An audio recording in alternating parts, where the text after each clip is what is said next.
Hello, fellow homebrewers. JP here, and I want to introduce to you the brand new Brewbuilt X1 Conical Series available at More Beer. More Beer sells the highest standard in homebrewing equipment, and the Brewbuilt Conicals are just that. They're made from mirror-polished 304 stainless steel, and they come with loads of features that you and I have been looking for. They have a full 2-inch bottom dump valve, which will eliminate your clogging issues, while the sturdy base includes 4 reinforced legs, just like those big Pro tanks do. More Beer also carries the Brewbuilt line of options and add-ons like casters, pressure kits, and even external glycol chillers. So you can find out more about the new Brewbuilt X1 Conical Unitanks by going over to morebeer.com for detailed videos on the entire line of Brewbuilt Conicals. You can trust Brewbuilt with your next fermentation, and you can trust More Beer to find the right conical for you. Brewbuilt at morebeer.com. Today's Sunday session is brought to you thanks to the fine folks at More Beer. Visit them right now at morebeer.com. Feels like work. Shooting the shit for 2 hours, drinking beer and talking beer. What a wonderful experience. Can we not have the barf bucket near my mixing board? I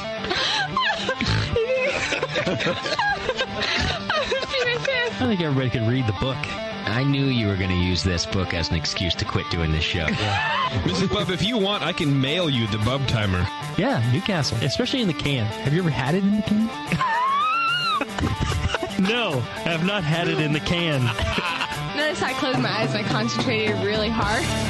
Now, live from the Brewing Network studios in Northern California, this is the radio program for home brewers, craft brewers, beer lovers, and beer geeks. It's your only source for live beer radio that brings expert brewers together with, well, expert drinkers.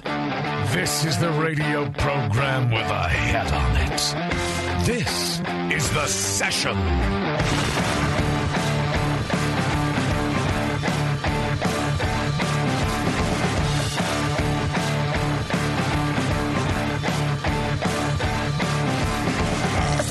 All right. Hey, good afternoon, everybody, and welcome to the Brewing Network's Christmas show. It's Christmas!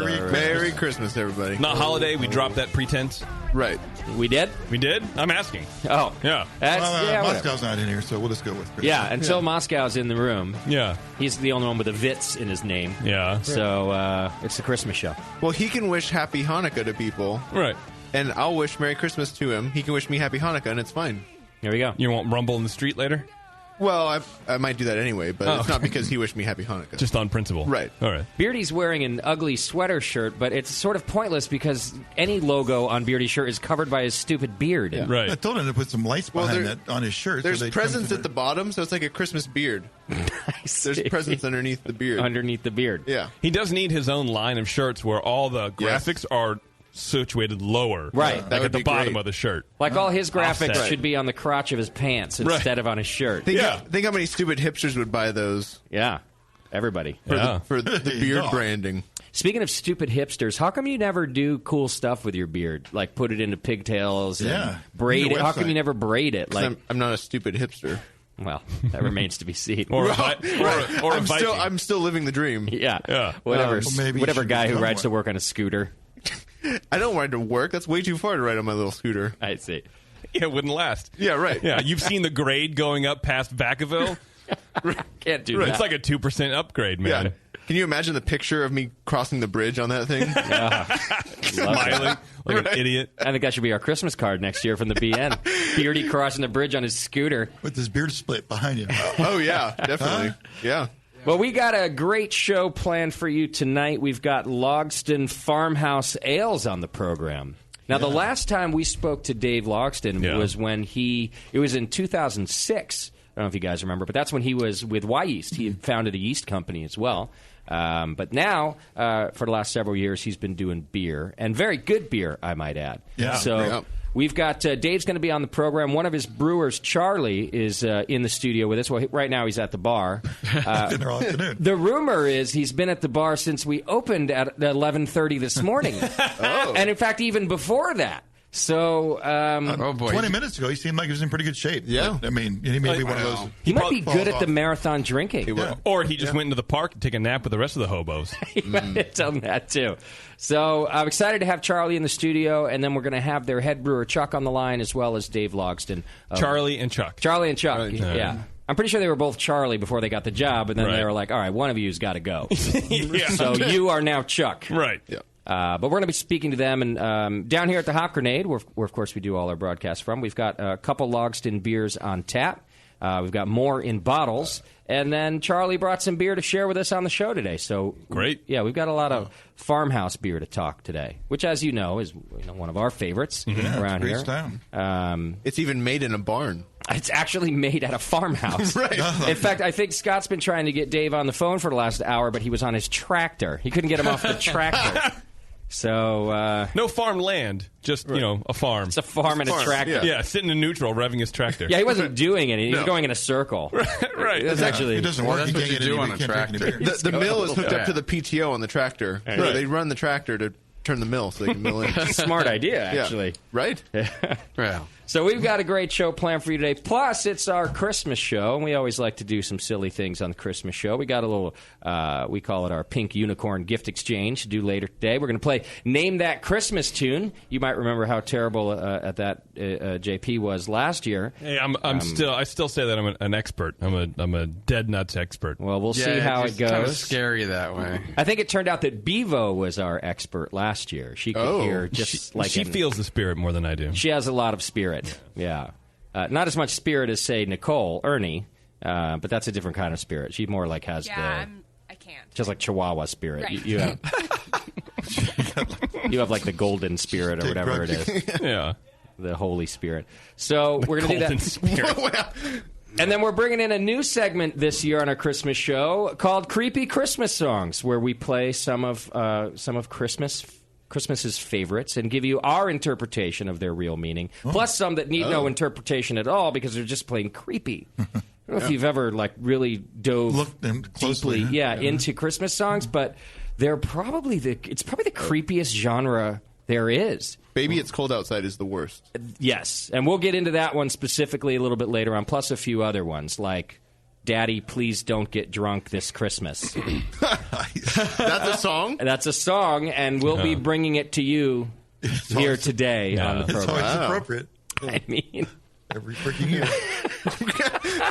Imagine if that's your child's gift. Like you're a mother and you go, oh, really? I made some bad choices in my life. Yeah. I wonder when Bevo will start saying that as a mother. It already started. So that's our show for you now. We got a lot of things to do. Stay awake. She calls Sam Daddy. Let's dive right into it. Baby Daddy. Oh shit. Hey JP, you sent me an article I wanted to talk about real quick today, all right. but about how garters are coming back in style. The other one. Oh. I just thought we'd talk about this for a second because I found it pretty interesting. We always talk about, and it's in the news quite a bit, that the macro breweries, your Budweisers of the world, your InBevs, that their beer sales have been in decline, for several years, and that craft beer sales have been on the rise. That's no secret to anybody. But people tend to automatically attribute the fall of macro beer to the rise of craft beer. In other words, just saying that it's basically because we're all turning to craft beer so much that's the actual reason. We just put two and two together and we got four, and we decided somewhere along the line that's the reason macro beer is in decline. If it's not one, it must be the other. Right. Well, Forbes published an article just a couple days ago called Budweiser and the Craft Beer Fallacy. And it's about this myth that the only reason macro beer has been in decline is our changing in taste, and that that's why craft beer is on the rise. But they kind of offer a different reason that macro brew might be on the decline. And what the author offers is a couple of things. One of them is that macro beer was in its prime kind of starting in the 70s. Like that's when your Bud Lights of the world and your Milwaukee's Best, if you were looking for cheaper beer. Olympia, Hams. That's when and they obviously weren't there for flavor per se, but they were hugely popular. Well, the author kind of indicates that generation is dead. is dead. Right. Or not having a six-pack of beer after work anymore. Now a beer is enough. Yeah. You know, maybe because they might be in their 70s. So by sheer, it's a generational thing. Yeah. Those people that were buying all that beer aren't buying it as much anymore, or not at all, because they're 6 feet under. Well, I think it's also kind of telling that in the late mid 90s, it gave rise to the cube. The 18-pack and I think that might be when big beer's getting away from the 6-pack, there's clearly a decline in people buying it. So you want to buy more, so you can still move the same amount of product, but just you have to buy it once. Right. The packaging to me sort of moved in the direction of the young guy that needed a bunch of beer to get hammered on. That's what I think. But as soon as they got a job and got out of college, they went to craft. They went to craft. So that young guy stopped buying the 18-pack also. And they went to his packaging for him. Meanwhile, good old dad, can't find a 6-pack anywhere. One of the reasons I read for the consolidation that happened in the 70s, kind of because there was a lot of breweries still after Prohibition, but in the 70s everything kind of consolidated, was the kind of keeping up with the Joneses mentality of everybody wanting to drink the same beer, be like, oh yeah, I'm a Bud guy, or I'm a Coors guy. And now that generation is kind of getting out of the beer buying market. Right. And now the generation is more like, I want to be my own person and drink this own cool beer that no one's heard of. I drink beer through my beard. Right, yeah. Yeah, I grew a big beard because I thought it was cool, that sort of thing. I make my own beer. I don't even drink it. Right. I just make it and flush it. Yeah. And so kind of the more individualism is popping up in this generation, and so that's kind of driving the craft also away. Well, that's true that it's driving the rise in craft, but it doesn't necessarily explain the decline in macro, as well as that people are dying or not buying as much because that was their thing. Now, there's a second part to the argument. How about the shift to other alcoholic beverages? This article doesn't discuss that, but that's definitely something that people talk about. But at least people admit that more freely. Here's the second part of the author's argument. It's the Mexicans' fault. Oh. Yeah. Basically, while macro beer in general has been on the decline, Modelo and Dos Equis have been on the rise to the tune of 33%. In fact, rising faster than craft beer. Yeah, while selling less. Wow. They're the fastest growing beer segment that imported the Mexican domestic versus, I think, it's domestic craft is what they were talking about. Yeah, basically what it says is that the Latin American community, which is growing so much and becoming such a part of the American economy, that companies that have figured out how to market there, or at least were better positioned to market to that community, like Dos Equis and Modelo, have seen a rise in sales just because there's a rise in population. Conversely, in the Budweiser world, there's a decline in population, right? So they're the fastest growing brand, and they're well positioned for that economy, right? Mm-hmm. And even craft beer isn't well positioned for that economy. Craft beer is well positioned for the young experimental drinker economy, and that's why it's doing so well, but not the growing Latin American segment. So I just thought that was pretty fascinating that it's not all macro beer, and that not that it matters that we've tended to attribute the decline in macro to craft beer without thinking about it. I just thought JP sent me this article, actually, and I thought it was a pretty interesting take on the whole scene. I mean, it's funny because the BA will put out stats, but they will also say while beer is down overall, craft beer is up. So it's not like the stats that we get, and we tend to just listen to that because there are guardians of the beer galaxy, right? Sure. So they're saying, like, they're not like fudging numbers. And they go, oh, everything's fine. It's all craft beer or whatever, which is nice. But I think as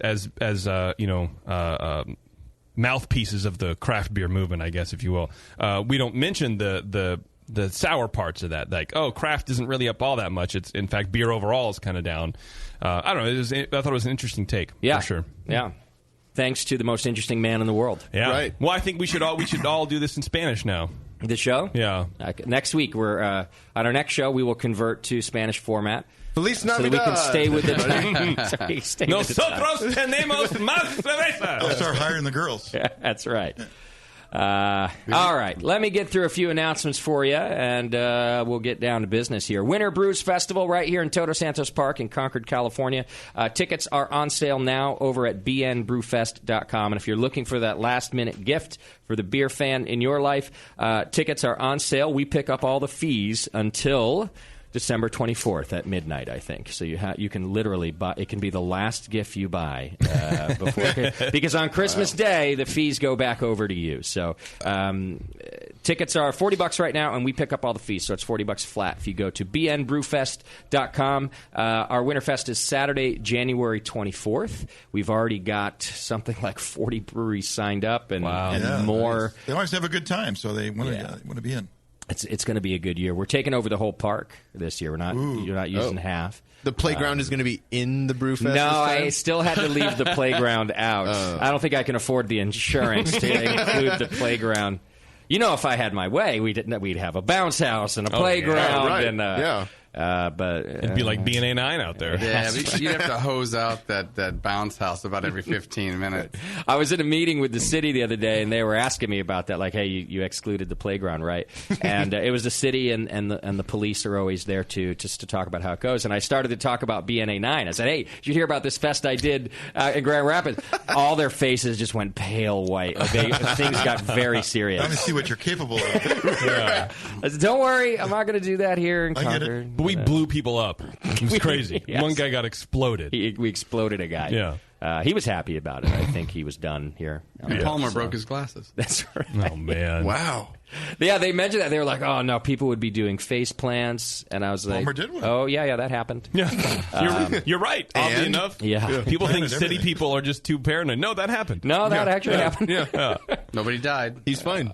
Best face plant I've seen in years. And a tuck and roll also. Is that video clip? It's on like Chop and Brew's video, I think so, If you go look up our friends at Chop and Brew and you look at the NHC segment, you'll find Palmer doing his face plant. It was like a face drag, even, because it planted and then slid. He slid after the plant? Yes. It slid on his face. I'm pretty sure the rest of his body was in the air, and his cheek slid along. But he didn't even have a mark on his face the next day. Not a scratch. He was good, man, because he's a young face. He's a lot of collagen. Yes. Must be he's what all it right. is. Anyway, bnbrewfest.com. Go check it out. Also, right here at the Hop Grenade, if you're looking for something to do on New Year's Eve, we are putting on a Beer Geeks New Year's Eve right here at the Grenade. All 21 of our taps will be amazing beers that we've been saving up. I know we've got some like 2 or 4 different versions of the Bourbon County Stout. We've got some rare barrel beers. Society is sending up some beer. The list goes on. 10 Cantillons on tap. We're going to have a bunch of good stuff. It's a Beer Geeks New Year's Eve. For $40, you're going to get 8 tastes plus a midnight toast with, I never know how to say this beer. I just know it's really good. But the Deuce. Ducks? D-U-E-S. It's Deux. I think if you were to say it right, it'd be Deux. Two. I don't think you say the S. But anyhow, it's literally the champagne of beers, not like that Miller High Life slogan. It's a wonderful beer. And that's included as well. We're going to do, that's our version of a champagne toast at midnight. So, if you don't want to go mess around in the city, I don't go do all that bullshit anymore. No. Too old for that shit. It's such a mess. Come out here and have a Beer Geeks New Year's Eve with us. It'll be, I think, mellow with amazing beer on tap. And then you can take a cab home. There you go. Or walk if you're close. We can't take it home. You can. It'll drop you off. It has to leave. You can't keep it. Is Bart running late like they usually do? Oh, they might. Yeah. I don't know. Probably. I'll look it up. Usually Bart runs late on New Year's Eve, so you can. That'd be even better. We're right next to Bart. Why don't you know Bart's schedule, dude? I don't know. You're a big dummy. Yeah. Check into that. So check it out. We'll put the event information on our website, hopgrenade.com. But come spend New Year's Eve with us. All right, I know those of you who have been doing your Christmas shopping have been trying to support us. Thanks for doing that. If you order from the BN store anytime after today, I don't believe you'll get it in time for Christmas. But thanks for shopping with us. I know some of you also use Amazon, though, and if you click the Amazon link on our homepage, then we get a little piece of that action, too, and you probably still can get your gift in time for Christmas. So just click the Amazon link on our homepage, save it in your bookmarks, whatever you got to do, and do your Christmas shopping that way. It's transparent to you, and we just get a little cash to keep doing this thing that we do. Subscribe and join the BN Army. Just hit the donate button on the homepage. You're entered into the More Beer monthly donation giveaway. Your chance to win $100, and it's a great way to support us. Also, get all these updates and more over on Twitter and Faceplant. Send your show ideas over to Scott the Jew. That's Scott at thebrewingnetwork.com. Send feedback to feedback at thebrewingnetwork.com. Yeah. Do we have a Twitter game today, Jip? Yes, we do. Twitter game's brought to you today by our good friends down at HopTech Homebrew Supply. Go to HopTech.com. Check it out. I know they're expanding their store, I think, in January. Oh, I thought they already did. They started to, but they Yeah. didn't do like the full shutdown for a week as we finished the expansion thing. I think that's coming up. I could be wrong. But go see their new digs very soon. Of course, they're a sponsor of Winterfest, as always, too, and they'll be on hand at our Winter Brews Fest as well. What's our Twitter game? Well, we all know that Doc is the man of 1,000 talents. But I got to thinking, what can Doc improve on? What can Doc not do? So I would like the BN Army to help me think of a thing that Doc can't do. What can Doc not do? What has he never done? What has he never been able to do? What cannot he do? Right? He's got 2015 to work on it. Yeah, it's it's sort a of new like year. a New Year's resolution, Yeah, right. but it might actually happen. I don't know. We'll see. I like it. What can Doc not do? Ballet. Can you do ballet, Doc? Were you ever... If he's drunk enough. Were you ever a ballerina? No. No. Okay. But I think he But I could. can lift girls. Yeah. Because when he was working that pole many, many moons ago, he had some. He had He had some moves. Almost to this day. So stripper ballet, yes. But not regular. Doc can work a pole. With the best of them. Stripper ballet. My favorite kind. Isn't this about the anniversary to that? Just about. Oh, that... It was. Was it our it- first ever Christmas show? It was a Merry seven- Stripper Christmas. 7 years, yeah. It was in December. A very stripper Ankle gate. Christmas. Warren. It was in December. Yeah, it was our Christmas show. Of course it was. 2007. Jesus wasn't 07? actually born in December. A very stripper remember Christmas. I miss the old days when Bevo... Was cute and little. Well, I was going to say would dance on a pole for us. 1 out of 2. ain't Wasn't bad. fat. And wore lingerie. Do people still trade those playing cards or pass that video around or whatever they do? What are you talking about? There's like a bootleg video of you out there Oh, somewhere, I think, doing that. Yeah. That makes me really... I didn't need to know that. Right about when your daughters can understand these things, yeah. it'll probably resurface. And that So was when like. she's like 20 and she's like, but Mom, you did it. She's like, And I'm making $1,000 an hour. She's 16. When you asked, where did you learn this? She's like, I saw you do it online. It's in the jeans. I'm just going to say Schumann taught me. And that was on a camera with like half a megapixel. Yeah, I was. Right. It's like, oh, here's a red block and a pale block on a silver block moving around in a circle. Yeah, it still worked. Here's pixels. We didn't care.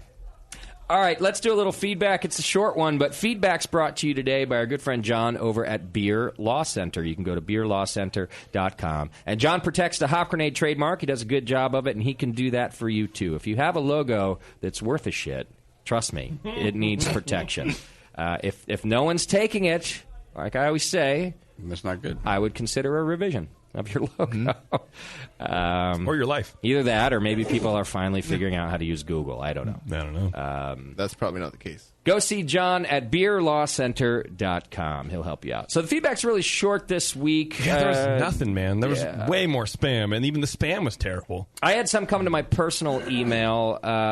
Ashley, a certified Cicerone, wrote in, "Hey, when are you going to bring back Chad from Crooked Stave? I just finished your spring of 2012 show, and it was so great.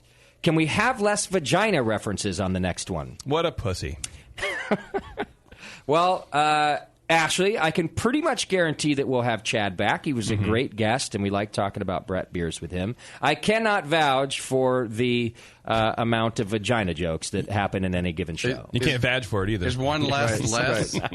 Is that considered less? One less? One less vagina joke would be fine. Yeah. If you left it out, there would just be a gap in between sentences. It would be really weird. What's wrong with a show full of vagina jokes anyway? I mean, we get people complain because there's too many dick jokes, and People will just complain all the time. It doesn't matter. Can't please everybody. That's what feedback's for. Yeah. Yeah, there wouldn't be any feedback. Anyway, Ashley, good questions, and I hope we answered them for you. And I hope you tune in again. That was the best you had for feedback? Well, we have one more feedback. Somebody wrote in asking if Dr. Homebrew was on Stitcher. And I don't think I ever submitted that one to Stitcher, which would be the same for the Sour Hour and maybe a number of other anything shows. else. I mean, my first question was, why don't you just ask Stitcher? Just look up for it on Stitcher. But then I was like, I don't know either. And then I was like, I don't want to do it either. If they're not, they must have searched Stitcher and not found it. So that's I think this has come up before, and I've probably said, I'll get right on that. And and here we are answering the same question. Here, let me put it in my to-dos. Oh, shit. Right now. Put that on Beavos. I don't even know what Stitcher is. I don't know. It's a thing. Sounds like it. So Stitcher's like another way to. It's like another way to aggregate your podcast. Yeah. It's a little better at doing it. And actually, when we put the session on there, we gained quite a few listeners. A lot of people found us through Stitcher. Stitcher's really popular. There's a Ears Up podcast on Stitcher Radio. Check them out. There you go. Yeah. So you submitted that, but So you couldn't popular. submit Dr. Herbert? Because I don't have any of I don't know. It's the same thing. It's the XML that you did. Because I post through WordPress, and I have a plugin that does it automatically. So it submitted it to Stitcher in the first place? It submits it to everything, to iTunes, to Stitcher, to maybe that's it. But it does everything. Yeah, it does that on my. So I don't actually submit it to anything. See. Yeah. All right. So anyway, sorry about that. It's now on my list. Maybe it will get done. The year's almost over. Maybe next year. This JP show, I feel like if he couldn't do it, why should I bother? Yeah, that's true. And that was really it for, I think the spam of the week just said, hey. And that was it, so. That's your feedback brought to you by BeerLawCenter.com. There's spam of the week. I just said it. He said it said hey. It said hey. I said spam of the week. Oh, well, it said, hey, does this work? Where did you go? And then he had a link. I was looking at the Twitter game trying to do some work. Tweet. It's already coming in, huh? Yeah. Yeah. It's actually pretty good. Yeah. You want to hear the first one? Yeah. This is kind of the first one. This is kind of the bar, I think, right now. Doc has never had someone ask him to grab something off the top shelf. So but that's not really like a thing he's not good at. Doesn't matter. He's not good at grabbing things off the top shelf. Okay. All right. Yeah. Try to phrase it properly. I thought it was funny. Twitter users. Of course you would, tall guy. The question wasn't what has Doc never been asked to do. No, but so please phrase appropriately. Well, the Doc's game not is good at blank. The game is the game is name something Doc has never done. Oh, you didn't say that. I did. You did? I did. Did everybody else hear that? I heard name something he's not good at. Where did you go? Or something like that. Whatever. It's fine. You guys are fine. Everything's fine. Fine. All right, let's take a quick break. When we come back, Logston Farmhouse Ales is on the program, and we're going to drink their beer and talk about their beer and learn about their beer. All here on the session. We'll be right back. Hang in there.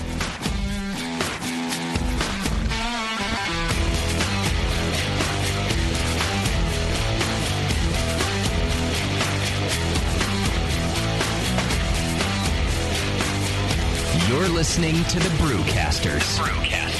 On the Brewing Network.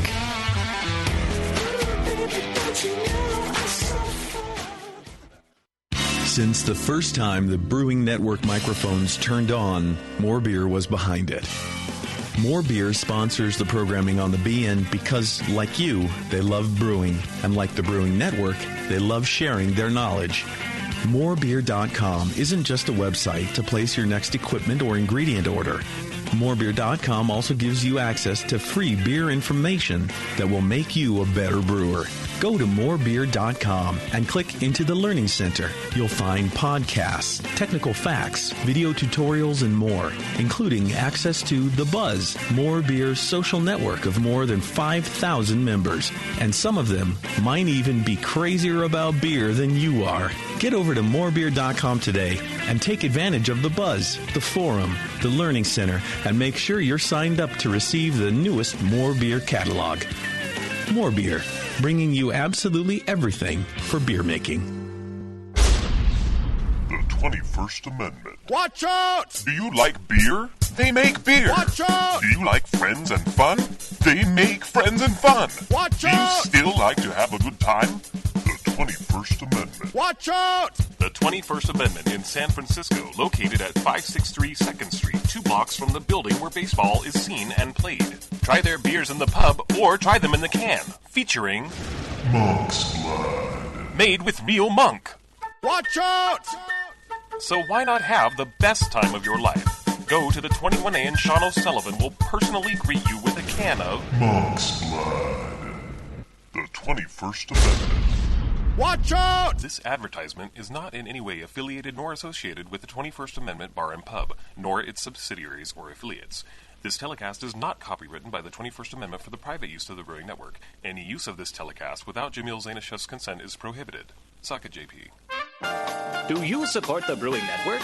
Do you brew your own?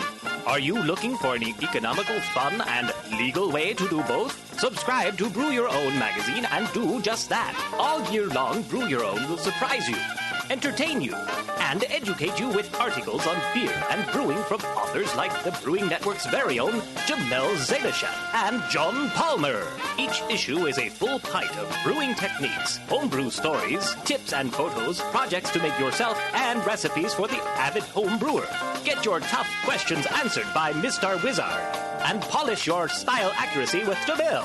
A portion of every subscription goes to the Brewing Network, so subscribe today at byo.com/Brewing Network, or just click the BYO logo on the Brewing Network homepage and support a fantastic hobby and your favorite broadcaster. Brew Your Own, the how-to homebrew beer magazine. Are you a member of the American Homebrewers Association? Well, you should be. Members of the AHA can focus on brewing beer, and the AHA takes care of the rest. The American Homebrewers Association advocates on behalf of homebrewers like you to legalize the hobby in all 50 states and make sure that beer laws make sense. Plus, there are many great benefits that come with your AHA membership, like pub discounts that give you awesome deals at bars, restaurants, breweries, and more. Zymergy Magazine and eZymergy for tons of articles, how-tos, easy-to-follow recipes, and news about the hobby you love. And access to the members-only content on homebrewersassociation.org. But the AHA can't do it without your support. Join today so the American Homebrewers Association can keep fighting for your home brewing rights. Visit homebrewersassociation.org or join right now from the homepage of the Brewing Network website. Relax. Don't worry. It's the American Homebrewers Association. Hi, I'm Jason Harris, the proud owner here at Keystone Homebrew Supply. We're thrilled to be entering our 20th year of supplying this great industry. And to show you, the Brewing Network Army, how much we appreciate your support, we're offering you 10% off your first order on our website, KeystoneHomebrew.com. Just use coupon code BNARMY at checkout, and I'll get your order out the same day. My goal at Keystone Homebrew Supply has always been to have a complete supply of everything a brewer could want. When you place your order online or when you come into our store, it's our goal to have everything on your list and more. One aspect of KeystoneHomebrew.com that we're really excited about is the ability to fulfill customers' exact grain bills. Do you hate to wait? Keystone Homebrew Supply can get your precious yeast and hops to you within just one day if you live between Connecticut and Virginia, and within 2 days east of the Mississippi. KeystoneHomebrew.com. Coupon code BNARMY. I'm Jason Harris, and I approve this message. Shop the sheriff. Good idea should not get you cheap. Oh no, oh. I shop the sheriff. Good idea should not get you cheap. Ooh, ooh, ooh. Yeah. All around in my old town, they're trying to track me down. Yeah. They say bring me in guilty for the killing of a deputy, for the life of a deputy. Well, I say, oh, now, oh, I shot the sheriff, but I swear it wasn't so deep. No, no, yeah. I said, the sheriff, oh Lord, and they say there's a capital offense. Yeah. Sheriff John Brown always hated me. For what? I don't know.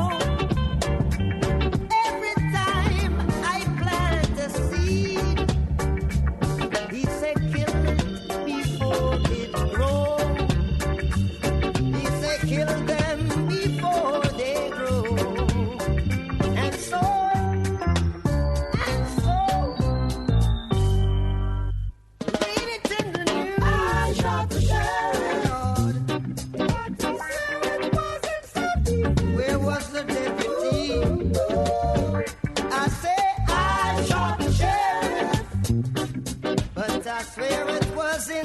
defense. Yeah. Freedom came my way one day, and I started out of town. Yeah. All of a sudden, I saw Sheriff John Brown aiming to shoot me down. So I shot him down. And I said, if I am guilty, I will pay. I shot the sheriff, but I said, but I didn't shoot no deputy. I didn't shoot no deputy. No. I shot the sheriff, but I didn't shoot no deputy. Oh. Yeah. Reflexes are the better of me. And what is to be must be. Every day the bucket I go a well. One day the bottom I go drop out. One day the bottom I go drop out. I say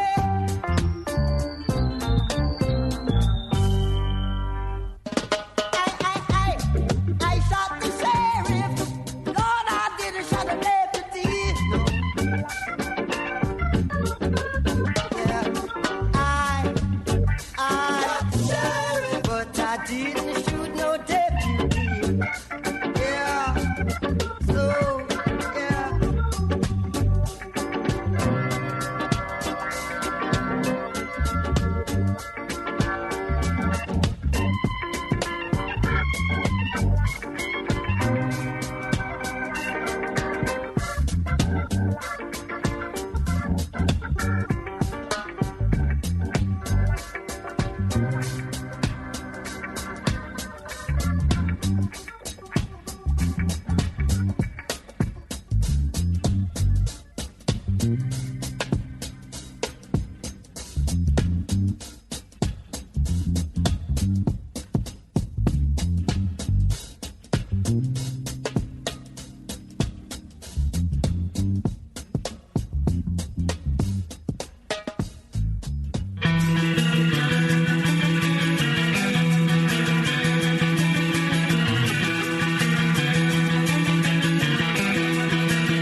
You're tuned into this session because life's too short to listen to crappy radio.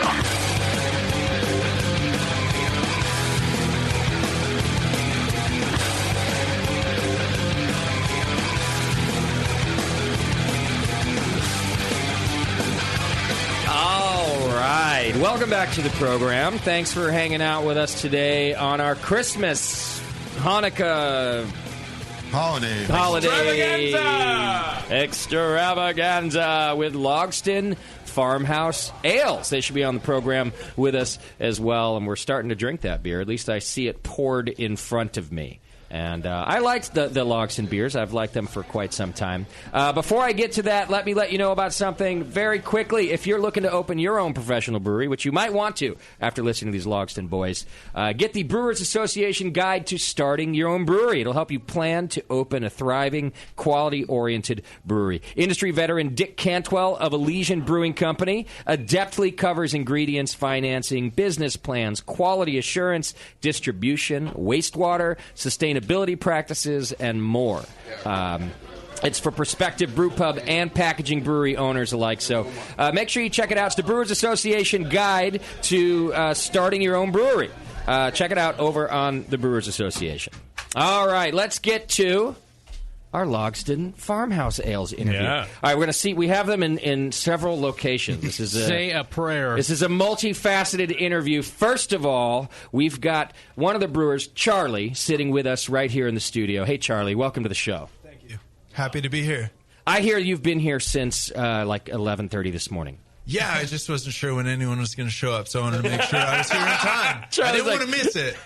I showed up yesterday just in case it was still the Sunday session. I wasn't totally sure. Did Scott not tell you that, like, the start time of the show or anything? He just said... No, I knew when the start was, okay. but I wasn't sure when the start was. We might drink start earlier kind of thing. Wasn't sure. Again, I mean, better safe than sorry. I like it. I like your attitude. I like covering my bases. I like your preparedness.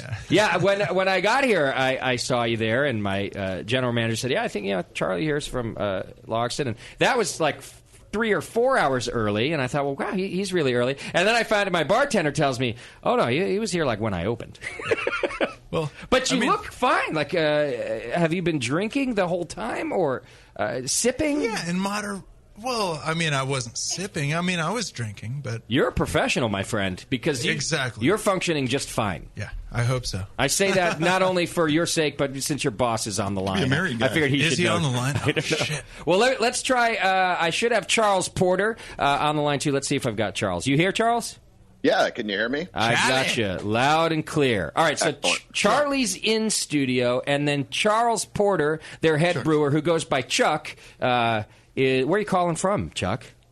I'm calling from Portland, Oregon. You're in Portland, okay. Yeah, excellent. I'm at my fiance's apartment in Portland. So there we go. All right. So there we have Chuck. And then, if we've done all this correctly... Oh, God, please work. We also should have the founder of the company, Dave Logston, on the line. Please, God. We're here. Oh, wow. Wait, speak up, Dave. Get closer to the mic. We're here. All right, I can crank him up here a little bit. Yes! 3 people in 3 different locations? All right, we've great got a to hear you, 3-way, Dave. boys. Yeah. Thank God. This never works. Wow. 3-ways never work. They're a myth. Well, they do in the moment. Yeah, right. Takes too much communication. So here's what I'd like to do. It is, we don't always have 3 people from the same brewery, but we've got a lot of beer to talk about. And since we have Dave on, too, I always like to cover a little bit of history. Now, Dave, the last time you were on the program with us was like way back in 2006, talking about yeast. Wow. Yeah. That's when you were with Y Yeast. And when did you leave Y Yeast and start this new venture? I left Y Yeast in 2009, and we opened up the brewery in 2011. Okay, got it. So a lot's happened since we last talked to you. It has. In 2006. Now, I've seen Dave a couple times, like at the Great American Beer Festival, and we've done panels before talking about, wild yeast beers. And Logston has done quite well at the Great American Beer Festival. And I always joke, although I'm kind of serious when I joke, Dave really has an unfair advantage in the beer category, in the competition category. He was a yeast master for so long. Right. And then he enters into such a yeast-driven beer category. I kind of feel like you're stacking the deck in your favor, dude. Well, I'll tell you something. The competition is tough. I'm just happy that we're able to show well occasionally. And thanks to Chuck and Charlie, we're brewing beer we like drinking, and a few other people do too. I agree with you. The competition is tough, and you guys do a great job. Let me ask you this. Did you choose this style of beer, the kind of the more wild beers, farmhouse ales, of course, some sour beers? Did you choose that because that's what you're a fan of, or because of your expertise in handling critters like that? It's because I like drinking that style. Okay. Got it. So you never thought like, oh, I'm just going to open an English ales. I'll just be a normal old... Not so much. Okay. Not to mention that the beers are brewed on a farm that you've owned for years, right? Yeah, we've been here almost 25 years, I think. Okay. So it all seems to it's like you had this grand plan. Right. You didn't know it, maybe, but it was there. Did you know early on, like when you bought the farm, for example, that one day you would have Logston Farmhouse Ales? What's that supposed to mean? Yeah. That wasn't even in the cards at the time, because when we bought this place, I was just opening up Full Sail Brewery. Oh, right. So I was looking through my notes, Dave. You have a fascinating brewing history that I wasn't aware of. So you were one of the founders of Full Sail. Is that right? Yeah, that was one of the founders and the first brewer there. And the first brewer. Wow. Okay. So you were a brewer before you were a yeast scientist. I started home brewing while I was going to college studying biochemistry. and I kept working in that area, and rolled into the laboratory, the brewery, and set up a couple other breweries, helped some other brewers get their things going, and then kind of came full circle, decided to open up something small and creative that we've got going now. Okay. What got you into homebrewing? Was there like a beer that you had that made you go, all right, I got to do this beer thing? Well, I'm old school. I grew up in the Midwest in Ohio, and there we had some regional beers that were still made with some character, some flavor. Even the national brands that were brewed for the Midwest was different than when I moved out to Oregon. I found them a little lifeless and a little tasteless. And on a college budget, I couldn't afford what two imports did I remember seeing? St. Pauli's and Heineken, I think, were the only imports that were even available. Wow. So I started brewing out of necessity, really, more than anything else. Just to get something flavorful in the glass. Exactly, yeah. And did that end up dictating how you finished school as well? In other words, did you start school to be a lawyer and ended up becoming a chemist or something?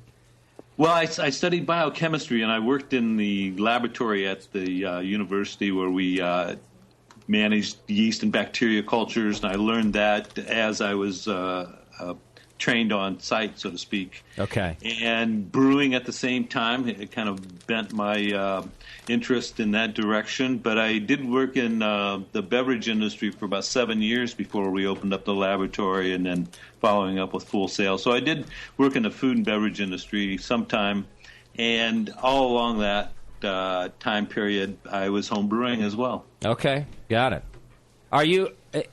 I've known you for a while. I've known you since back at Y Yeast, and I feel like you're your happiest now in the latest rendition of your career. Like it's entirely your own thing. You're doing the beer you want. It's on a farm that you love. Is this the highlight of your career so far?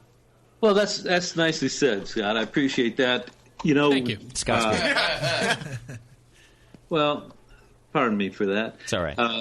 No, actually, I am enjoying it an awful lot, and I like the people I'm working with and the beers we're brewing, and that goes a long way. I think it shows up in the beer is kind of why I bring it up, too, because you really are brewing amazing beer, and you came right out of the gate like that. I remember talking with you at a homebrewers conference before the brewery was open, and I thought, all right, well, this will be interesting. Dave knows what he's doing, but when people start put out beers for the first time, especially wild beers, we'll see how it goes. Yeah. But your beers were stellar right out of the gate. Did you start with your team now, or was that you and then you sort of hired on as it went? Well, Chuck and I were the first two that started talking about putting this together. Okay. And I wouldn't want to do it by myself, and it was great to have that kind of skill and experience come along at the same time. I knew the types of beers I wanted to brew.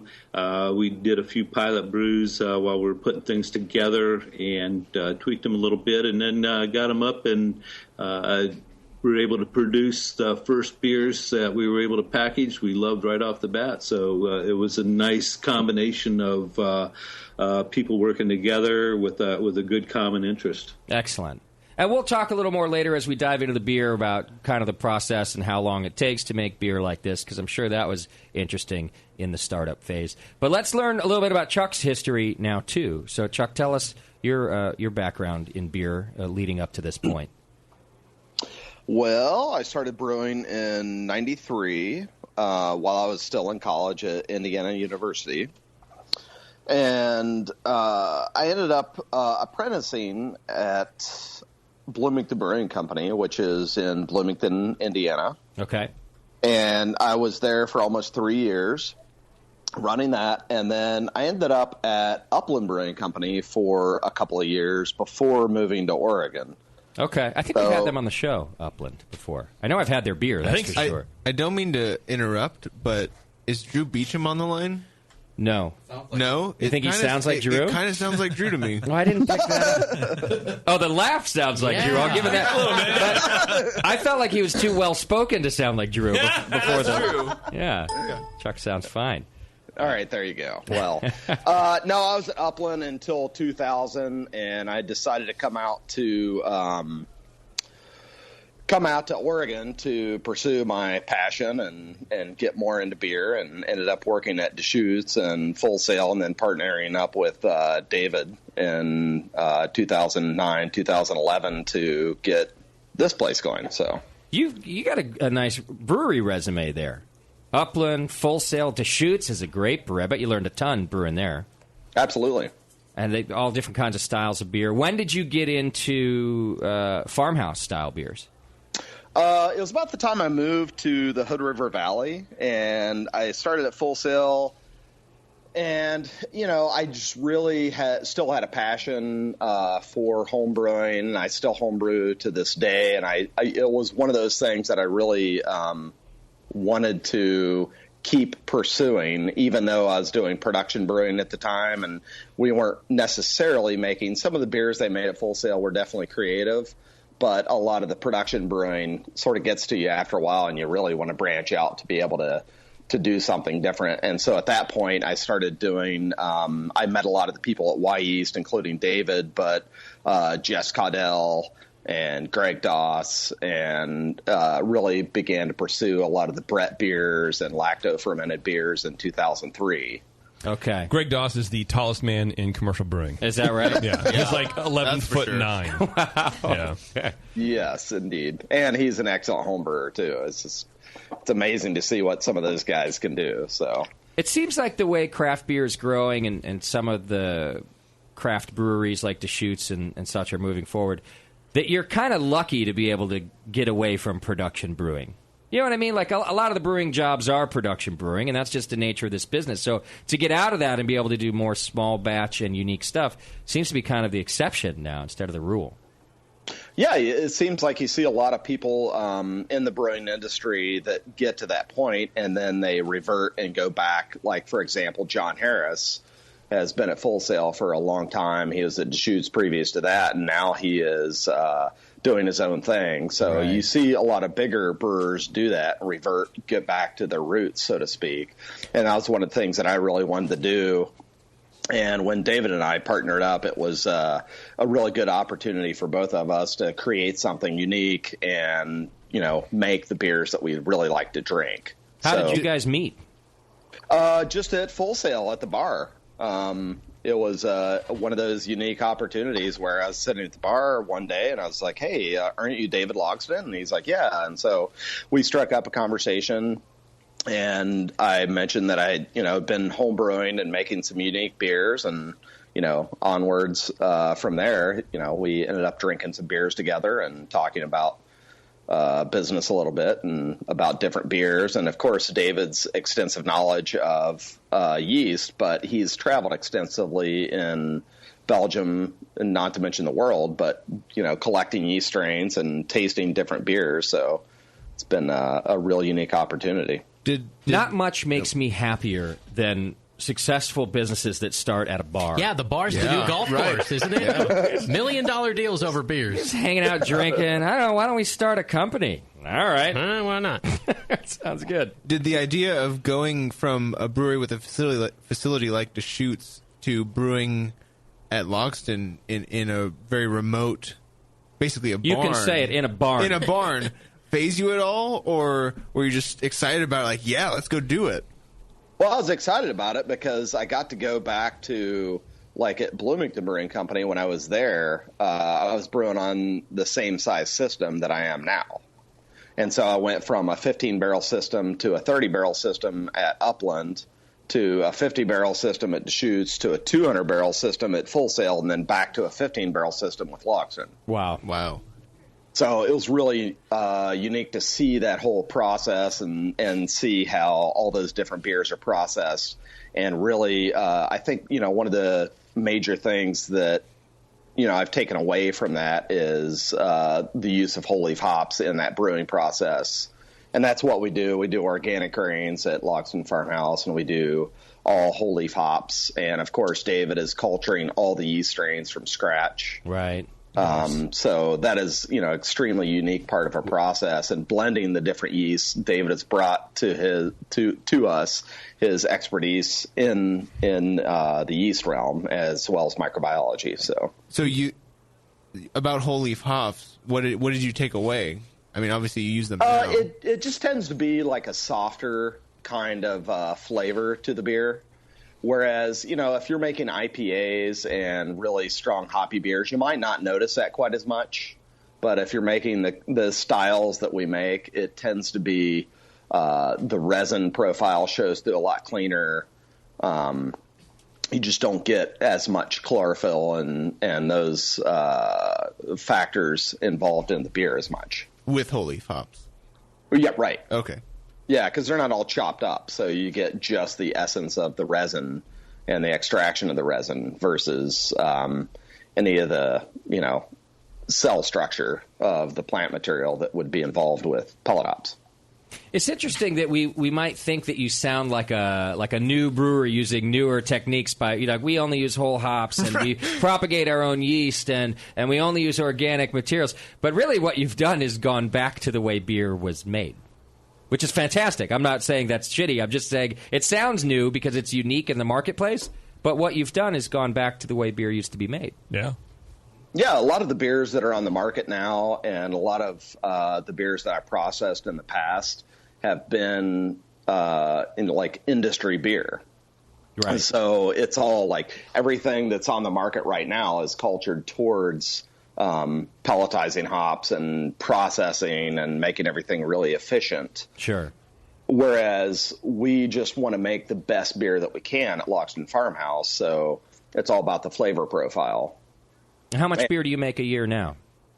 We're still just under 1,000 barrels a year. Okay. So we're slowly creeping up, but with the Top Shelf brand, you are going to grow at a different level than you would with six-pack beer. Okay. I think we might go through a few of those barrels right here at the Hop Grenade. I think so. Each year. We have a lot of your bottles on all the time. I did notice that my first trip in here yesterday. I was like, yeah. Hey. Oh, we like us some lots of beers. We've got a few on the shelf. Yeah, it's great. Well, let's learn about Charlie. Charlie's one of your brewers who's in the studio with us now, too. He's been here for 2 days. Now I'm almost more curious what these guys have to say about me than I have to say about me. Don't remind him that he's here. Right, yeah. Well, I could ask Chuck to introduce you and give us his perspective on you if you prefer. Yeah, if Dave's still on the line, I'd like to hear Dave's perspective, too. How do you guys end up with this joker? Charlie's an ass. Right. Performance review. We can have it right now. How did you get the job there, Charlie? So I started homebrewing in college, studying philosophy. Kind of less enthusiastic about what I was studying. Or did you? Why? Weird. Just philosophy. Right? Right, yeah. But yeah, I got really into homebrew and just kind of from there started working in a few homebrew shops, and I found that was the most interesting place for me in terms of what I was learning and what I was teaching other people. The best thing I've ever said about working in a homebrew shop is the questions you're asked at a homebrew shop. Yeah. You get anything from the very beginner to the very advanced, and they all ask the same question in a different way. And so you learn how to answer that question in a different way. You learn a lot about different styles. Sure. Without intending to learn about those styles. That's true. So from there, we started selling Logston beer at the homebrew shop I was working at, Portland New Brew, and it all kind of went from there. Yeah. I always say to people, because I get made fun of a lot because I can't really make beer, and you're ugly. I'm ugly, but I always say to people that I can.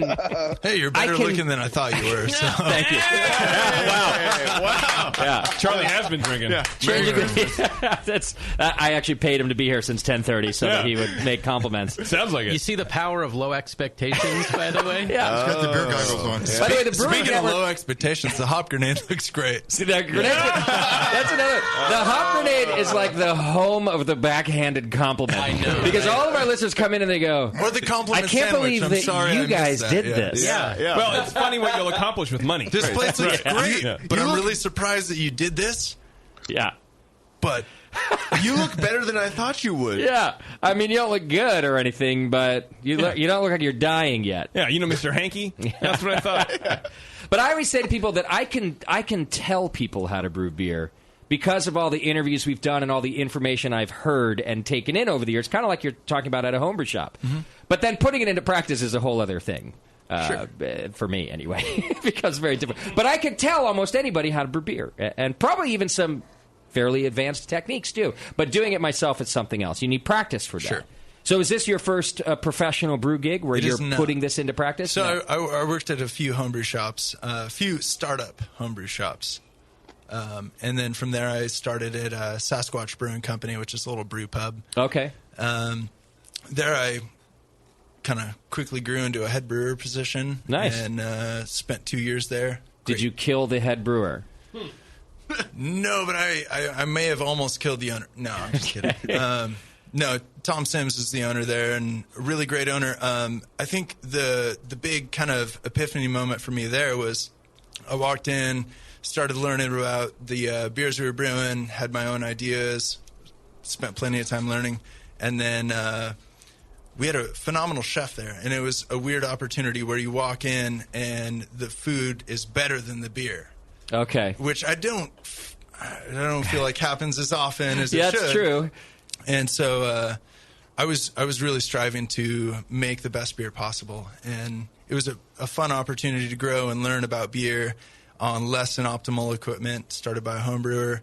And they've done a really great job of making great beers. But from there, I was able to kind of maybe prove myself while I was kind of helping out at Logston a little bit. Okay, I see. So, like bring in some of your beer from Sasquatch, too, and show them that you know what you're doing?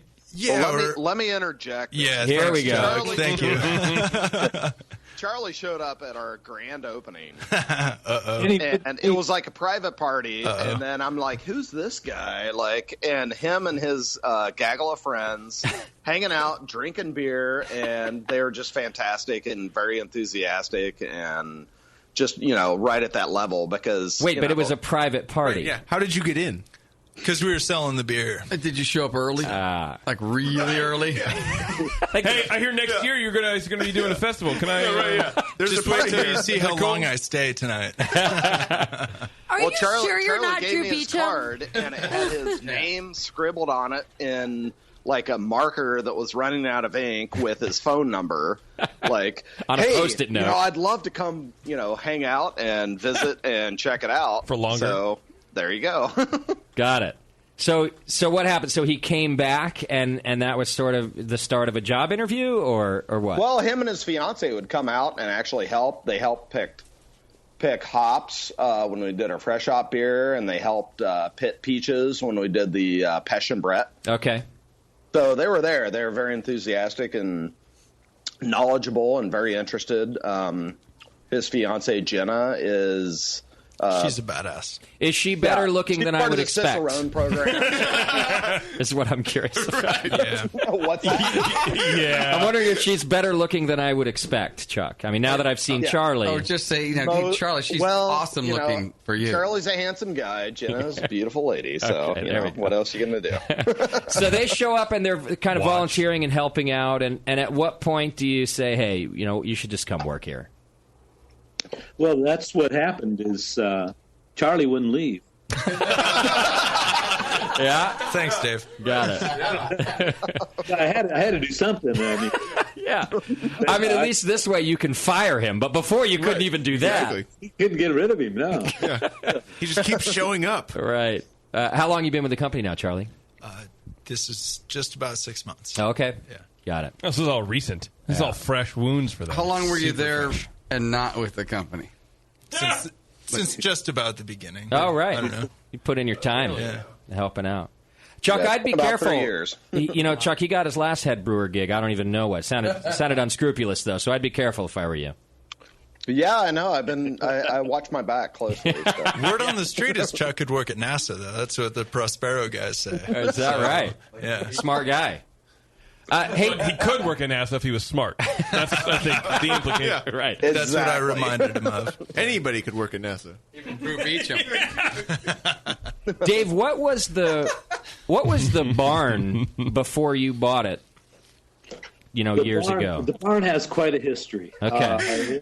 It held farm animals. It was red. It was a dairy farm at one time, and we also have quite a few mountain lions in the area, and the the person that owned it before captured a mountain lion and had it penned up in the barn for a while. Wow. And then it moved on from dairy farm to pig farm to apple orchard to a marijuana grow. Wow. And, This is why I wanted to do the show, just to hear the stories about where I work. Right. All in the last year. And then it became home of Y-East Laboratories when we were a fledgling little startup in '85. Okay. We picked up the property around that time. And now, just that's a brewing brewery. beer the way we like to brew it. God, I wish that terrible little spot in Martinez opened up for us. That used to be the Grow House. Oh, yeah. 'Cause it's just a good story. Our last studio we were going to buy, Dave, was also a grow house. It had all like the holes in the ceiling for ventilation. And... Oh yeah, that's what we had. We had all the CO2 lines, air lines, all the electrical was in. It was all buried in the hayloft, right? Underneath the hay. So it the was, thing is, though, the electrical's great if it was a grow house, so it's probably good for the brewery. Yeah. Was there any point when you realized, you know what we should probably just do? Grow some pot. Yeah. In question form, it's how long will it take Logston to be as profitable as the grow house it replaced? Good question. Good question. At least we enjoy what we're doing as well, and That's true. Not to say that I'm sure a lot of people don't. Also, Yeah, but if you stumble upon our brewery, we're not going to shoot you in the face. Right. Well, and he hasn't said that the grow house has stopped operations either. It was in the hayloft. It used to be dedicated for a grow house. Right. Now there's a brewery underneath. Right. Isn't it legal in Oregon now? Like it is. Washington? Yeah, it just passed this last election. So, Okay. Hemp beer. Who knows? Huh? Right. You'll be the first one to do it well. All right. So speaking of beer, before we have to go to break, let's talk a little beer. Charlie picked out some beers for us to try throughout the show here, and our good friend Nicole Ernie was helping out the order of beers too, just to give credit where credit's due. What's the first beer we have in our glass, Charlie? So I think we're going to try our Killiwit first. Okay. Tell us about this beer. Any one of you. Who's the most qualified? Chuck? Sure, yeah. It's barley, wheat, Gambrinus malts, and a little bit of oats, and just coriander. We only use coriander. Dave really appreciates the sort of citrusy notes that the coriander imparts, as well as the sort of cilantro character that it gives from the coriander. Mm-hmm. Pretty straightforward, 2 different yeast strains, and primary fermentation in the 70s, and it's a very straightforward beer, very rustic, whole leaf hops, Fuggles hops, and coriander. So, what are the 2 yeast strains? I know they're proprietary. Is there maybe a similarity, Dave, you could give us if we wanted to brew it at home? No. No. Okay. But that aside, we select a couple of different Belgian origin strains that are used in a way to complement each other. We like the dryness that we get and the fruitiness that we get, along with the overall complexity. By using multiple strains, you broaden that flavor profile and aroma profile, and you hit a lot more notes, I think, than you using a single strain. Okay. So for a brewer to want to make something like that, I think if you were to pick out a couple of strains that you like that have some differences and yet can complement each other, you can do very much the same yourself. Okay. Being a blend, do you get a new pitch every time, or do you reuse it, or do you find that the 2 strains kind of compete and one overtakes the other eventually? How does that work? Well, normally they will compete, and usually one will start to dominate over time. We generally tend to go about 3 to 4 generations in order to keep those things in balance. Okay. Before you said coriander, maybe Nicole could help me out with this too. She's got such a better palate than I do. But I was picking up like a great lactic acid kind of a tang. But then once you said coriander, I wonder if I was actually just tasting the coriander and mistaking it for like a lactic. What do you guys think about that, the flavor profile? Is there a lactic acid component to this beer? I mean, I would agree with you there. Oh, sorry. Can you taste it too, Nicole? Let me listen. Yeah, there's a little bit of a tartness there. It's definitely separate from the coriander, but it plays right into it with all those kind of like perfumey citrus notes that you get from coriander. Okay. Yeah, one of those yeast strains tends to be very attenuative, so it is very dry, but it also gives a little bit more acid to it. Okay. And so a good wit strain should give you tartness, which, add that lower pH, a little more acidity coming through without being lactic in your face as well. Yeah, it's not in your face like that. It's just but I think the tart is my favorite part about it. I enjoy the level of coriander. Yeah, I mean, subtle. When I see it on the label, I always worry about, oh no, it's a spice beer. It's just going to be all coriander. But it definitely is there. But you can taste the beer and the yeast and everything around it. It's not just liquid coriander. How do you apply the coriander? I'm curious about like what form it's in and maybe what part of the process it goes into the beer, because it is very well done. Thank you. Chuck, you can let them know, or I'll explain that we crush the coriander right before it goes into the kettle. We use a blend of African coriander that is slightly ground, and then we add it towards the end of the process to impart some of the aroma and the oils without boiling it too much. So it does go into the kettle, though. Yeah, it does. Yeah, absolutely. American corduroy isn't good enough, or coriander, or whatever it is. It had to be African. American corduroy. I'm convinced that Charlie doesn't do shit.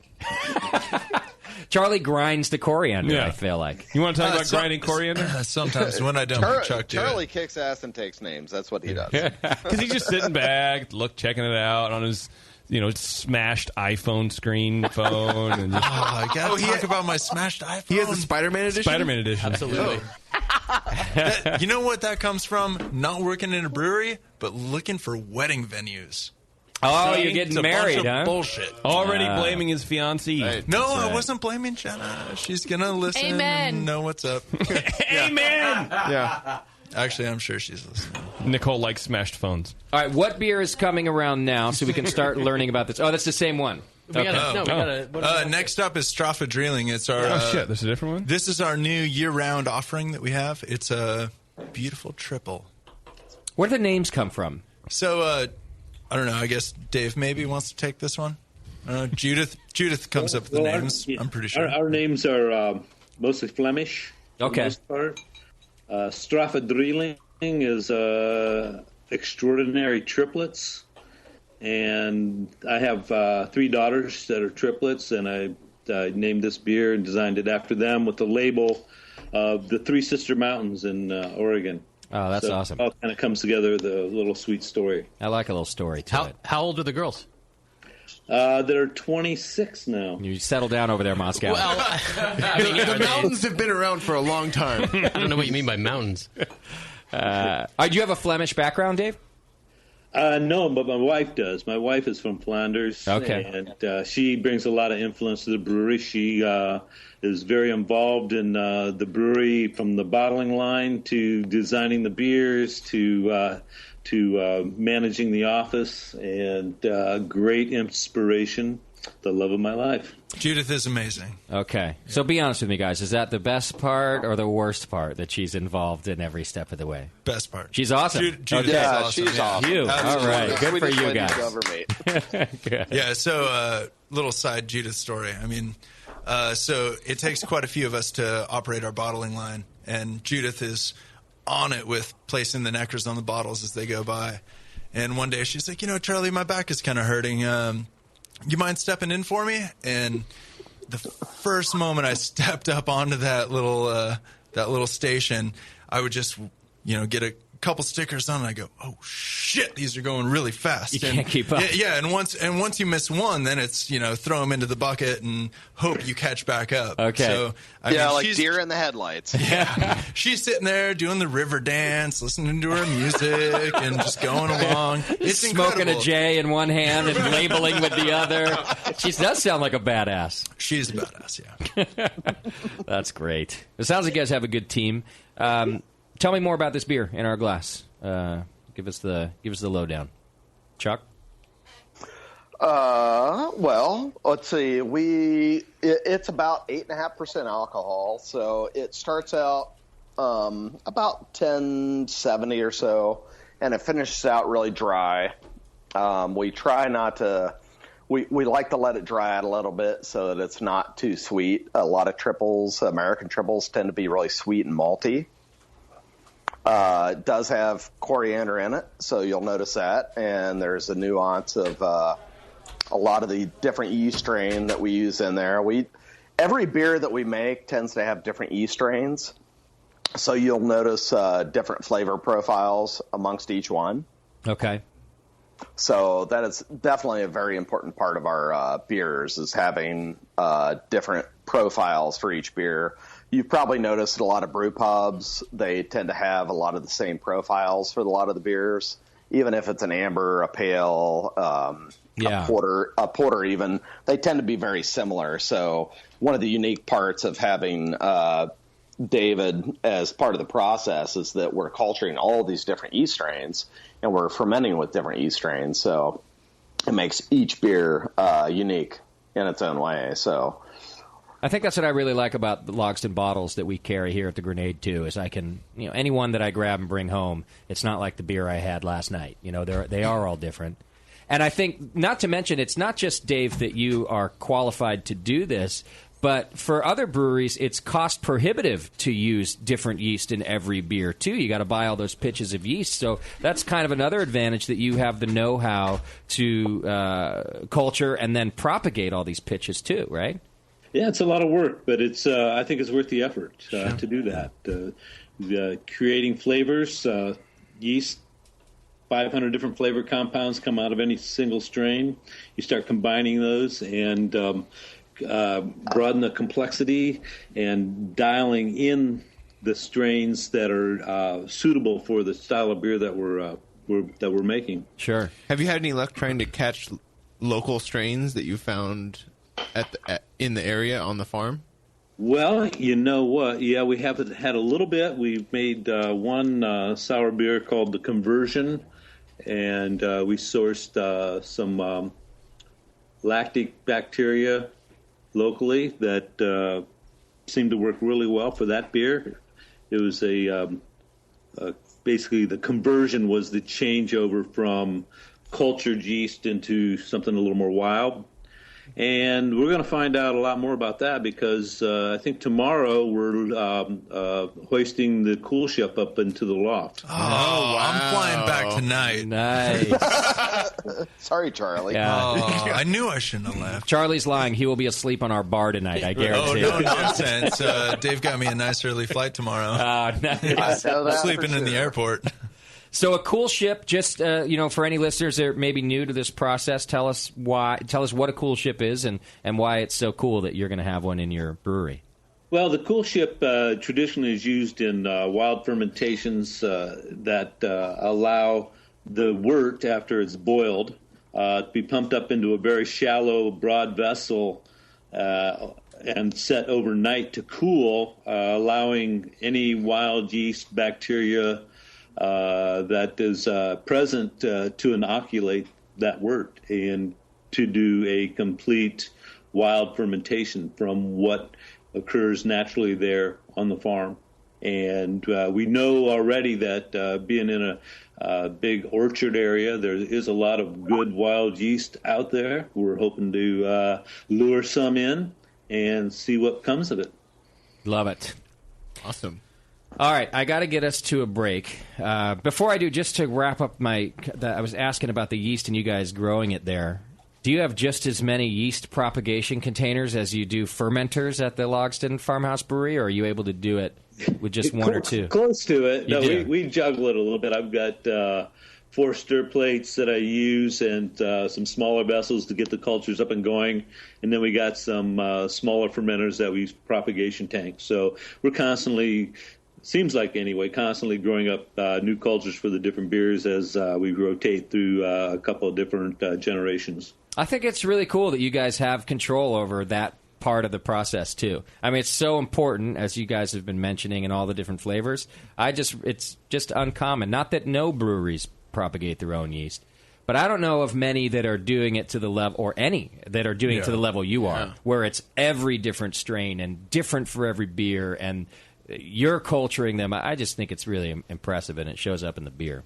Good job. Well, thank you. It kind of makes sense where Matt Brynildson comes from a hop chemist background. Yeah. And he's like pretty much the master of hops in the craft beer industry.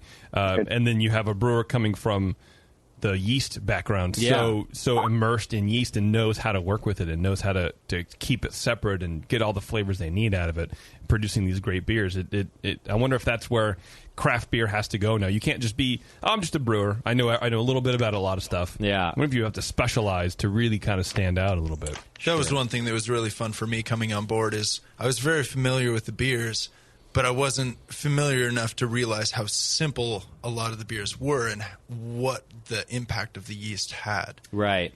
And at each phase of it, where it went to become that finished product. Yeah, absolutely. And that's been the most amazing part for me, for sure. And to really be able to manipulate that as best as possible is something that I think, a lot of brewers lack.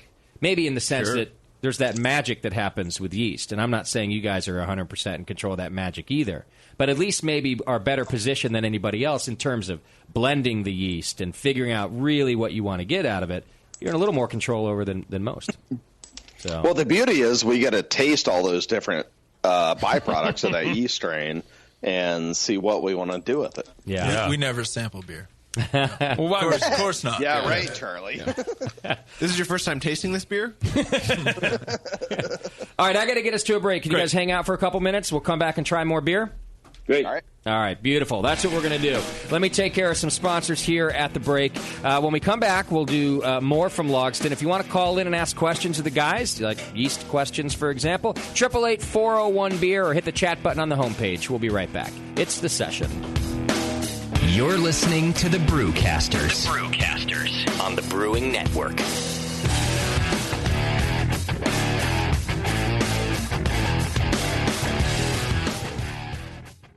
Have you ever dreamed of attending the World Brewing Academy? This year, thanks to Lallemand and Danstar, one lucky brewer will make that dream a reality for free. Lallemand and Danstar invite you to enter the Beer School 2015 contest. One lucky grand prize winner will receive fully paid tuition to the 2015 World Brewing Academy web-based concise course in brewing technology worth almost $4,000. From now until December 13th, 2014, every Danstar yeast packet you use is your ticket to enter. Visit danstaryeast.com for the details and to print your official entry form. There's no limit on the number of times you can enter, so get brewing with Danstar and get your entries in to the Danstar 2015 Beer School Contest. Whether you want to build your home brewing skills or build a career as a professional brewer, this course will change the way you think of beer and brewing. Enter at danstaryeast.com and get the dry yeast advantage with Danstar and Lallemand Premium Brewing Yeast and enter to win. BN Army, I'm here to talk seriously for a second. You all are partially responsible for something explosive, and it's time you answer for it. Moonlight Meadery is exploding. Yeah, exploding across the country. Wait, they just landed in Australia with insane quality meads. With nearly 70 different varieties of mead on the market, Moonlight Meadery has blown up the mead category and completely reinvented it. Seriously? What? Seriously. What? You're paying money for that watered-down mead when you could have a Moonlight mead? Moonlight meads explode with quality and flavor. They're a party in a bottle. Did someone say party? If you want mead and want the best, you want meads from Moonlight Meadery and will accept nothing less. And now get 15% off by going to moonlightmeadery.com/BNArmy and use coupon code BNArmy at checkout. Hey, sign me up for that party.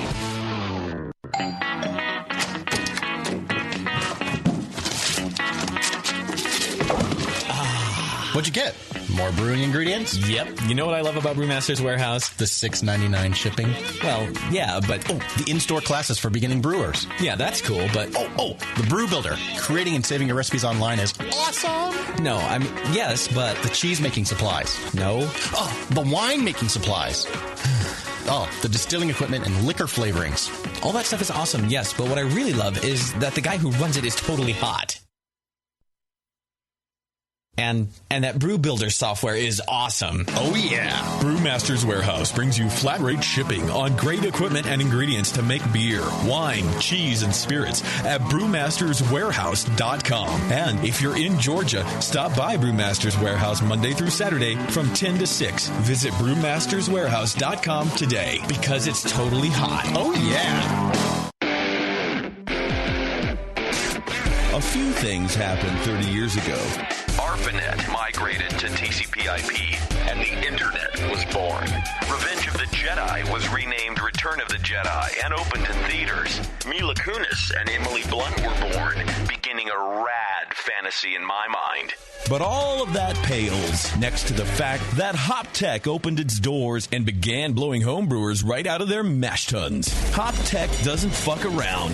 Real people shipping awesome shit straight to you. Their new website is fast and easy to navigate. Or just call 800-379-4677 and let badass bitch Jade and the gadget guy Roberto blow their warm load of customer service all over you. So visit the site or visit the store in Dublin, California, and support those that support you. Get your brewing on at hoptech.com. From the stovetop to a camp burner to some kind of brew stand, most homebrewers follow some version of this progression. With each move, a homebrewer will often have to change a lot, if not all, of their equipment. Until now, Blickman Engineering brings you the top-tier brewing stand, the only brewing stand that grows with you. For example, buy a top-tier floor-standing burner now, and it'll bolt right to your top-tier brewing stand when you're ready for all-grain brewing. The top-tier brewing stand is perfect for 5-gallon to 20-gallon batch sizes.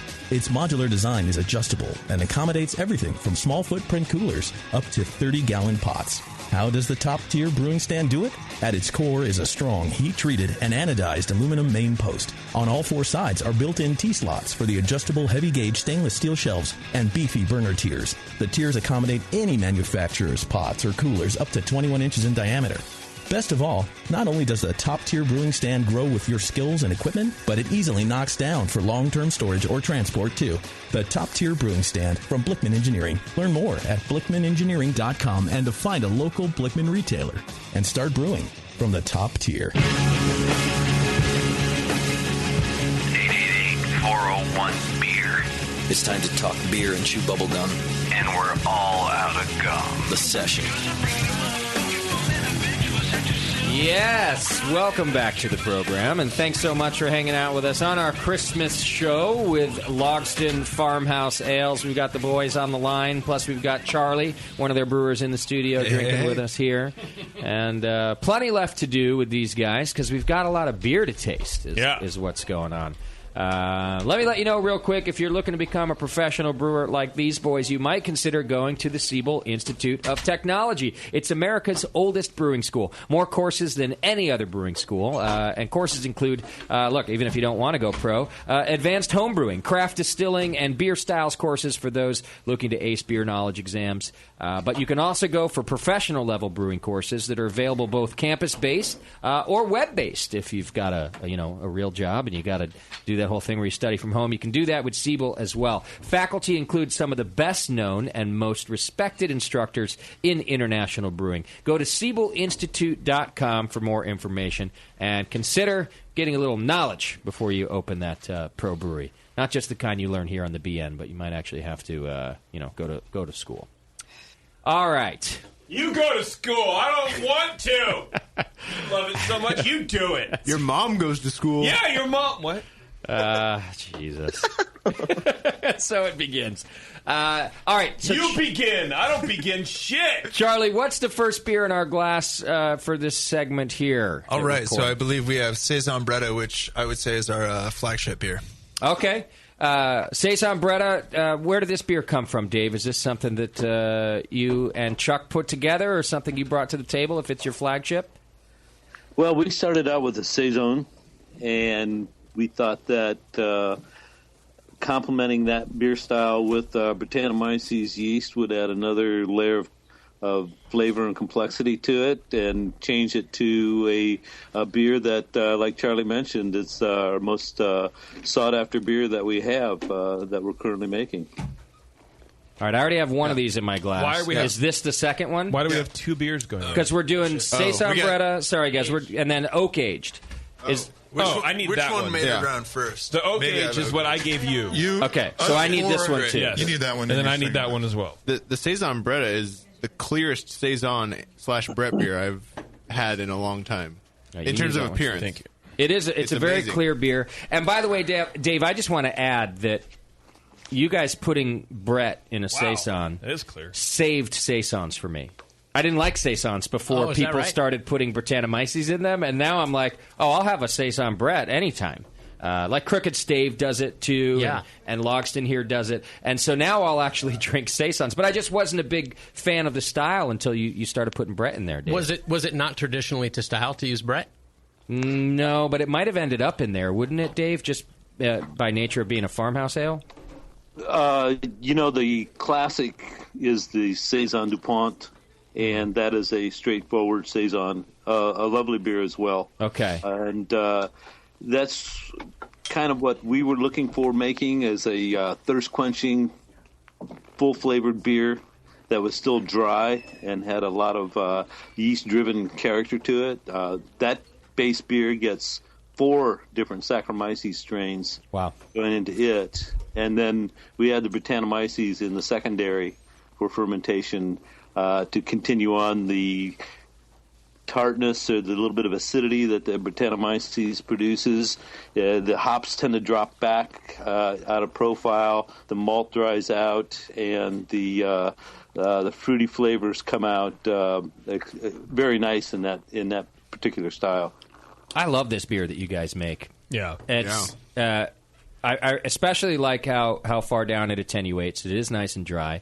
And then I think you're right about the fruity characteristics of the yeast that come out.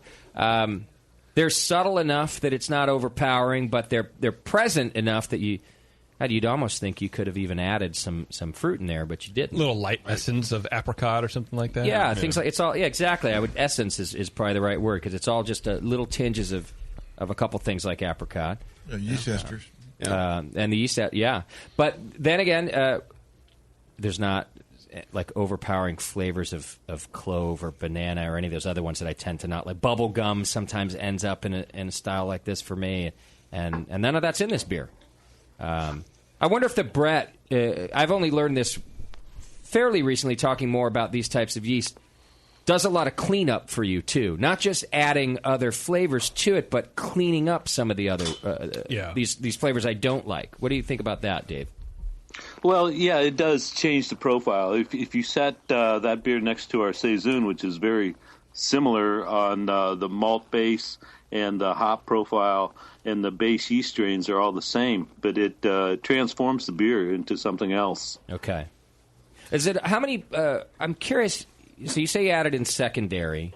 So has primary stopped completely before you add the Brettanomyces to this beer? Pretty much, yeah. It's pretty much dried out at that point. There's a little bit of fermentables that the Saccharomyces won't ferment that the Brettanomyces does go after and does dry it out a little bit more. How many points do you think you add, ABV-wise, or even dropping Plato, if you want to do it that way, with the Brett? Yeah, well, I think the Saison finishes around 1.5, 1.6, and this drops it down to about 1.3, 1.4 typically. Okay. Do you guys leave it at the same temperature when you add the Brett, or will you change it? It's whatever temperature the barn is at the time, actually. Oh, right. I was going to say it depends on the season. Now, wait, is that just for secondary or primary as well? No, we have a little bit more control in the primary fermentation. We have cooling jackets on those fermenters. And then secondary goes into the bottling hall in the conditioning tanks. And that's pretty much ambient temperature for the most part. And we are able to heat in primary as well during the winter. Okay. So. Oh, really? Yeah, and our conditioning room for all the bottle product is warmer than the bottling hall. Got it. So you bottle condition everything? Everything, yeah. Everything. Oh, yeah. Bottle and keg conditioned. Even kegs also? Yep. Okay. Yep. It makes it the fastest keg filling you've ever seen. It's sure, yeah. Why explain that to me? Why is that? Because you're packaging flat product. You just rock and roll. I see. Got it. Yeah. and then it sits just like you would bottles until you it mix carbonates. it with our priming sugar, which is pear concentrate. Okay. Yeah. Do you guys find any difficulty in controlling the amount of carbonation you want by doing all bottle conditioning? It's a challenge at times. There's a bit of a learning curve over time with the actual attenuation and the amount of time the beer's had to sit before it goes into the package. Okay. Do you guys filter the beer before packaging and adding a conditioning yeast and priming sugar, or is No, in the beer there's no filtration whatsoever on our product. So it's all natural, wholesome product. So along with the whole leaf hop aspect, we also don't filter the product. There's no DE or anything like that. So, Charlie, this Saison Bretta that Beardy was commenting on how clear it is, am I not mistaken? This one you said is about a year old. Or is this from our shelf, which was fresher? The Oak Age Bretta is a year-old product that I brought. But the first one isn't necessarily. The Saison Bretta is from your shelf. It's from our shelf. And So that was a September date. So the clarity is this just normally how the beer is? Yeah, and I think you guys have probably had it on the shelf for maybe a week or two or three or more. And so and it's just, I mean, I love it that the it's method that way. we have for clearing beer up is time and temperature. Okay. Which do you like better? I haven't tried the other beer yet. So I think this is maybe an interesting time to talk about our barrel aging program and what we're able to do with barrels compared to other breweries. Let's talk about in it. terms of organic certification. Okay. Yeah, give us the lowdown. All right, we'll spin it over to Chuck. Charlie's looking for a career in radio now. He's a moderator in training right now. Master of the segue right there. I love it. I'm going to go take a break, guys. All right. And, Chuck, what do you got? Tell us about the barrel program. Well, there. Say thanks, Charlie. Yeah, for sure. A lot of the beers that we're doing, organic certification aside, like Oak Age Bretta, for example, we're taking beer that's aged for extensively in the oak barrels and blending it with younger products. So a lot of the products we do are blended. Even some of the younger Saison Brettas that we do are blended. So smart move. How old is the oldest stuff that you're blending in? A year plus. Oh, wow. Yeah. So, a lot of like traditional beers of Belgium tend to be aged for, quite extensively, 18, 16 months, 2 years, 3 years. But a lot of the beers that we're aging are aged in the barrel for X amount of time and then blended with, depending on what me, David, and now Charlie are defining flavor profile-wise, are blended subsequently with younger beer to match the profile of what we really expect in our product down the line. Are you blending to match a previous profile? In other words, so that if I buy the same particular beer from you guys, it might taste the same, even though it's a batch you brewed 2 years later? Or are you blending based on the best of what you have on hand and you don't care if it tastes like a previous batch? I think we're blending based on what we have on hand. Okay. And, we like, David and I especially like a lot of the vanillin character and the toast character that comes from the wood. So it's not necessarily based on a previous profile as much as it is what we like to taste in the subsequent product. Okay. And that's something I've tried to convey to tasters when I go out and do tastings too, is we are very much striving for a very consistent product, but our consistency may be different than what a macro producer or even a large regional producer may strive for consistency-wise, which is, a consistent product to taste or to brand. We always strive to produce the best beer of the style or what we deem awesome drinkable beer. Yeah. Well, for me at least, I'm not such a beer geek or such a great palate that I would taste, unless I was doing directly a side-by-side of like last year's and then this year's, I probably wouldn't know the difference anyway. I would just know, oh yeah, this is the brand I But bought. especially with our beer, you're going to drink two different beers, even if it was exactly the same beer this year and last year. Exactly. Because it's matured so much. Okay. So yeah. I think what we're trying to go for, especially at our scale, is that we're trying to produce the highest quality beer that will age over time the best that we can produce. Got it. Right. So, JP, to answer your question, yes, sir. I like the oak age Bretta better, and I really liked the Saison Bretta. Yeah, but I like the oak age by about twice as much. I agree. It has so much more happening that just my palate just likes it. It's those body year older kind of in there, and it's also a year older. Yeah. Would you guess that it's the same base beer? I mean, these are night and day. Would you have any idea? I'm terrible at that anyway, but kind of to answer that question, I was going to say that some of the notes from Saison Bretta, quite a bit of them, like the apricot that JP mentioned, are definitely very present in the oak age. So there are tons of similarities, so I might have picked those out. But there's so much more happening, I assume, just because of the oak. Is that the only difference, is that it sat in oak? Well, that's the beauty of the oak age Bretta, for example, is that you're taking old beer, so you're adding complexity to it. It's basically another layer on top of the flavors that you would get from the regular Saison Bretta, which personally I like the Saison Bretta that is 3 to 6 months old. Okay. And it tends to add a lot of the character of the Brett that is very fruity before it tends to get some of that horse blanket character where it really tends to pick up at 9 months to 12 months old, about a year old. It tends to get more of that horse blanket character. I really like it younger, where it tends to be fruity. Okay. And so when you're blending that young beer with the older beer, the older beer tends to have some of that oaky vanillin character and some of the toast character. And then after, 6 or 9 months even, it still has a lot of that fruit character to it. I also wonder if I'm picking up a little... like you're not lactobacillus. I pick up oak tannin that helps dry out the oaked Saison Bretta more. Yeah, and because I prefer a very dry, bone dry Saison, and both of these are great. I really like the fruit characteristics of just the plain Saison Bretta, but the oak tannins help dry it out a step further while still retaining the fruit characteristics that I think is even better. Is it? Well, I'm sure David can comment on that, but as far as the increased acid character tends to be from some of the aceto that the Brett itself produces. Okay, yeah.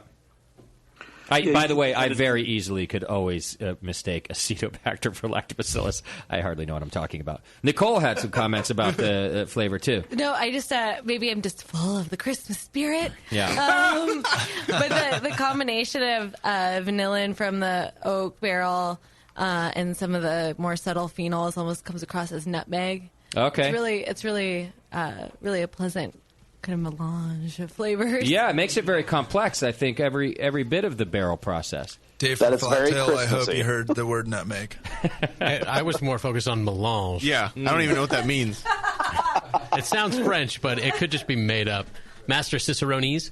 It's a vanillin melange. I love these two beers side by side. It's a really fun way to do a side by side because they're clearly different, but coming from the same origin.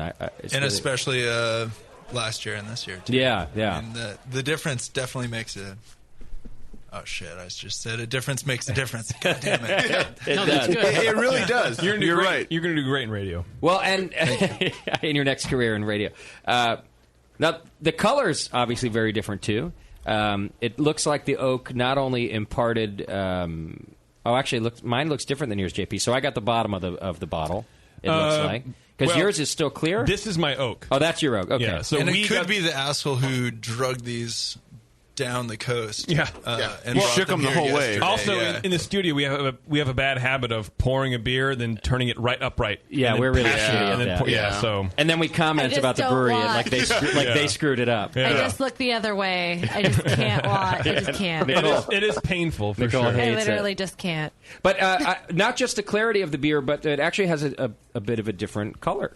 And carbonation The as well. SRM's different. Yeah. The carbonation is different. That's true. In fact, wildly different. Well, the clarity is different. That's going to affect the perceived SRM. Okay. Right. It'll look darker. But for example, JP's barrel age there, mine a little bit still has a bit of head on it. Oh, it's very spry. Whereas the Saison Bretta doesn't. So yeah, even the carbonation is a little different. Both great. You're getting a natural product, and I think that I don't know. It adds to the The Again, it naturalness. goes back The to farmhouses. our striving to produce a top end great product. Yeah. Whether we have a window. Yeah. Being farmhouse beer, A range, yeah. not a macro beer, Well, or even a regional beer. I think it's like I guess what I'm saying is like the craft of craft brewing. It's done by hand. This is a thing that is made. It's not just produced.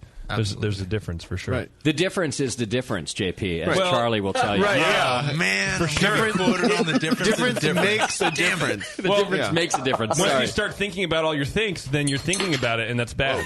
You realize I'm going to get shit for this. Chuck forever. and Dave, you might want to consider making T-shirts for the Difference is brewery. difference. Yeah. But do it in French so you sound smarter. There you go. Do it in Flemish. Le différence, c'est la différence. Well, you know what they say: get your saison. We do say get your saison. All right, let me do this. We're finish your beers, guys, because we got a couple more from Loxton coming around. Maybe we'll see. We don't know if we can get the cap off. Yeah. While we do that, I've got a couple of questions from our chat room for you guys while we're waiting on the next beers. One of our listeners wrote in, Film Labrat. He's in the chat room there, and he wants to know if you guys do small test batches in order to try out yeast combinations, new yeast combinations. Not so much. You just go for it. Well, with the almost 30 years of experience in yeast and brewing, you kind of get a feel for it. You get to know what it is that you're working with, the flavors that you're looking for, and be able to put it together, brew it, and find that, this is what we're looking for. I'm curious about when you blend a yeast, is it, and maybe this is a dumb question, but maybe that's never stopped me before. Nope. Is it always a 50-50 blend, or can you do something like a 90-10 or whatever you might do? Definitely dumb. Thank you, Not only Beard. dumb, but Did you even ask that? No, typically they go in equal proportions going in. Okay. And then over a couple generations, they might start to drift, and that's when we reculture and bring up the strain again. Because one will start to overpower the other? Yeah, the bullies take over. Okay. Yeah, the bullies take over. They tend to dominate. So we kind of keep that in check. Got it. Good for you. If only we could do that in America. In our schools. In American schools. in the world, not just America. All right, here's another question. I don't know his name in the chat room. Wants to know, what's the weirdest ingredient that you've ever put into your beer, and how did you do it? No comment. Chuck doesn't want to talk about it. That was my fault. I'm sorry. I don't want to talk about it. That means balls. Charlie might be the weirdest element that we've worked with. That you've ever put in your beer. Come on, Dave. You've never said that about me before. How did you add him? Weird things. A little more traditional. Using the ingredients that are available and blending them in the way that we find make beer we like drinking. I think our farmhouse is the way that we make beer weird. So there's no weird fruit or weird, something that maybe that I wouldn't expect to find in a beer that you guys have in found? the future, I think we have a few projects that are coming down the pipeline. Gonna make a durian beer? Durian, right? Oh, come on. Right, No. Chuck. Or Thank like you. Moon rock or whatever. Yeah. Some asteroid. Yeah. You already mentioned the scrotum, so that's plenty good. Oh, yeah, tea bag stays on. It was an accident, and Charlie has already apologized. It's not teabag beer. It's called the Belgian dip. I hope that's the name of the beer when it comes out. The Belgian dip. Yeah, that'll be the BN exclusive. The Belgian dip. All right. We'll come by and try it. We don't care. Yeah. Yeah, I've been talking with Flat Tail Dave about doing a beer called Taminated. Taminated. Just wait for that one. Oh, that beer's taminated. All right. Have E. Cola in it. Let's go to the phones where we got Ryan on the line to ask you guys a question. I hope it's not Ryan from Portland. Hey, Ryan, where are you calling from? Oh, no. I'm calling from Portland, Oregon. You dumbass. You should have just said Tallahassee. Come on. Yeah. I've been waiting for this for a long time.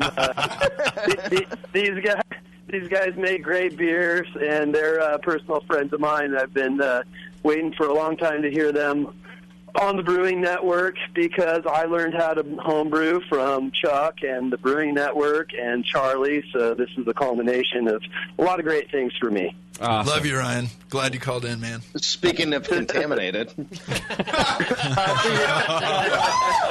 has a lot of things to learn, it sounds like. Yeah. And I also had a great hidden talent that I wanted everybody to know about Charlie. Oh, don't tell him. Oh, no. Charlie and Dave from Flattail are two peas in a pod. Those guys come up with the craziest and best names for beers ever. In fact, Chuck, Charlie, and Dave and I were in the Brewers Lounge of the Oregon Brew Fest a few years ago, or the one down in outside of Salem, and they probably came up with 50 different brew names in about 5 minutes. It was pretty hilarious. You're going to say Taminator, are you? Because I just said that. No. Okay. No, this is a beer that Charlie and Jenna, his fiance, lovely fiance, and my wife and I brewed, and it was a chocolate rye porter with Hawaiian salt. And Charlie aptly named, because we love the kid Chuck, Charlie aptly named that beer Rye and I Assault Chuck Porter. And we just thought that's a good name. Hilarious. That's a great name. By the way, other than naming beers, being compared to Dave from Flattail is not really a compliment, Charlie. Had I known that may be true. Dave came down and did a beer release here a couple weeks ago. He ended the night with bacon shots, literally with glasses full of bacon. I think that he was shooting. How does that even happen? It's Dave from Flattail. That's how. Yeah. I had no idea you guys were so similar. I would have never booked you.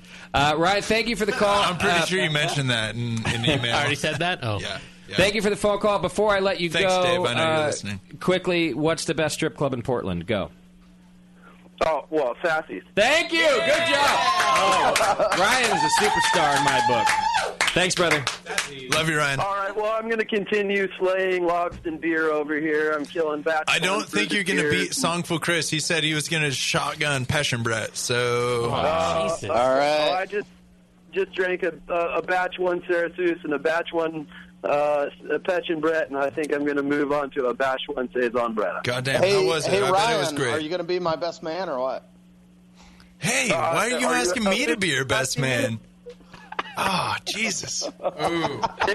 This must be what This is some dog shit. Let's take care of some business on the air. Yeah. Or what about David? Come on. We're going to work this out right here. Charlie just got looked over as best man on the BN. I'm flattered. I'm flattered to be looked over as best man on the BN. Ryan, what's best man is a lot of work. Ryan, you're really lucky. Yeah, but it couldn't happen in a better place. What's your answer, Ryan? If he's officially asking me for Chuck, anything. You betcha. Wow. Absolutely. That just happened. Is this like those party lines from the 50s when like everyone first started getting a phone and it's like you pick up the line and there might be another conversation on? I feel like that's what this is right now. That's what just happened. Yeah. What about Charlie? Does he make the wedding party at all? Right. Chuck? Oh, he'll be part of the party. Oh, he will be. Oh, so there you go. He's the entertainment. Yeah, You're invited. He'll be working. You need to pour beer. Yeah, I'll be working. I'll be pouring beer. All right. Hey, Ryan, thank you for the phone call later, and participating in the program. No, I just want to tell you one more thing. So I bought a bunch of organic bananas, and I'm going to eat them when I drink the beer. Ryan. They're organic. All right. What beer's in our glass now, Charlie? I don't know. Oh, it's the Vlamic. I was busy talking. It's an oak-aged That red. would be nothing because I drank it all. All right, so we got Far West Real good. Flaming. Did we pour some Syracuse as well? I don't know. Not yet. Oh, okay. Far West Vlaming Organic Oak Aged Tart Red Ale. Chuck, you want to tell us about the beer? and this is last year's. Okay. I like that. Yeah, I bet you do. Yeah, like that for beer. sure. It is. It's a blend of different base malts as well as wheat and oats and chocolate malt, and it's aged on Saccharomyces as well as Brett and Lacto and oak.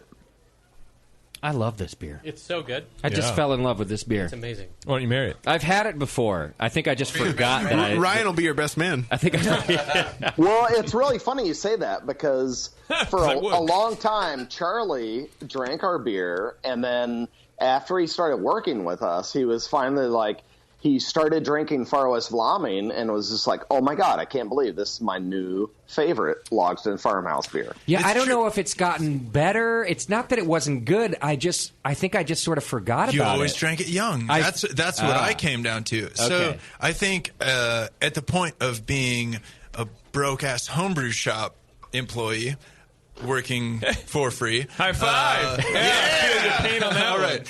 I think I would gravitate towards just straight up Saison Bretta. I mean, I drink Saison occasionally, but Saison Bretta is the one that I really gravitated toward. Or I would go up to Passion Bread or Syracuse, one of the fruited products, and I would overlook Far West. And as soon as I started, I think what it really came down to is I just drank Far West young a couple times and was less interested. And I had some old Far West and was like, oh, wow. And that's why I really wanted to pull an old Far West to bring down to you guys. So this one's a year? It's a year old. Yeah. Okay. Yeah, this beer's fantastic. And even the newer one is really gaining character quite quick. And we have that on tap here, right? I think we do. Yeah, the Far West is on. Yeah. That's the one on tap? Hell yeah. Oh, we got a keg of it? Yeah. Oh, yeah. We have it fresh Yeah, as you well. should run that's outside real quick. That's an interesting side-by-side to do there. It is a great Yeah. side-by-side. I did that earlier with a few of your bartenders. Okay. Because apparently in I thought California, they your looked drunk. bartenders can drink. Is that true? That's how long he's been there is 2 days. So a few of the bartenders. Every bartender we have has drank with Charlie. They had to leave because they drank with Charlie, yeah. You have to go now. We fired half of our bartenders thanks to you, Charlie. You're welcome. Yeah. I was just working my way in. You're just trying to help. You drank them under the bar. So tell us about the process of making this beer. I got the ingredients there, but everything goes in and then barrel aged as well, or is this all stainless? No, this is a barrel aged beer. Okay. This is a beer also where we age a bit of the beer up to a year or more in oak. And when we use oak, it's all reconditioned oak or renewed oak, so there's no bourbon or wine character that's going to come through in the beer. We want the vanillin and the tannins in particular to come out and soften the beer. That's one of the things both with the oak-aged Bretta and this beer is that the oak does soften it and round out the beer nicely. And we take the aged beer, blend it with young beer, and when we blend, what we're looking for is how much oak profile comes out. The younger the barrel, the more oak comes on very quickly, so it takes less of that beer to blend with young beer in order to get the balance that we're looking for. So explain the renewed oak process. That's where it gets thanks to Chuck and our carpenter Tobias, Old World Carpentry. They are able to open up barrels, shave them down, retoast them, seal them up, fill them up, and basically have renewed oak at that point. So that's what we're looking for. Does that speed up the oak flavor extraction? I mean, getting fresh vanilla. The first time into the barrel, you get a lot of oak in just a few months. Second time into the barrel, it takes about twice that much time to get a similar oak profile. And about third time into the barrel, it takes a year or more to bring out that flavor profile that we're looking for. So what we did recently here was we just put in some 40 hectoliter Hungarian barrels. So just about to mention that, Dave. That's great. So we have a couple of large barrels, brand new, that we're going to be able to blend proportionally, again, with the young beer in order to get that balance that we're looking for. So a lot more capacity in that area for us. And looking forward to see what Hungarian oak has to do over some of the smaller barrels that we've had. So with the big barrel, it's a new experience. We're going to have a lot of fun. I love Hungarian oak. Yeah, I like it a lot. Actually, I like it a little better than French oak, personally. Yeah, we've had some of our smaller barrels were Hungarian, and we like the profile we got from it, so we weren't too concerned about what we were going to get. We just knew that we were going to have to taste it and evaluate what the profile was like and see how it worked in the mix for the beers that we're making. So you guys are calling this an aged oak-aged tart red ale, and so to me it's somewhat similar to like a Flanders red. It is, yeah. Okay. That's essentially what it is with oak aging. Mm-hmm. So here's what I want to ask about and commend you on. I'm actually a self-proclaimed fan of Acetobacter. I like You're no longer my friend. I like. So we're going to ship all the bad barrels to you. Y'all act like this is a surprise. Like, I'm a big fan of Rodenbach Grand Cru, which is, in my opinion, heavy on the Acetobacter characters. Yeah. Now, this beer is kind of. Well, it's first of all, it's way better than a Rodenbach Grand Cru in the sense that there is some Acetobacter there, I think. I'm picking up some of those harsher, sour qualities.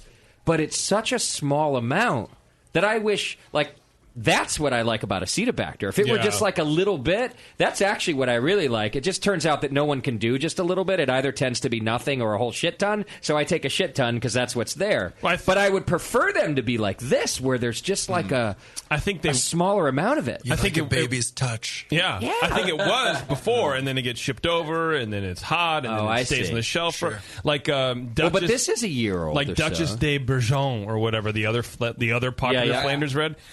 That's a fruit fly character. Yeah, that's hit or miss for me. I've had them where it's like super low in the aceto, and then it's like drinking nail polish. Yeah. So I actually stay away from Flanders beers, even Grand Cru.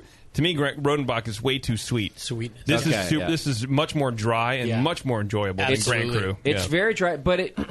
Than Rodenbach. Is there a little bit of that harsh, like Acetobacter, and I just mean a touch of it, that I like in this beer? Or are you not? Since it's a blended product, sure, that is it really be the essence of that.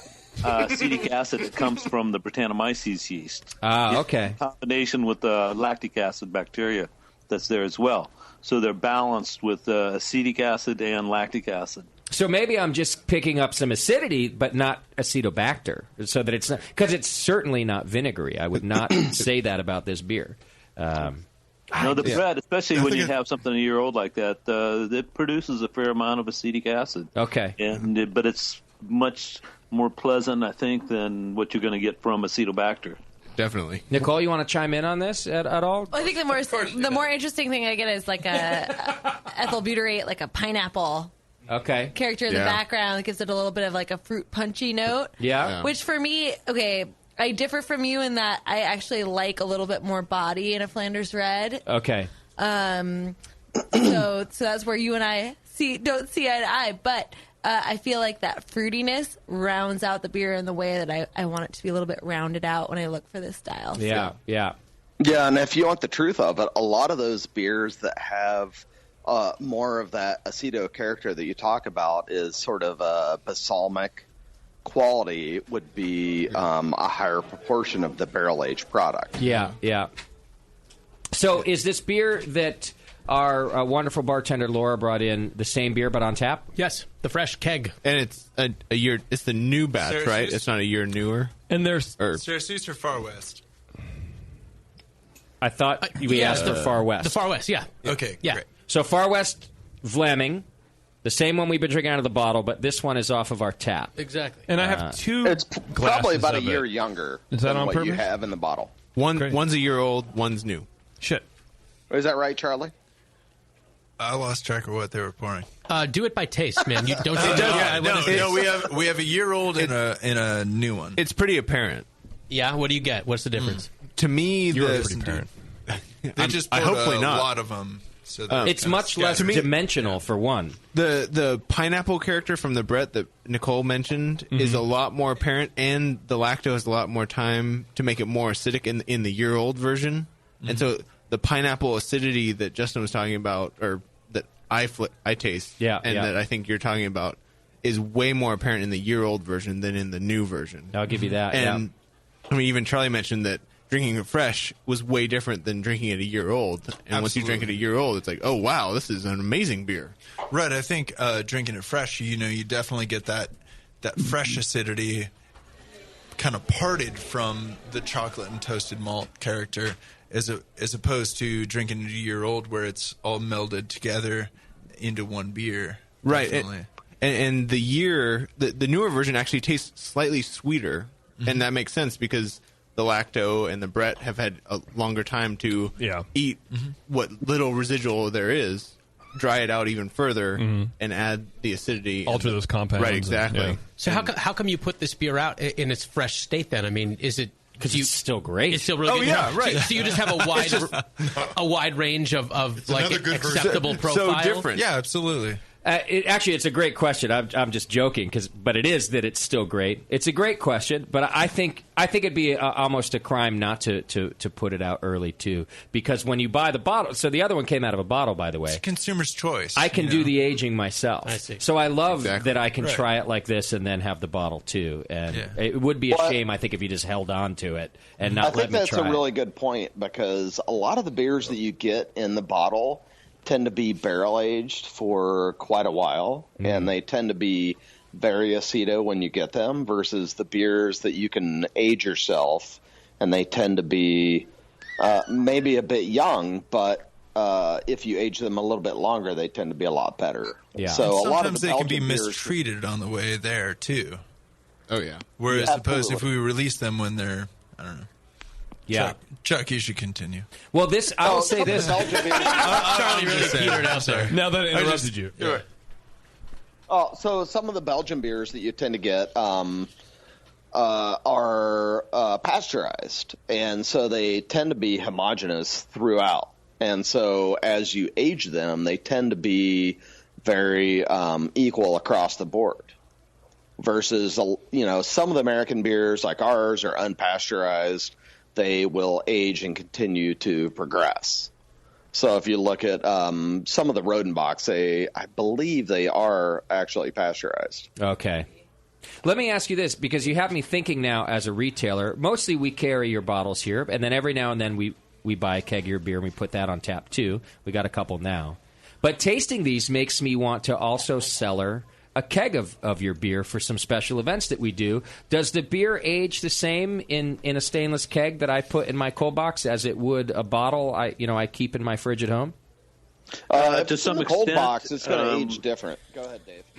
Yeah, at the same time, the bottled product is a little higher carbonated than the keg, just so most places can get it to pour properly. Right. So the CO2 is a little bit less. And, yeah, the different size vessel is going to affect that aging process to some extent. But at the same time, they are both re-fermented in the keg and the bottle. So you're going to have some similarities. And yeah, I would say that aging kegs of beer is a nice way to do it. Fortunately, we just don't have enough space in the barnyard to let them set for that long before we can even get them out. And, yeah, like Chuck said, the young beer has its own character, and as they age gracefully, they continue to evolve. So the keg beer will still evolve? Yeah. Okay. Mm-hmm. Good. That's what I wanted to know, because I think we might stash one of these away. Hell yeah. For some events. One for now and one for later. That's a good way to buy it. A good way to purchase our beer. Buy 10, stash some for later. I always say that's how I like to buy bottled beer, but I'm lying. I buy 2 and then I drink 2. It's what happens. No, you got to buy it by the case. That's where it's at. You're right. I do. The only beers I've ever cellared is when I bought like 6 of them. And buy 12, drink 12. Right. Consider buying 1 per year. Buy six bottles. We'll have to buy drink 6 per year. Now, see, that's what I mean. It just never happens. It never sits around. Because I'm always like, I'll do this, and I'll try one for a special occasion, and then like it's Wednesday. Right. and I'm thirsty, and a bottle of Logston is on my shelf, and I'm like, it's Wednesday. I have the same problem. So, all right, just because I want to make sure we talk about as much of your beer as possible, let's move on to the next Logston beer that's in our glass. What did you pour here? Where did this one go? This is the Cerasus? Cerasus. Tell us about this beer, Chuck. Cerasus is the Far West Vlaamse that we age for a year, and it's blended with younger beer that is fermented with cherries. Okay.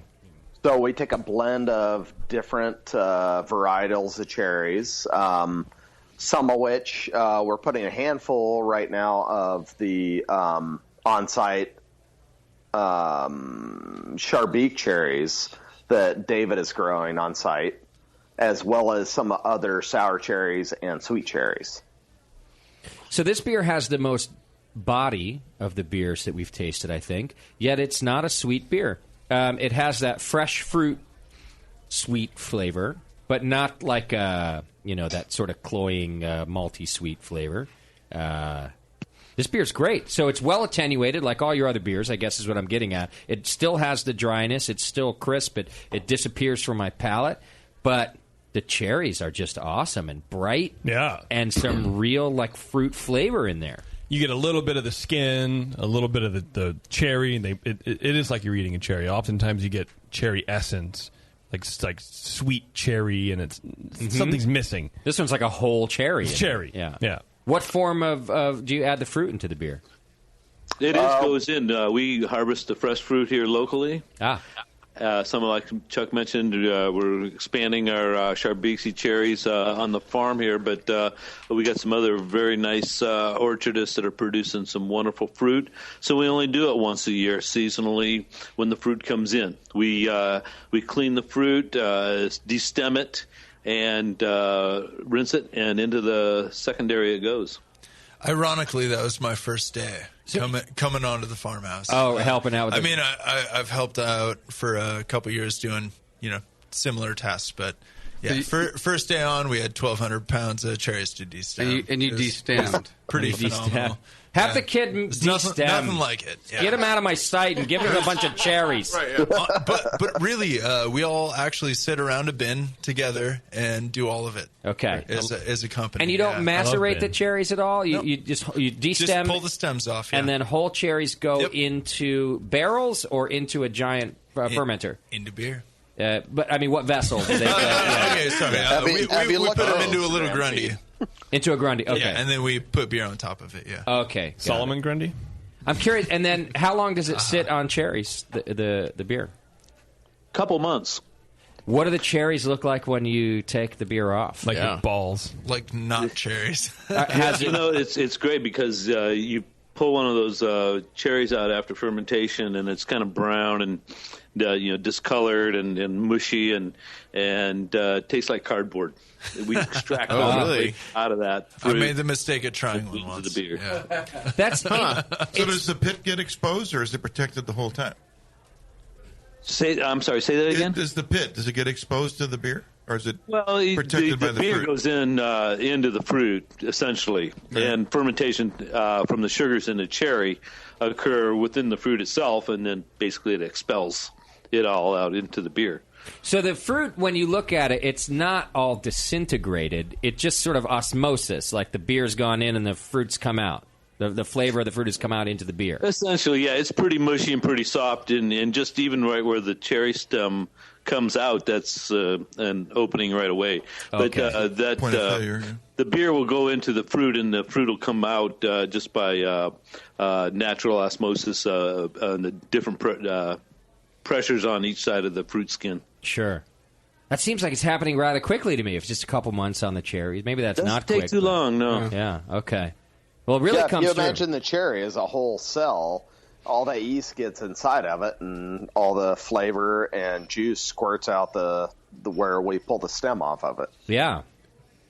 I kind of feel like all these people who've come in and told us that we have to have puree and this and that and make the whole process more difficult.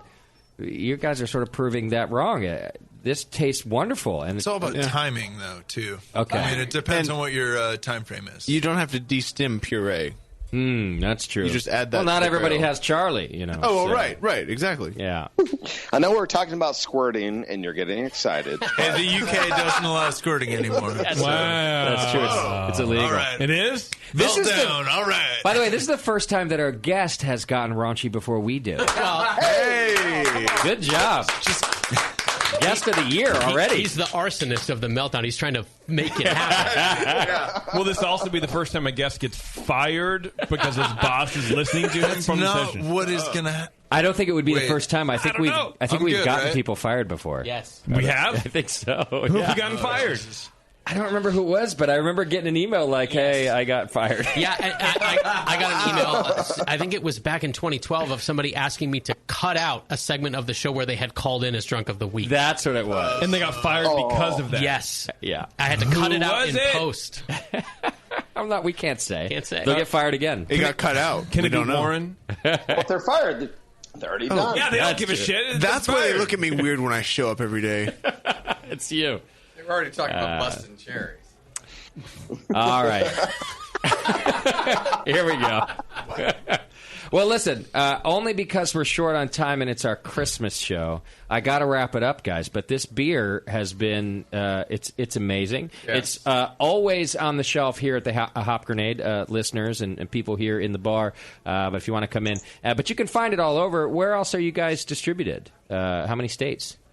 We're up and down the West Coast, Okay. And also in New York and Hawaii at this point in time. And what's the website that people can go find more information?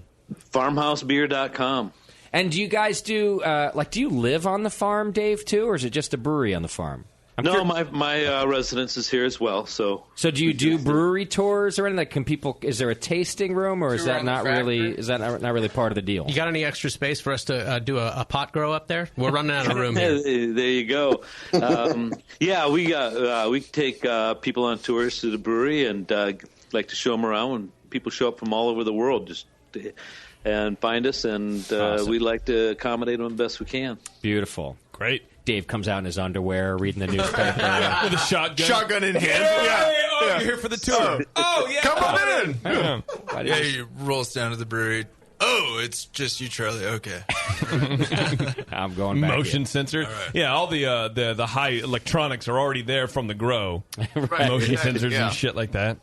Well, please keep up the good work and expand into. Don't take it out of our market because we love it, but expand into new markets so people can try your great beer. It's really awesome. Thanks for doing what you're doing. Thank you so much. And Justin, I promise I'll never call you Scott again. Scott, I really apologize for that. No problem. To which Scott? I mean, you could have called me anybody but Scott. Yeah, right, would yeah. have been. Maybe he meant Dr. Scott. Scott looks even better than he thought Scott would even look. Yeah. Wait. Yeah. What about me and my gingerness? Did that surprise you? Or Are you ginger? No. Oh, he is. Yeah. He is. He's saying yes? He's a ginger in denial. No I've always soul. wanted to be a Why ginger. don't we ask the He is objective? brown hair. He A doesn't know what he's self-hating talking about. ginger. No, that's because he started using Just for Men since we've been calling him a ginger. Gotcha. Just for ginger. That's for ginger. He's been using Just for Ginger. He got tired of being treated like a soulless devil, so he started using Just for Ginger. All right, boys. Logston Farmhouse Ales. You can find them up and down the West Coast. You can find them here at the Hop Grenade, or go to the website and check it out. And Dave, it's been a while since we had you on. It's a pleasure to talk to you once again. Oh, great being here. Really appreciate it. You guys are a good time. Charlie, you're welcome back anytime. We open at 11:30 every day, but you know. No, I've got a flight at 6 a.m. Okay. Chuck, thanks, brother. I appreciate it. Hey, thank you so much, guys, for having us. All right, that's Thanks. Logston Farmhouse Ales. I think Charlie's going to hang out with us, though, even though you got that early flight. Oh, hell yeah. You going to do Christmas I got shenanigans? nothing else to do before I got to get to the airport. He doesn't have a room tonight. Uh-oh. He's got. That's why I said he's going to end up asleep on the bar. He's got a seat booked at SFO. I'm assuming that... no, Oakland. Well, if we Yeah, still it's have all the good. studio in Martinez, you just sleep outside. Are you really roomless? You just came to the show like, we'll just figure it out later? Yeah, sure. Well, I mean, why get a hotel before you head to the airport? I mean, At 6 a.m. yeah. I'm Wow. assuming that Dave from Flat Tail told you where the tattoo parlor is. Right. I don't trust anything that guy up the says. street, right on the corner. I don't trust anything Anybody that who guy visits says. Concord goes to that tattoo parlor. Right, Anybody who gets gets the a tattoo of Tasty on his ass. Right. Yeah. That's what I've been told. All the locals have it.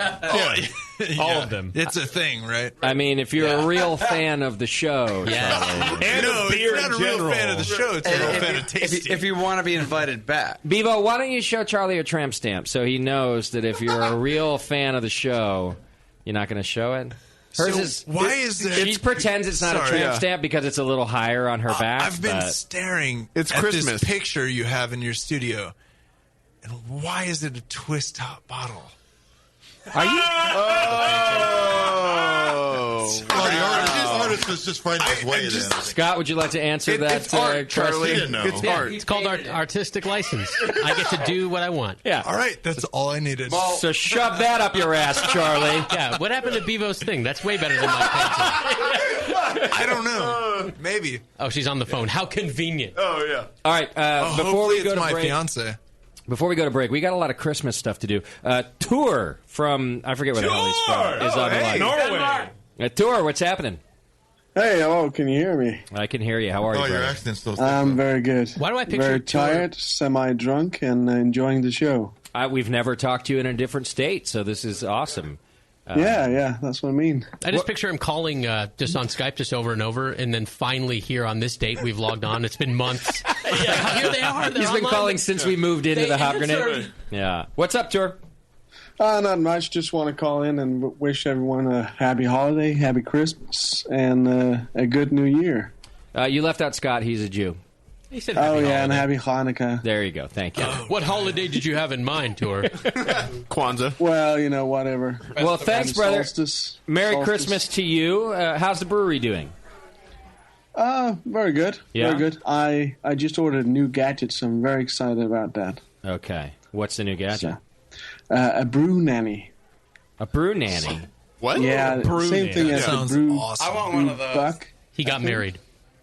What color hair does she have? I'm hoping redhead. He's a ginger A real fan. one or a- So, okay, guys, I just want to call in and wish everyone a happy holiday. And I'm glad you did. Thanks, Stuart. It's good to hear from you. Just one happy Okay. holiday? Cheers, Cheap brother. bastard. take care, Merry guys. Christmas. Bye. There you go. Good old Tour. Haven't talked to him in a while, eh? Yeah. All right, let's do this. Do I have to take this phone call first? No. Why don't you just do it? It's going to be... Oh, you're going to make him hold 5 minutes? Yes, we have to pee. Probably Take it. Dave from Just Flattail. take it. Fuck Let's that just guy. do it because it could be a little while. Olivia from Burbank is on the line. Olivia, what's happening? Hi, Olivia. Not much. How are you? I'm wonderful. What's happening in Burbank? I don't know who I'm talking to. You're talking to Justin and Hi, Justin. and lots of other people. Hi, Olivia. Lots of other people. Hello, lots of other people. Hi, Olivia. Hi, how old are you, Olivia? I'm 23. Nice. Great. That's just the age I date. Are you drinking some Logston Farmhouse ales tonight? What? Yeah. I didn't think so. I'm She's sorry. doing a flight of them. So, are You you never know. Olivia? Are you drunk? Yeah, a little bit. Good.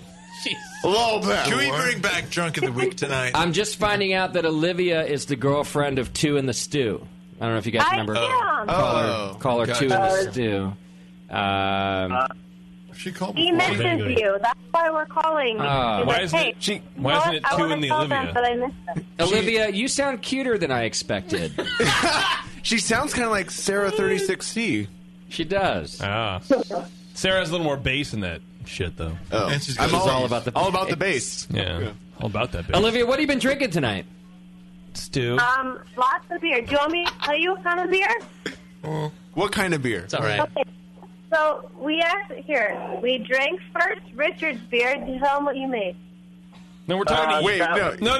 No. Put Olivia back I on. don't know who Richard is. Yeah. Who the hell's Richard? That's Two in the Stew. Yeah, no one gives a shit. We're talking to you, Never mind. sweetheart. What did you we've heard him drink? before. Don't put Fine. Okay.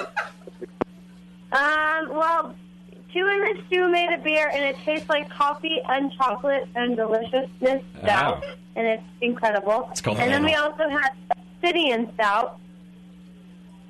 Okay. What did I say about that? Mm-hmm. Okay. And then We have Oak Aged Yeti, which is the Master Imperial Stout. It's delicious. That is good. And then I just had Julian's Hard Cider Apple Pie. Oh, yeah. Why not switch to a little hard cider after a couple good... I mean, why not? You know? After putting 2 in the stew, it's best to get in cider. I agree. Beardy's like pun comedian today. Anybody else notice that? Well, Beardy's having a lot of puns. You know? I have pun in the holidays. He's a punter.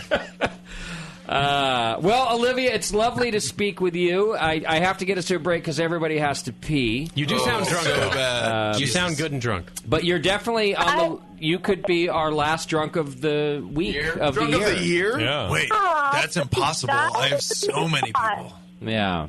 So many people. Is Olivia going to get pregnant tonight? Good question. No. No. Are you sure? Not again. Please cross fingers, knock on wood, because it is a possibility. Yeah. We're knocking on wood for The you. last one didn't end well. Let's transition to plastic hangers. Stop it. All of you, stop. What happened? I meant one she in had the a kid. queue. The kid sucks. It's hard. How long have you guys been together, Olivia? 2 hours. Oh, gosh. Well, we've been together for like 2 months. We've known each other for like 7.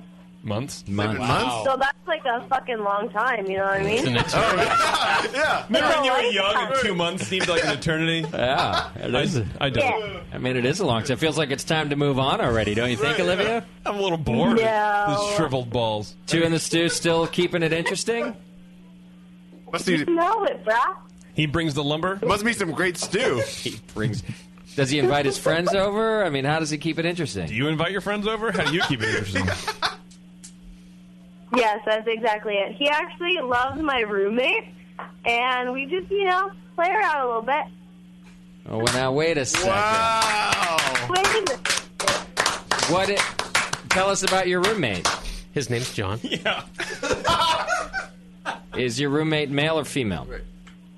Female. And how old's your roommate? My roommate is 22 years old. And she doesn't mind, just getting into the mix with you guys? Oh, no. She's so cute. You guys should love her. Is it I already do. Yeah.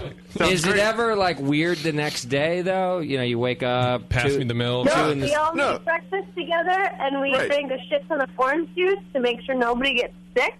Wow. That's awesome. Vitamin C, baby. Yeah. Vitamin C, a got it little down. vitamin D, if you know what I'm saying. Vitamin S or stew. I have no idea what you're saying. Do you need another roommate? I could move in. I don't know. I feel like if you need help paying the rent. Yeah, I need to start getting some roommates again. Yeah. I think you always got the wrong kind of... Beardy was your roommate. Schumann and was the wrong roommate. Yeah. Yeah. Schumann was getting all the action. I was like, Right. wait a minute. Olivia, we've been doing this all wrong. Yeah. Yeah. Justin, every one of your roommates has been the wrong roommate. You talked over Olivia. I couldn't hear. Shamed him. How dare you? Everybody shut up. I'm trying to talk to Olivia. God. What's your address? And that means you too, 2 in the stew. You shut up also. Yeah. Richard. I'm sick of you, Richard. Dick. Olivia, where do you live? Dick stew. Burbank. Oh, Burbank. I live at Richard's house. What street do you live on? South Valley Street. Oh, it lives on Valley. All right, I got to get us to break. Olivia, you're a wonderful young lady, and I feel like you're doing God's work over there. Thank you. What's your house number? And, We're going to send Uber over. A car will be there to pick you up shortly. I have something to say. Can I say something? Yeah, you may. Go Sure. ahead. Is JP listening? Yeah. He is. No. Yes. Yes or no? He is listening. He's here. Yeah. Are you listening? Okay, JP, I have Yes. 2 things for you. First of all, Shit. don't get cancer. Too late. Second of all, Too late. Stu in the Stew wants to send you his beer. He wants that to be really clear. He wants to send you beer. He wants his beard to be clear, or He wants No, to. he wants to send you his beer. oh, okay, okay. Just for enjoyment. because it's really yummy, and you guys will love it. Tell them to do All it. right. Thank you, Olivia. Yeah. Me and my boner have to pee now, so we will be talking to you guys later. Do feel free to call back later in the program. Did we just put those words in her mouth, or was that actually going on, that they're sharing the roommate? Yeah. I think she was alluding to them. She didn't allude. She said, Oh, we, no. we fool It around. happens. That's what I thought she said, too. And then they wake up and make breakfast together. Right. Yeah. Wow. Those are the things that I heard. I need a time machine. Those are all things I heard. America. Right. Heaven. Let's take a quick break. When we come back, it's time for Name That Christmas Tune. If you want to play along, 888-401-BEER. Give Bevo 2 minutes to go pee and then call 888-401-BEER. It's The Session. We'll be right back. You're listening to the Brewcasters on the Brewing Network.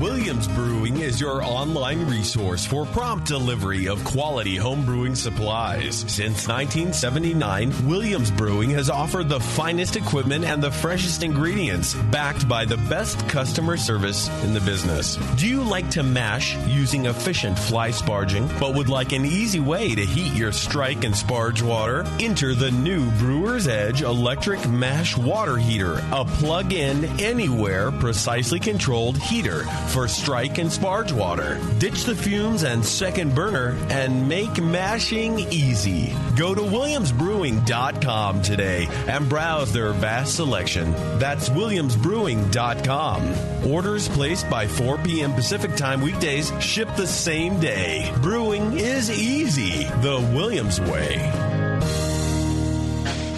When I order a beer, I want my server to know more about it than I do. I want someone who enjoys good beer and loves helping others enjoy it too. I want someone who knows how to pour a perfect pint for every beer style. I want a Cicerone. The Cicerone Certification Program is creating the type of people who help you enjoy great beer. Home brewers and craft beer lovers know beer is more flavorful and complex than ever, and it takes some serious knowledge to store and serve beer right. Cicerones know beer. There are 3 levels in the Cicerone program: Certified Beer Server, Certified Cicerone, and Master Cicerone. Cicerones are truly the sommeliers of beer. The best beer locations have a Certified Cicerone on staff. Relaxed and unpretentious. Cicerones are tested on storing and serving beer, beer styles, flavor and tasting, the brewing process and ingredients, and pairing food with beer. Learn more about your next beer guide at cicerone.org. Certified Cicerone, because it takes top talent to present a perfect pint.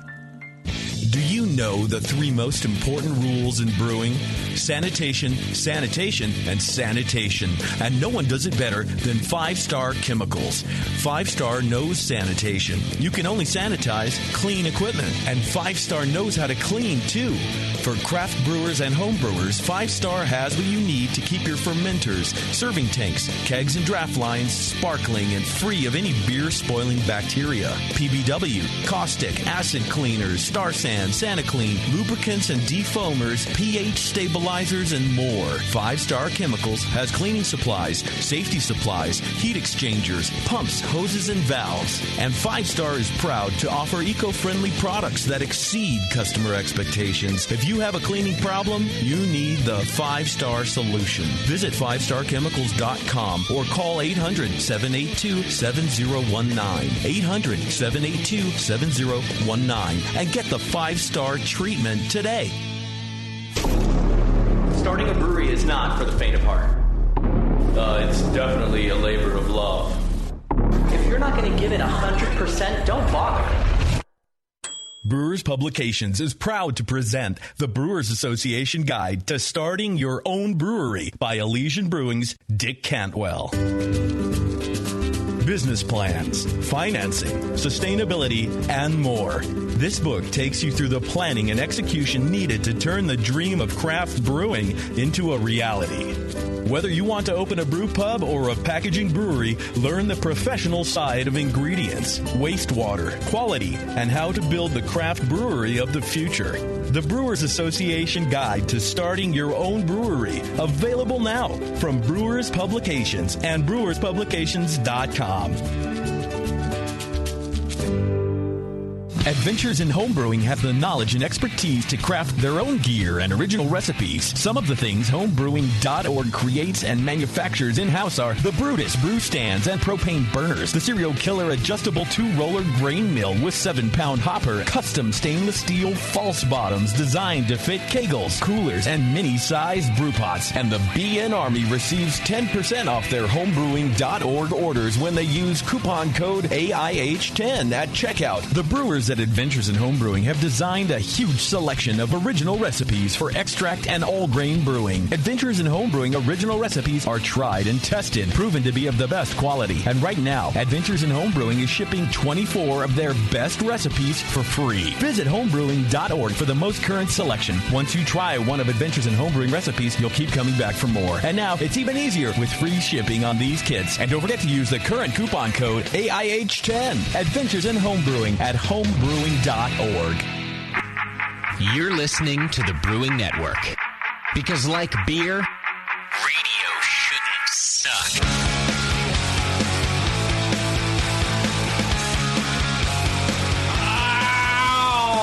All right. Hey, welcome to the Christmas show. Welcome to the Hop Grenade if you're hanging out with us out there in the room. We've got some Logsdon beers available on tap and in bottle. That was our guest tonight. We learned a lot about their beer. We've got more in front of us in here, too. So we're going to keep talking Logsdon beer. Also, we're about to play Name That Christmas Tune. We're bringing it back. One of our favorite Christmas games to do, and we need 4 contestants to do so. 888-401-BEER, 888-401-BEER if you want to call in and play along with Name That Christmas Tune. And then we're going to talk about our favorite creepy Christmas tunes also, and give you our interpretation of the real meaning of Christmas. The true spirit. The true spirit of Christmas is creepiness.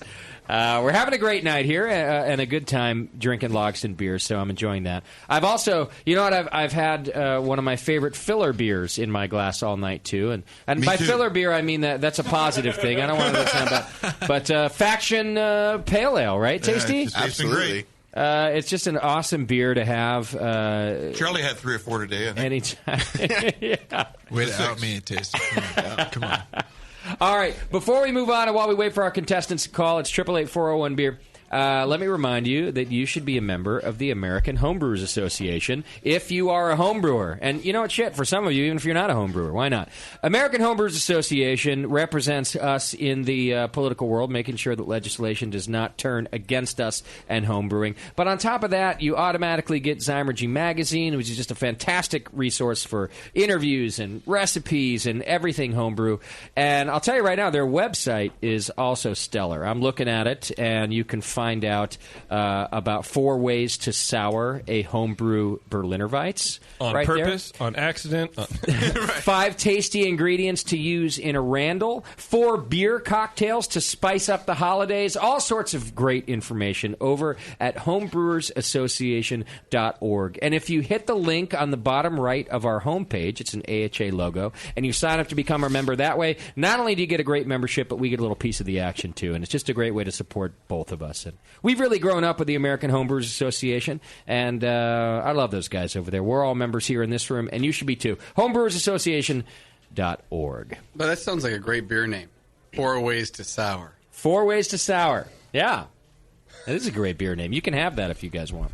No, I can't. That's mine. Logs. Oh, Doc's not giving it away. Yeah, he's texting Johnston Smakasiewicz to protect it right now. Yeah.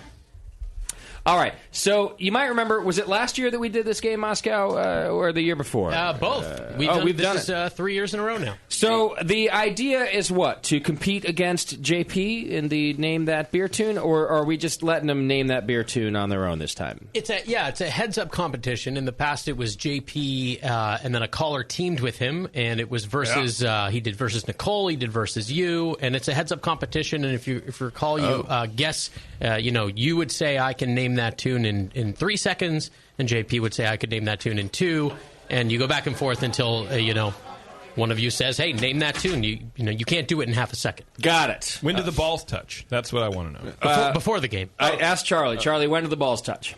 Belgian dip. Too fast. Too fast. Always too fast. It's true. Not fast enough for Charlie's me. had a rough life. He's like, always too fast. It's not wrong.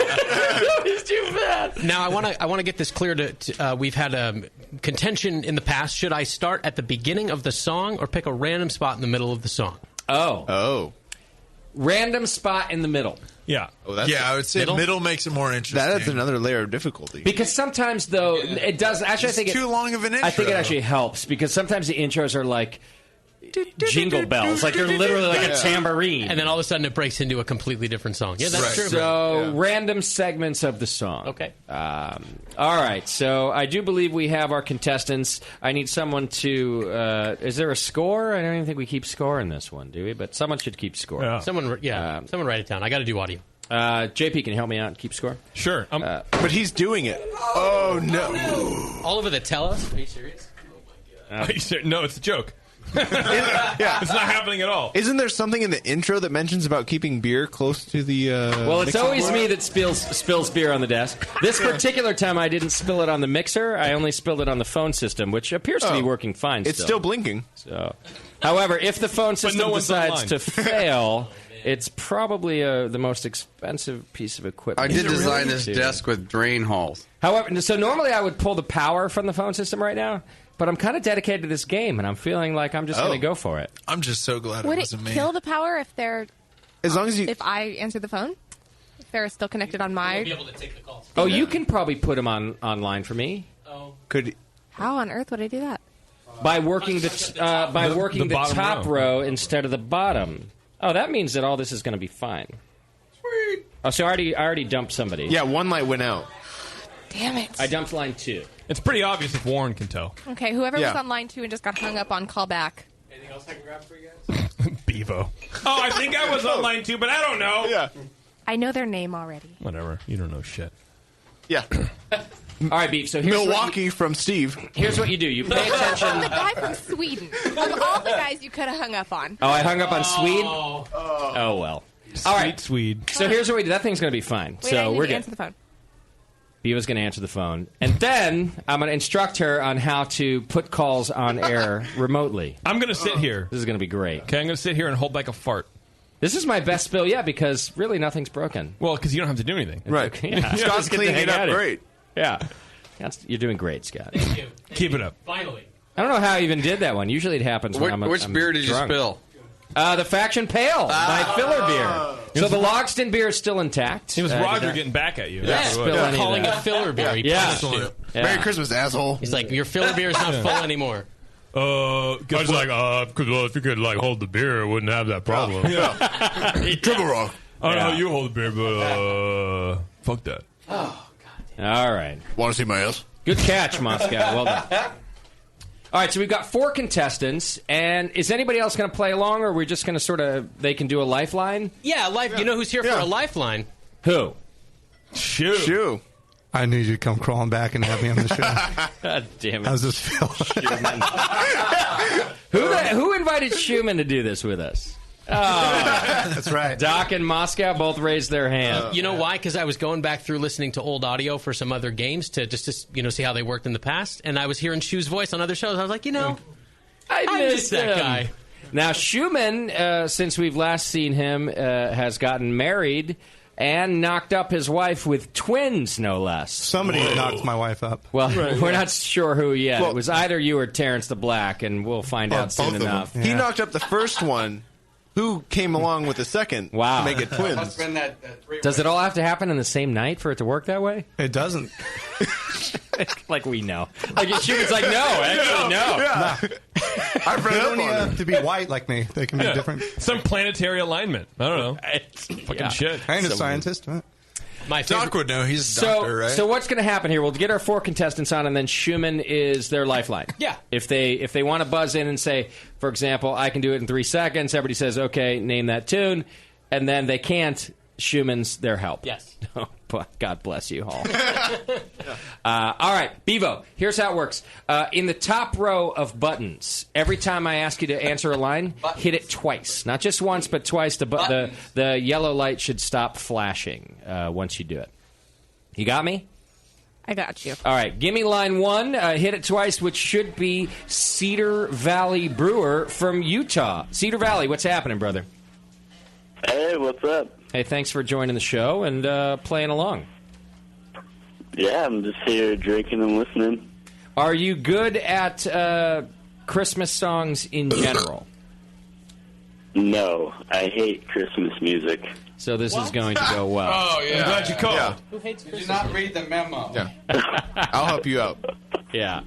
All right, Cedar. I don't know. I just heard there was a game, so I called in. I don't know what this is. Fair enough. Good man. Good man. I just heard game. I like games. All right, Cedar, hang in there for just a second. Bevo, give me line 2, which is Nicholas calling in from Sweden. What's up, Nicholas? It's actually not because you hung up on Nicholas. Oh, I thought you got him back. I did not. Oh, sorry. I waited as long as I could, and I put Andy Wood on. Ah. Oh. Oh, boy. Hi, Andy Wood. Hello, this is Andy Wood. I am from Sweden. I am very excited to be here. Perfect. Good enough Thank you. for me. I hope you win. You sound like you're from Switzerland. That's clever. You know, Andy Wood, I was reviewing our Brewing Network Awards from last year, and you, I believe, either won or were nominated for Fallen Soldier, as in, you know, we haven't heard you around very much. And you called in and in your acceptance speech promised that we would hear more Andy Wood in 2014. And I think, in fact, we heard less. Yeah. I think Is this the first time? Maybe the second. Yeah, you know what? Guess what, bro? This is the Rise of the Phoenix call right here. Okay, So perfect. Well, prepare for fucking madness, because I'm about ready to drop some shit. All right. Why are you mad? Make up for the last 11 months. All right, Andy Wood is in on the Name That 2 game. Let's go to line 3, please, Bevo. We have Daryl from New York. Daryl, what's happening? Hey, what's going on, man? How are you, brother? Not bad at all. It's kind of funny that I'm on here with Andy Wood because my last name is Bush. Isn't that appropriate? Bush and Wood in the same game. Push and Wood. I love Push and Wood in the same... Bush. Bush. B. Oh, Bush. It's all the same. Get it? That's Bush and Wood in the same thing is good, too. I think he still likes pushing wood. No. Pushing wood in the bush. That's right. Wait, let's get Bush on the line. All right, Bevo, and let's go to Wes from Hood River, Oregon. Wes, what's happening, brother? Justin, what's up, man? Just drinking beer and spilling beer and having a good time. That's not West Braun. It is. It's West Braun! West. Oh, it's been a while since we talked to Wes Jesus Braun. Christ. Yeah, Blake. Yeah. Hey, Yeah, Blake. man. All right, boys. Hey, guys. Here's the name of the game. We are playing Name That Tune. You're going to compete against each other. One of you is standing in a windstorm.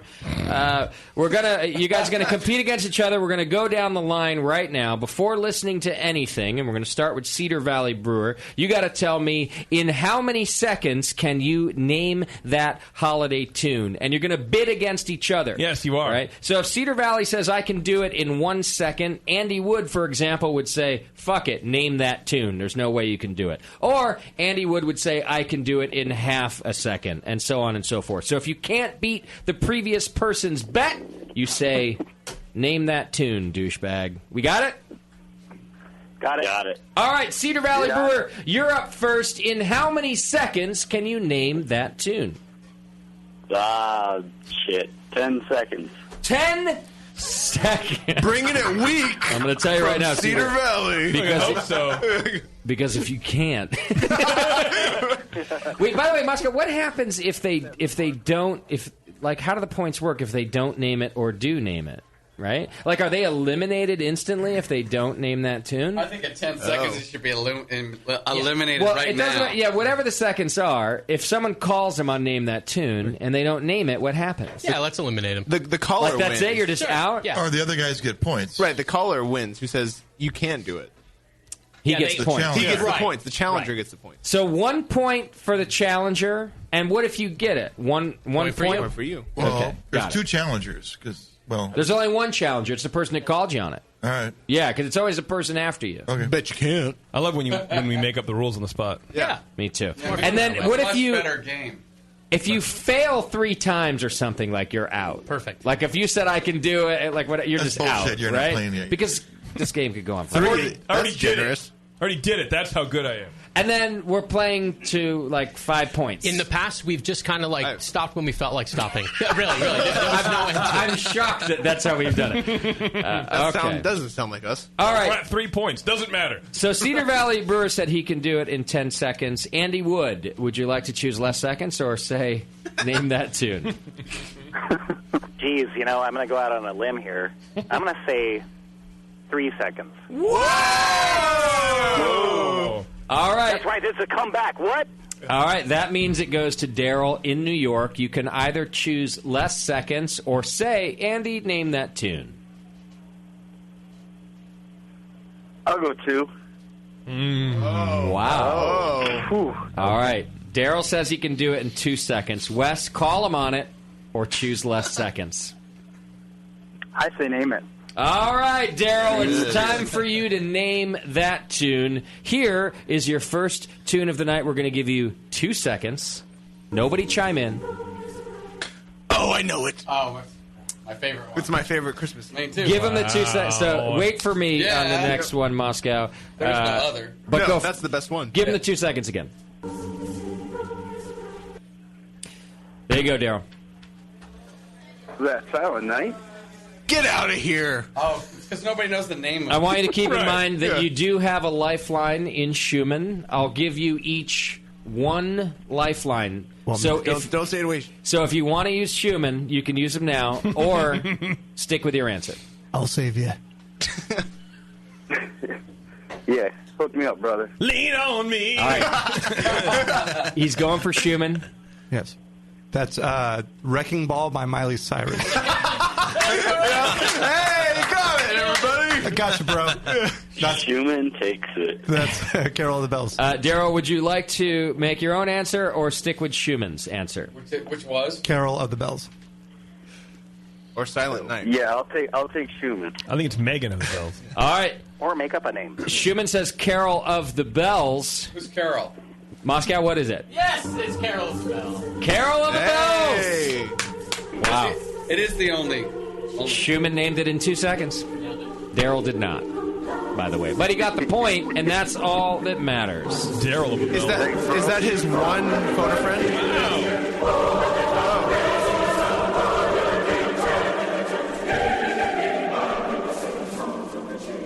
All right. There we go. Wes, that actually, does that bring us back to then Cedar Valley? Because Wes did decide. He said, yeah, call it anyway. So now we're back to Cedar Valley. In how many seconds can you name that tune? Daryl's in the lead with 1 point. 0.25. Whoa. What? Wow. Whoa. A quarter of a second. So, hang on. Let me get this straight, Cedar Valley. Your first bet was 10 seconds. And now your second bet, you're saying that you can name that tune in a quarter of a second. Hey, I'm not saving this dipshit. All right. Yeah, can't phone this friend. Hey, Andy, I used my first turn to figure out the game. The second turn is to win the game. Got it.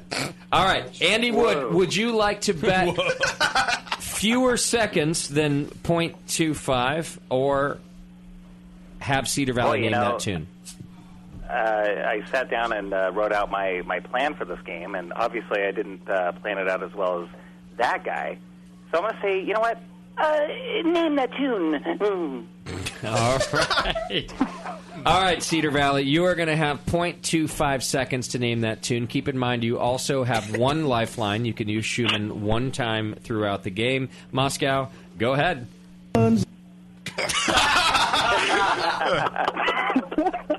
I recognize that D anywhere.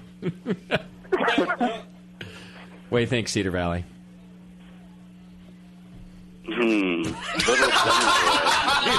There's so many options. Huh. Play that again. Some sort of drummer boy. Some sort. All right. It's either little or big. Generally, there's only one drummer boy. Could be old. Slow drummer boy. Yeah. Gay drummer boy. Drummer boy. Is that right? Some sort of drummer boy.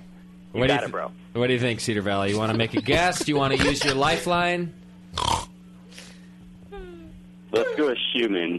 Going to Schumann. He said he wasn't going to save you. All right, Shu, quarter of a I got second. this.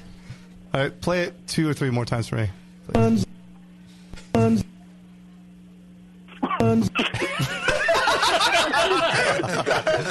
like buns. Buns. But that's what you always hear. Yeah, that's true. Buns. I really have no fucking idea. Well, throw out a guess and then I'll throw out the Christmas song, the chestnuts roasting on an open fire. All right, chestnuts roasting on an open fire is Schumann's guess for you. Cedar, you can make your own or use Schumann's. Let's go with Schumann. All right. Moskowitz. Incorrect. Play us the song, please. Just like the ones I used to love. White Christmas. White Christmas. Where those streets All right. Racist. By the way, yes. Still talking now, about buns. I anticipated someone would call it racist, and I actually produced a version that would not offend races other than white, and would not offend non-Christians, because of course, dreaming of a white Christmas. I mean, this is racist and religionist, and so here's the version that will not offend anybody. Okay. I'm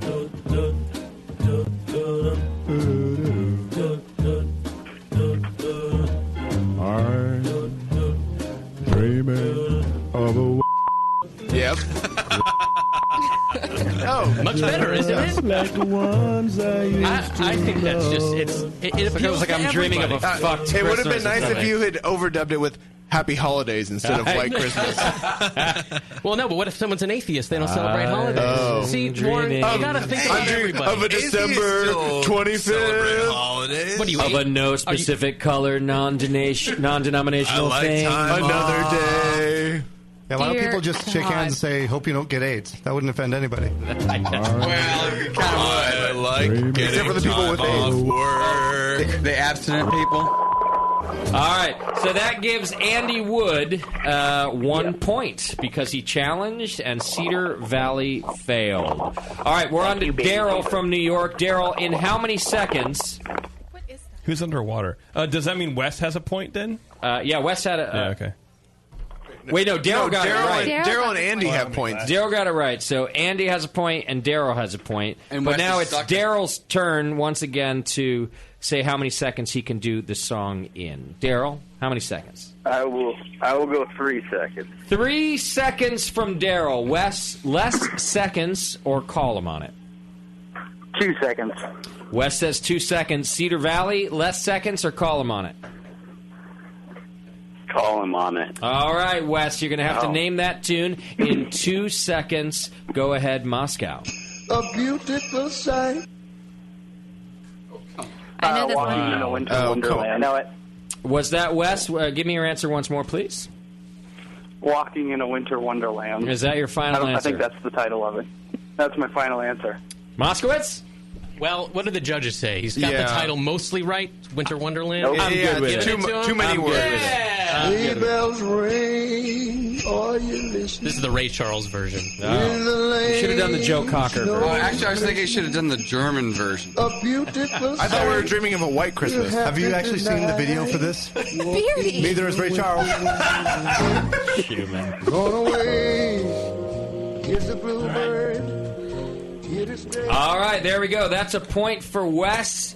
And we're back to, well, let's see. Cedar Valley called him on it. So, Andy Wood, how many seconds, my friend? You know what? Give me 4. All right, Andy Wood says he can name that tune disappointed in in you. 4 seconds. Oh, my Daryl? God.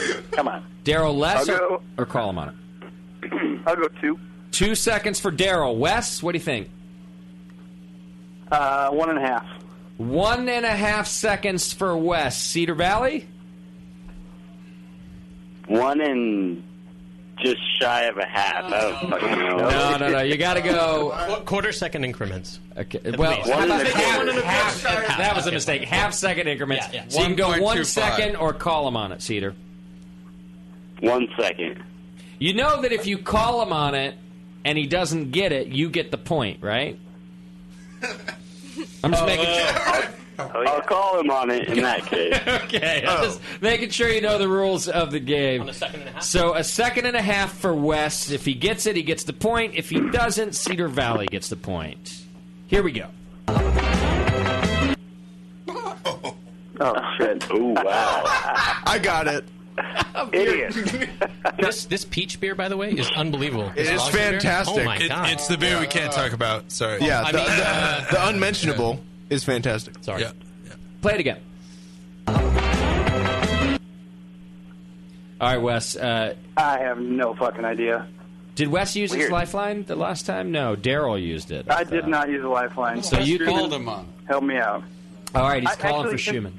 No, nothing. Is Schumann the only lifeline? I'll give you Beardy. Beardy seems Fuck to... you, man. No, you can't pass Schumann up for me. Beardy might know it. I've met that dude. He doesn't seem like a great lifeline. But he's wearing a Christmas shirt. He's wearing a holiday sweater. 2 seconds? Just because Nikki settled doesn't mean you have to. I'll let you choose anybody in the I'm room. just kidding. Oh, I say a lot of things. Who has an idea of what the song is? Yeah, you can't do it that way. Just choose anybody in the room. I'll give you a hint. JP. Beardy Let's do JP. indicated that he might know. Okay, Beardy. Beardy has no idea. Wow. Also, Beardy is as deaf as he is blind. I just want to... What? Yeah. Who said that? So, Beardy, what do you think it is? My guess is Jingle Bell Rock. It's kind of rock and roll. I don't think Is he going to get to play it again? let me hear it. It's not Jingle Bell Rock. I don't think That's so. the wrong key. But whatever, that was was the Beardy's wrong answer. You lifeline. can choose Beardy or Wes. You can choose one of your own. Rudolph the Red-Nosed Reindeer. Let me try that. All right, Wes is going with Rudolph the Red-Nosed Reindeer. Moskowitz? Wrong. What is it?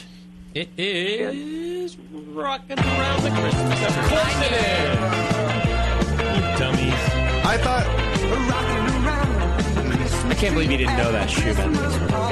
Which is the song that Macaulay Culkin dances to in Home Alone? This one. I think it is this one. Okay, so But it's not this version. The Right, problem no. is the But you guitar knew it? intro. I thought I was trying to name that song that he was dancing around the Christmas tree, so I got the name wrong. The hard but part is that's what I was. the thought, guitar that's what I riff was thinking of. isn't. It's like I think the artist's own interpretation of coming into the song. So who's going to know that?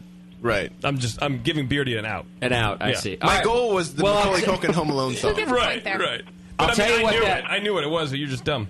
I'll tell you what that does. Deaf, dumb, is and it blind. Gives us a Pinball Wizard, though. Shut the fuck up, Beardy.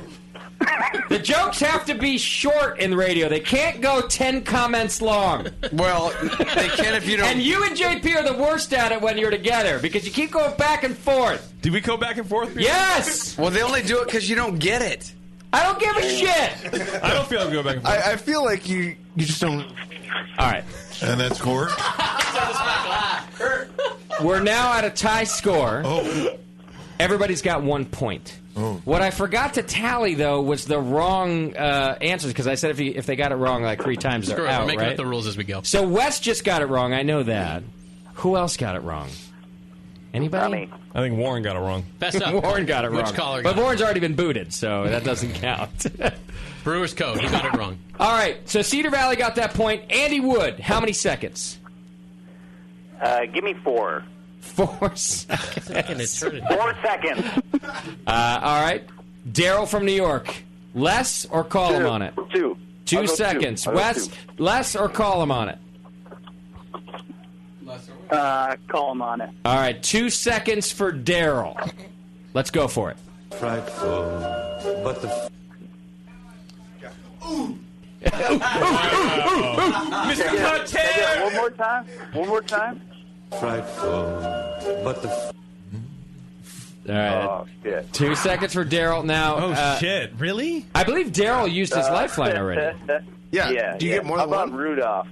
Oh, my What? God. What? Oh, Rudolph. Really? Is that your final answer, Daryl?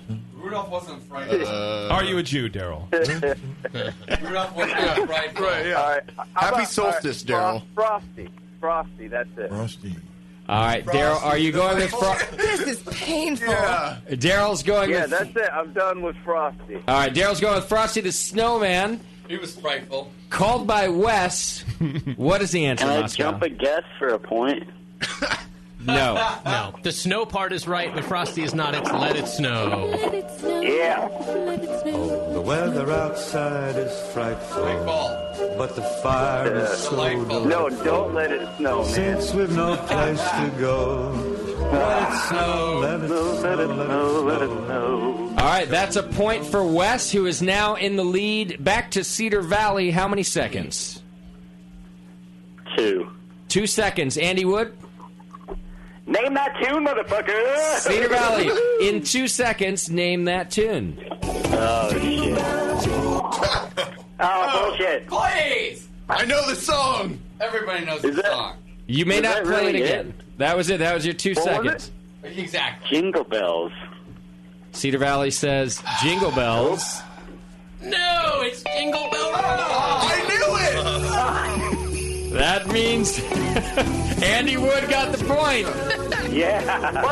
What? When I said Jingle Bell Rock, I meant this song. Jingle Bells is definitely not Jingle Bell Rock. Song, yes. You can tell by the addition of the third word. Right, yeah. This is the Hall & Oates version, by the way. Oh, lovely. All right, Daryl, you're up. Can we hear it all? No. Take 3 seconds. 3 seconds for Daryl. What do you think, Wes? 2. I'll say 2 seconds. 2 seconds, Cedar Valley. Just pissing. Colin. All right, Wes, you've got to name it in 2 seconds. Here we go. On an open fire. Oh my God! I think that gives it away. It's random, right? You guys told me in the middle of the song. We did. We said It's choose good. It's random. good. It's good. It's the chorus. Wes, I know the song, but I don't know the title. You just That sucks. you've already used your If I lifeline. sing the song, do I get the point? Yes. No. I'll Yes. give you all but one word. What? Yes. What? If you sing it, I will give you the point. Well, Yes. if you sing the title while singing the song, Fuck, that's a lot of words. Sing. all of it. Chestnuts roasting on an open fire. Congratulations! That's fucking gay. Yeah. There it goes.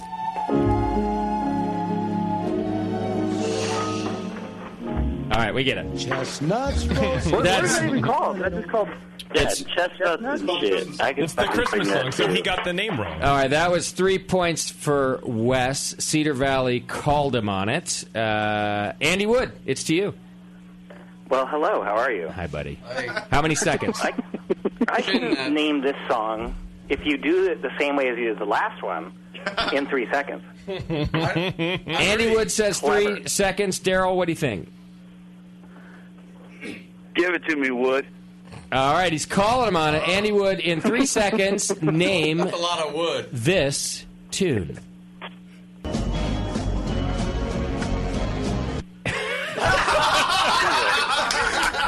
That's fucked up. Yeah. Okay.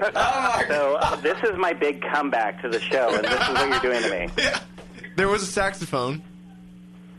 Can I hear it one more time, for the love of God? Yes.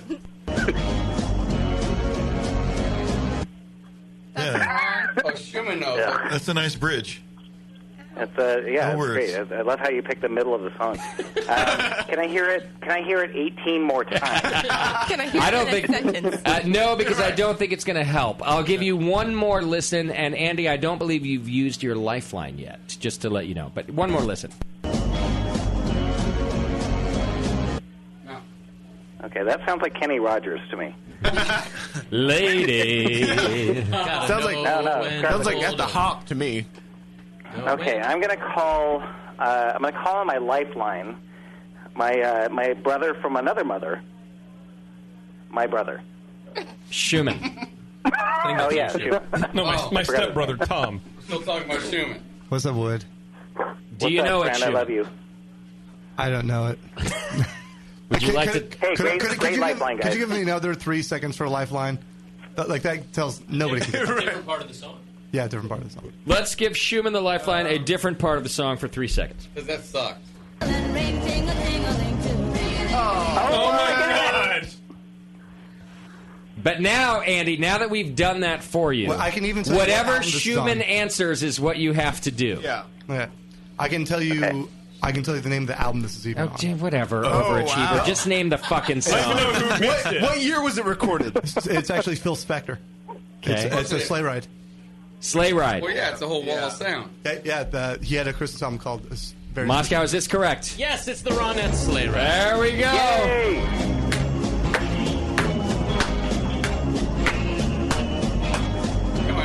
Is that the first time anyone's ever called Schumann an overachiever? Yes, maybe so. He did. Those were not my dad's dang words. Yes. No. Nikki does have twins. It's true. Nikki does have twins. That's twice as many. All right, we are tied. 3 points for Andy Wood and 3 points for Wes. We're going to play to 5. So, unless, of course, everyone else 4. ties it up. I might just decide we're playing till I'm done. So wait, are you keeping score? Yeah. Oh, well, then isn't I'm going that to how stop we ended keeping in the score. past when you were just done? All right, Daryl, you're up. How many seconds? 3. Daryl says 3. Wes? 2. Cedar? Am I even still playing? I call him on it. All right, Wes, you got to do it in 2 seconds. Name this tune. Here comes Santa. Maybe next time we should have the clips pre. Yeah. I feel like Wes gave Scott a handy before the show. Because Wes's clips are amazing. I'm watching him and he's just doing random. He just like that's a run. He just hits the button and it's random. Wes, what do you think? This game is super unfair. Could it be Here Comes Santa Claus? Yes, it could be. It is Here Comes Santa Claus. That's 4 points. There's no fairness clause in this. Whatever. Only a Santa Claus. Yeah, I feel bad about that point. All right, Cedar Valley, call him on that. So, Andy Wood, you're up. Okay, I can name this song in, I'm going to say 4 seconds. 4 seconds for Andy Wood. Daryl, what do you think? I'll go 2. Daryl says 2 seconds. Wes? Name it. All right, Daryl, you got to name this song in 2 seconds. Now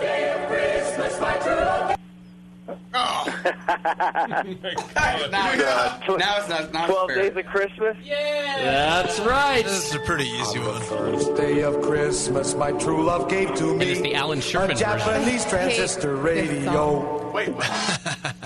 All right. Cedar Valley, you're up. What can you do it in? Oh, I might need to open more songs here. With the clip you just played, that's like the 12 Days of Christmas. Oh, no, that already got guessed. How many seconds can you do the next song in? Oh. You're good at Let's this. go 2.5 seconds. 2.5 seconds to Andy Wood. Wow. I'm going to say, name that tune. You sure? Is that a question? Yeah. All right. Hold on a second. Let me think about it. He would claim Name that tune. All right. Andy wants Cedar Valley to do it in 2.5 seconds. Are you ready? Is this for the win if he gets it?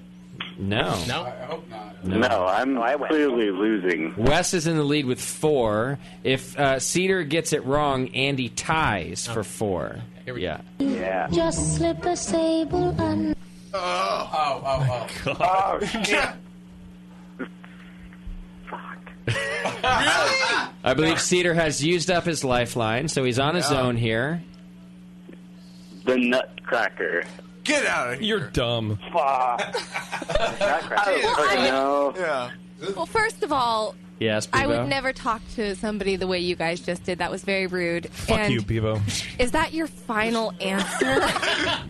Because that's way more considerate.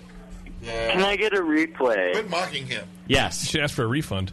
But frankly, Bevo, in your head, you were saying, is that your final answer? Slip a sable under the tree. Hey. All right, Cedar. Oh. Hey. What do you think, Cedar Valley? Come on. If you don't have it by now, Let's go. I'm getting it. I honestly do not know, so Nutcracker it is. All right, Crack Cedar's my nut. going with Nutcracker to all give say it. Andy the tie if he got it wrong. What's it called? He got it wrong. This is Santa Baby. Right. Yeah. Santa baby, just slip a sable under That's the worst tree. song ever. Nutcracker. I agree. Yeah, true that. All right, Andy, you're tied up. If we're playing to 5, Andy and Wes are in it for the win. So I'm just going to make those two compete against each other. Come on, Blake. Cedar Valley, thank you for playing along. And Daryl, thank you also for playing along. All right, Andy Wood, Have how a good many... night. Does this mean I can hang up now? You may hang up. Please. Bevo, Bevo, you now have to press the top row once more, like so. If it's Daryl on so 3, it's blinking? and then drop, and then hit the drop button. Peace out. Merry Cedar Christmas, is everybody. getting dropped on line Merry 1. Christmas, guys. All right, Andy Wood, in how many seconds can you name that tune? Holy shit. I'm gonna go with 4. One's ever done. All you right. see what I'm doing? You see what I'm doing? I do. Wes. Strategery. Exactly. 3. Andy. Boy, 3 is less than 4. Yeah. Yeah, right. Principal. I know math, and I know 3 is less than 4. I'm going to say, name that tune. All right, Yeah. this is for the win. If Wes accurately names that tune, he gets the win. If he doesn't, Andy gets the win. Go ahead, please.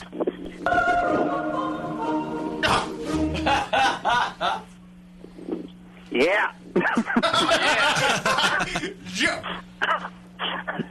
Gotta get that one more time. Could you use it in a sentence? Use it in a sentence, please. Me and Context. All right, Wes, what do you think? Country of origin. Play it again. Play it again. Play it one more time.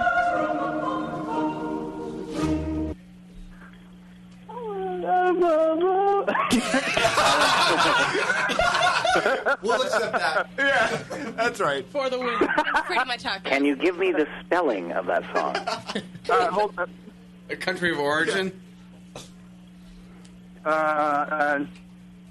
Maybe if you gave me like 10 minutes, but I have no clue.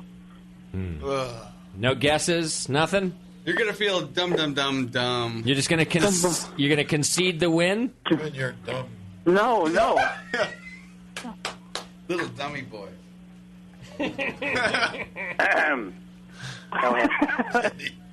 I hear lots of clues being thrown out about the dumb. But I still can't get it. Dum. Oh shit. No, that's not it. Yeah, you got it. No, he doesn't. No. Dum. Rum-da-dum. I have no idea. I have no fucking clue. Oh, the weather outside is frightful. Dum. I like rum. That's not the song. Not the You guys are idiots. No, You were giving him enough clues. Let it snow. That's not Is even. that what it's called? No. Do not listen to Beardy in this case. I'll give you that clue. Dear God. Come on, people. Be nice to the listeners, okay? I'm not making fun of the listeners. I would never talk to anybody that way. You guys are talking to other people. All right, Wes. Any answer at all? To you guys that way. Let it snow. The weather outside is frightful. All right, Wes says let it snow. Moscow, what's the song? The song is Little Drummer Boy. Little dummy boy.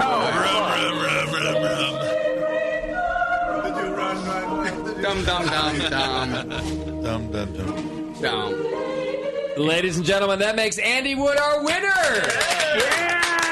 That was a pretty triumphant comeback. Pretty much by playing the strategy where he does nothing. Yeah, did he guess a single song? He waited for people to fail. Exactly. Before he does. Like He's a real school. Like a true principal. He's an educator. You can tell. All right, Andy Wood. That's my whole. That's the way I see life. Well, you've done well. You've made a nice comeback. Good game, Andy. Unfortunately, you don't win anything.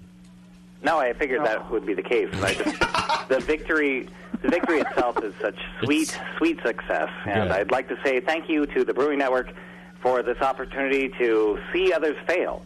And in that case, I appreciate all of you and what you provide for us each Sunday or whatever Monday. Free entertainment and whatnot and things. Based on your acceptance speech, I feel like Andy really has understands the true spirit of Christmas. Yes, he sure does. Other people fail. Thank you. Thank you so much. Thank you. I appreciate that a great deal. All right. And to all my listeners, I'd like to say this. Oh, Jesus. Thank you. Yes. Much better when they fail in your presence. All right, thanks, guys, for playing another Name That Tune Christmas thing that we do.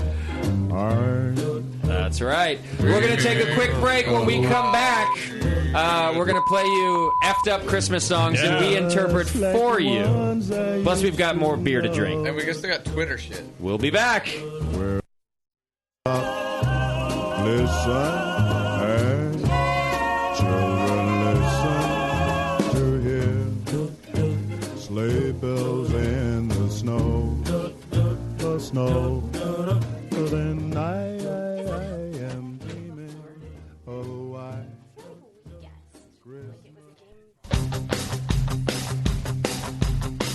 Introducing Clarity Firm from White Labs, an amazing tool for pro brewers and home brewers. Clarity Firm is an endoprotease that will reduce chill haze and increase the stability of your beer, and produces gluten-reduced beer. Clarity Firm is easy to use. Just add it when you pitch your yeast, and Clarity Firm will do its work during fermentation. When fermentation is complete, chill haze will already have been addressed. In addition, reduce the gluten content in beers made with barley and wheat with Clarity Firm. Most beers made with Clarity Firm will test below 20 parts per million, the current international standard for gluten-free. Better looking and more stable beer with the added benefit of reduced gluten, so you can pour your beer for more friends and customers. Why wouldn't you use Clarity Firm? Clarity Firm from White Labs. The reasons are crystal clear. Learn more at whitelabs.com. Hey, Wooly, I'm beat. Can we find a nice tree to just hang out in for a while? You're beat. I've been swinging through this forest for 50 years, ever since we first escaped from the circus. I know, but there's got to be more to life than exploring this creek and trying to populate the valley by copulating with loose, hairy girls. Marquis, stop. Look! What is that? It looks like a man-made treehouse. With fresh food. And craft beer. Welcome to the Creek Monkey Tap House, boys. Grab a seat. Creek Monkeys drink free. Awesome! The Creek Monkey Tap House in Martinez, California takes their mission of fresh food and beer seriously. They only serve locally raised beef and chicken, as well as local sustainable produce. It's better for you and the planet, and it just tastes better. The beer and wine at Creek Monkey Tap House are chosen with the same care for the highest quality and rotate frequently to make each visit an adventure. Swing on into the Creek Monkey Tap House and enjoy a new legend of amazing food, beer, and wine. The Creek Monkey Tap House, online at creekmonkey.com. Hey, my brewing brothers and sisters. This is Jamel Zanishev, and I love a bold, hoppy beer, one that spits resin in your face and makes you cry uncle. There are a lot of great hoppy beers out there, but at Heretic, we want to make something as bold, dank, and resiny as possible. We use hops at every chance we get, including multiple dry hop additions. The result is Heretic Evil Cousin. This light golden, 8% Imperial IPA has an easy malt character that helps take the edge off the massive bittering, but it takes a back seat to the in-your-face hop character. We make sure this beer finishes dry so the hops can jump out and slam you in the taste buds. If you can't get enough hoppy goodness, Evil Cousin is your cup of tea. Cheers. That's it. I've had it. I am never putting hops in my beer again. What? Why? It's just too ridiculous. Insane prices, stupid contracts, high shipping costs, crappy selection. Dude, you need Nico Brew. Nico Brew will rock your f***ing face right the f*** off your f***ing skull. $5 shipping to all 50 states. Plus fantastic international rates get you low prices on Nico Brew's great selection of hops and more. Whether you're a home brewer, a pro brewer, or a homebrew shop owner, Nico Brew can get you the hops you need in increments big and small. Single orders, spot buys, or full contracts. And there's only one place to join the uber special secret elite bare bones club where you'll get the best deals anywhere. Holy shit! NicoBrew.com. NIKOBREW. Nico Brew, your bare bones buddy in the brewing business. Segmented, demented, fermented. It's the session.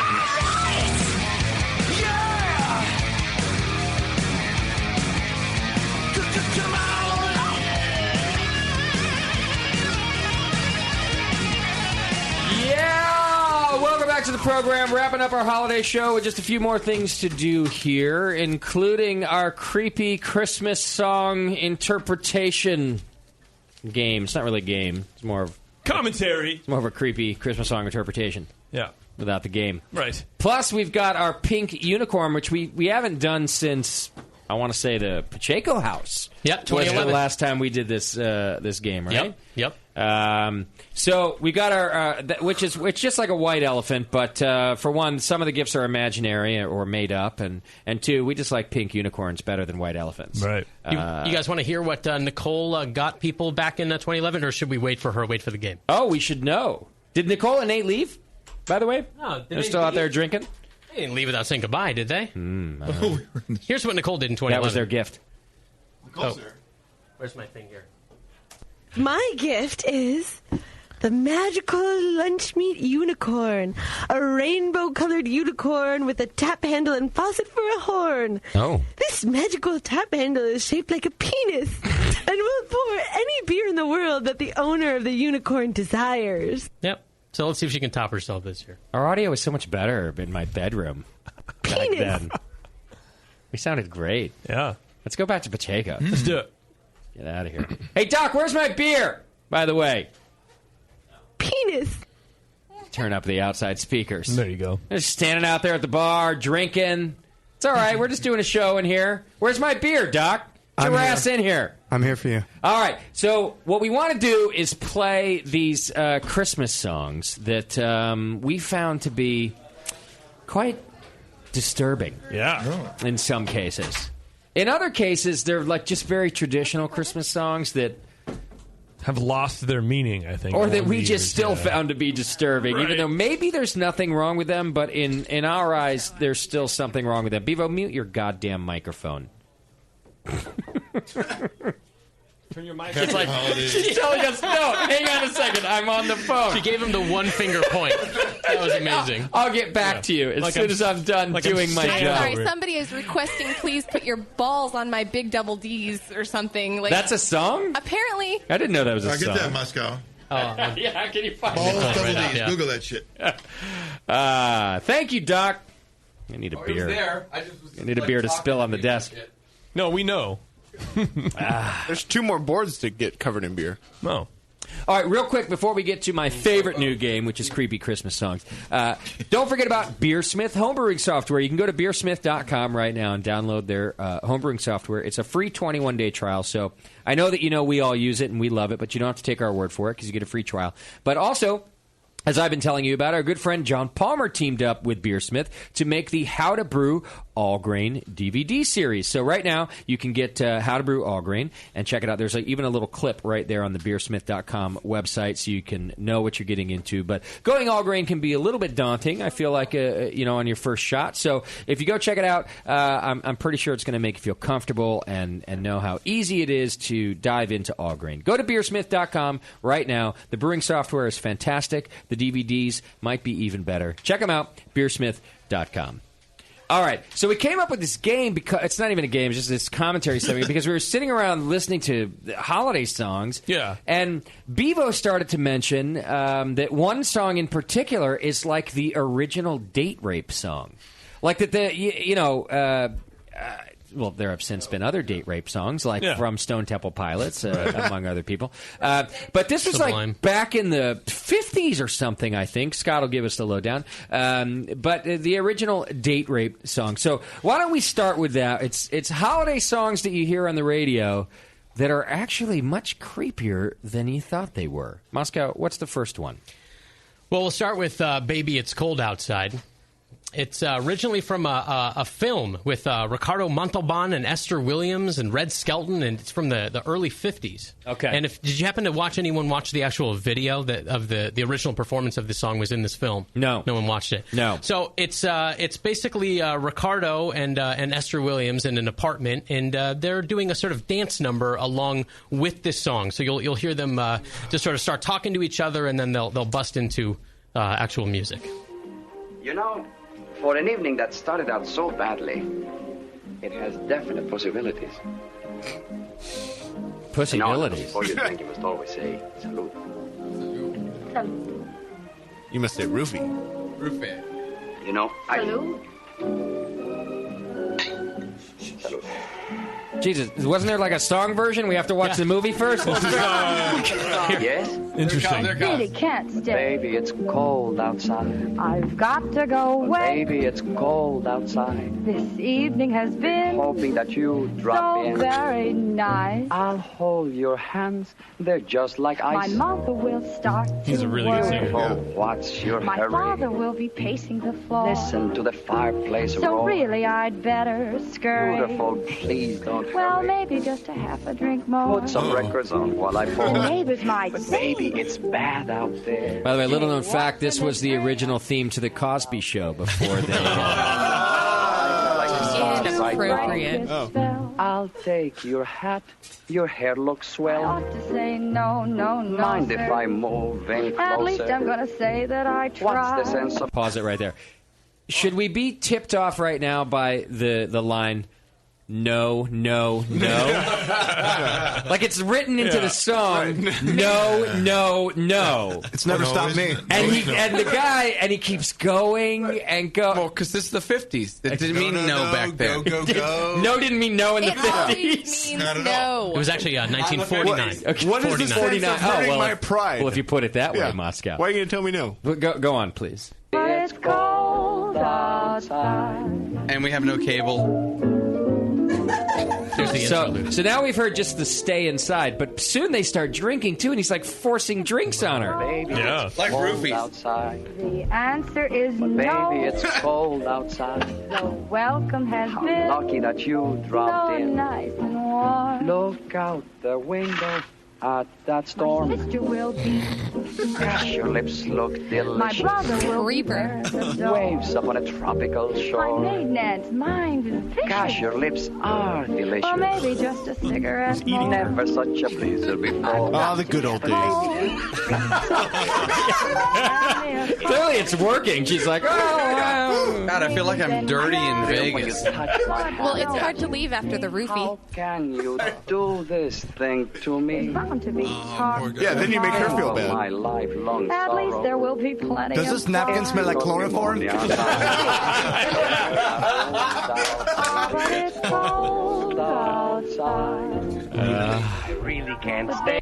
Now, All right. hey, wait. So you get the idea. This is halfway Yeah. through, but it does. The interesting thing is, it does switch from us, Ricardo and what's her name, to Red Skelton and Betty Garrett, and the roles get reversed. The Oh, lady is that starts right? singing the exact same thing to the man. Yeah. Maybe Where am I here? cold I've got a wife at home.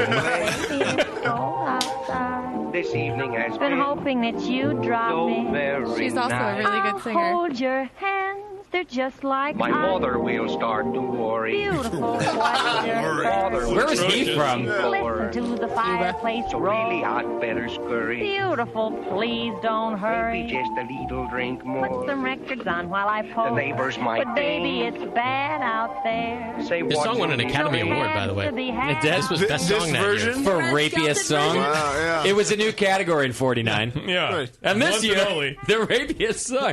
Oh, so is Dean Martin on the soundboard? Yes. At least I'm going to say that I tried. What's the sense of hurting my I pride? really can't Oh, stay. baby, don't hold out, Oh, baby. but it's cold. All right. So there you go.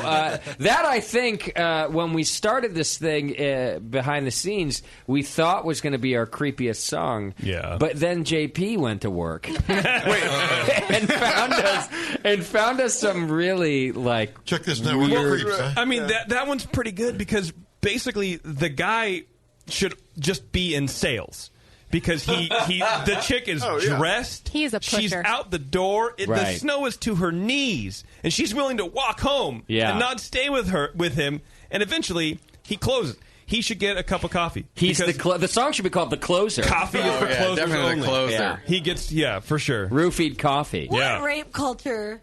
That song, that was the start of rape culture, Yeah. I think. Santa Claus Yeah. should be the name of the song. Yeah, Santa Chloroform. That's a chloroform. Yeah. All right. So the one I'd like to hear now The Little Hammer Boy. is Christmas shoes. No! God. Has anybody Christmas Schumann yet? Has anybody heard this song before? Other than Not that I know of. I hate it. It's called "The Christmas Shoes," I think, right? Yeah. Christmas Yeah. Shoes. So I've heard this song not only when I told you today I heard it listening to it, but I've Yeah. also heard this song on the radio. Okay. Oh, yeah. It's so And morbid. It created the It's same reaction. so morbid. First of all, it's just horrible. Yeah.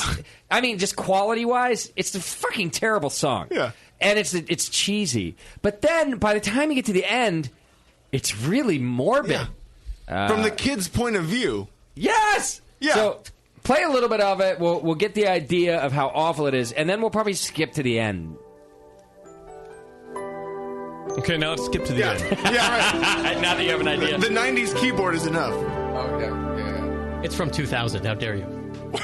Sounds like a guitar. It was almost Christmas time. There I stood in another line. Trying to buy that It's like Michael Bolton meets John Bon Jovi. Yeah, and then they make fun of it on South Park. But worse. standing right in front of me was a little boy waiting anxiously. I can't promise I'm not going to cry again. And in his hands he held a pair of shoes. Bevo said she was listening on the way here and she started weeping. I didn't tear up. Pause it for a second. Let's just make a point of that. As awful as this goddamn thing is, Bevo, it made her sad enough to cry. Yes. No, I'm not even So- kidding. Like, I literally had tears. Bevo, you are such a douchebag. But wait. I had no idea what a douchebag you are. I'm a total douchebag. But as the point I was trying to make earlier about hearing this song, I've heard it before. Yeah. This is not the first time I've cried listening to Oh this. my God, it's not even like. All right, so far what we know is he's standing in line and there's a little boy with shoes in his hand. Go ahead. Right. 9-inch pumps. Candy red. I couldn't believe what I heard him say. It's like clickbait. You won't believe what you heard next. 10 weird things this kid says. For my mama, please. It's Christmas Eve and these shoes are just her size. I fucking hope so. Yeah, metal Could version. you hurry? A first grader knows what size Daddy shoe his says mom there's wears. not much time. You see, she's been sick for quite a while, and I know these shoes will make her smile. And one or two look beautiful. If mom Tacey's gonna cry too. I was going to say, there's a lot of people with their eyes closed in this room. Can we put tasty So tears here we in go. a bottle? The whole gist of the song is this little boy is buying his Christmas shoes for his mother. So Right. this is the sweet thing that the fucking idiot standing in line has heard, decided to write a song about Right. the whole time. So why don't we skip to the end and find out why the Christmas shoes are so important? Oh, what's he willing to do for these Christmas Because she shoes? has cankles? as he thanked me and ran out. God sent that little boy to remind me what Christmas is all about. Oh yeah. For my mama, please. It's Christmas Eve and these shoes are just her size. It's more impactful when more kids sing it. Are they orthopedic? Daddy says there's not much time. What? You see, she's been sick for quite a while, and I know these shoes will make her smile, and I want her to look beautiful if Mama meets Jesus tonight. Because Mama meets Jesus tonight. Right. That's what she needs the Christmas I'm gift. sorry, I can't one person to do beautiful when she Did you say dies. my mama's been dead for quite a while? She's been sick for quite a while, and Mama meets Jesus tonight. And so the whole song is about this kid buying shoes for his dead mom. No, she's not dead. Well, she's as good as dead. She's beautiful when she Oh, dies. it's the worst song ever! How is the Jesus kid? supposed to not care what your shoes look like? Isn't that the whole point? Shut up, Nicole.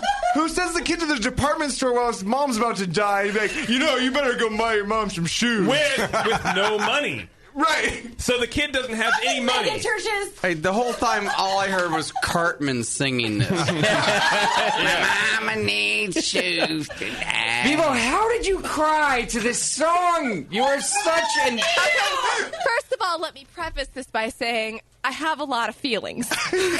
You have way too many feelings. I have several feelings. And many of them are inappropriately placed. And sometimes, like when I hear things, I insert myself into certain situations, and I thought how beautiful it would be if I were dying and Abby just wanted me to be beautiful. Oh my God, you're such an asshole! You didn't even think about this. Abby wouldn't give a shit. In a related story, I am a total dick. Sorry, but on my deathbed, I plan on being drooly and shitting out the back of my hospital gown. Well, you might be that. The last thing that I want is for my smelly kid to strap like some fucking Timberland on my gout-ridden feet. There would be Birkenstocks. Yeah. You would just slip on some Birkenstocks. We're all buying you shoes when you die. Honestly, this kid probably just fucking hawked him for a video game. Like, it's like imagine like the call and response. Got you. You know what? Response song to Just this is like, because I I have fleeced a this soul. guy for fucking shoes. Baby, I fleeced this guy. I told him my mom would die. What is it about artists that think they have to sing Christmas songs?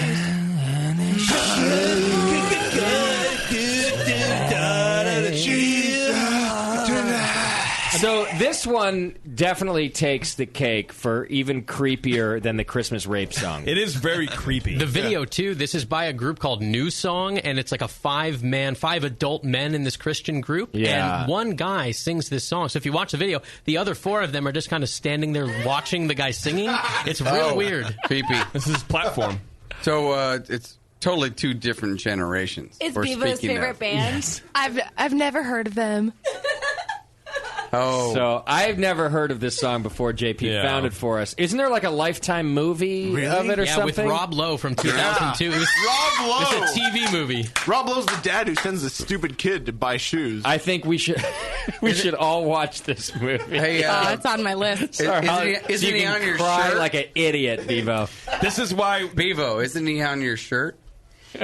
You have Rob Lowe on your shirt? No. On the shirt that you got. Oh, dummy. it's Rob Lowe on my shirt. I don't know. Oh my God. She's about as bad as this song. Baby No, he Rob didn't make the Lowe's cut. on your shirt. You're right. All right. So there you go. That one's super creepy. Now, That is creepy.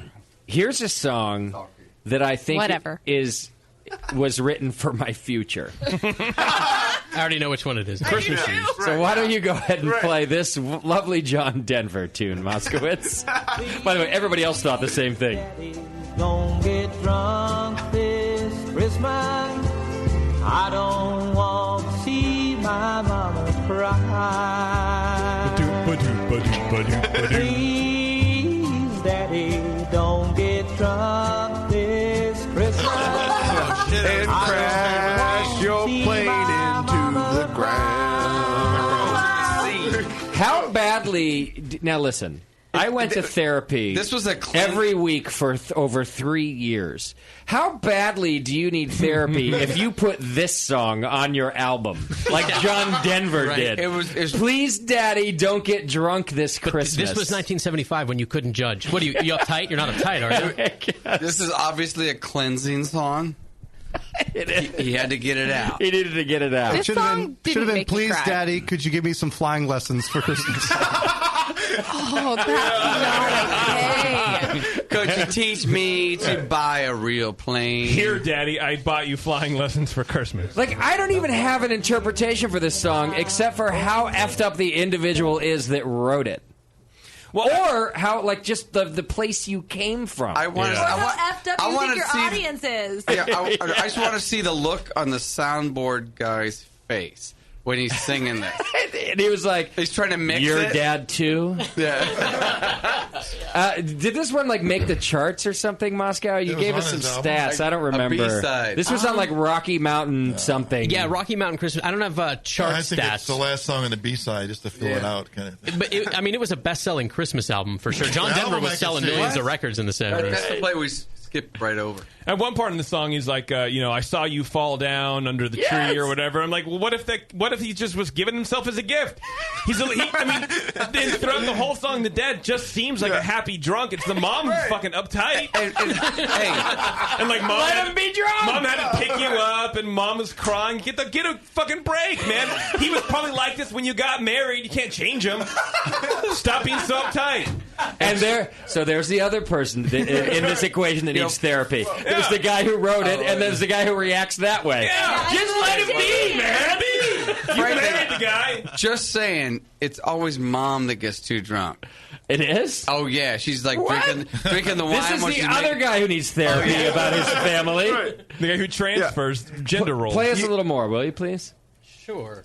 Just last year when I was only 7. It's pretty aware for an 8-year-old. Now I'm almost 8. As you can see. Almost. As you can see. Or you could know it was last year and now it's this year. You came home the 11:15. What were you doing up at a 7-year-old? Well, he's waiting for Santa. Fell down underneath our Christmas tree. Please, Daddy, don't get drunk this Christmas. Unless you give me a little present. I don't want to see my mama cry. I demand you coming in my room at night. I demand this be on loop at the Hop Grenade from now until after Christmas. We play the Christmas tunes here. Yeah, we're not. Well, did anybody notice that JP was glass half full for once? Yeah, he was. He was like, for the holidays. Leave the guy alone. He seems happy. Right, yeah. By the way, I didn't hear anything in the song that indicates he's a happy drunk.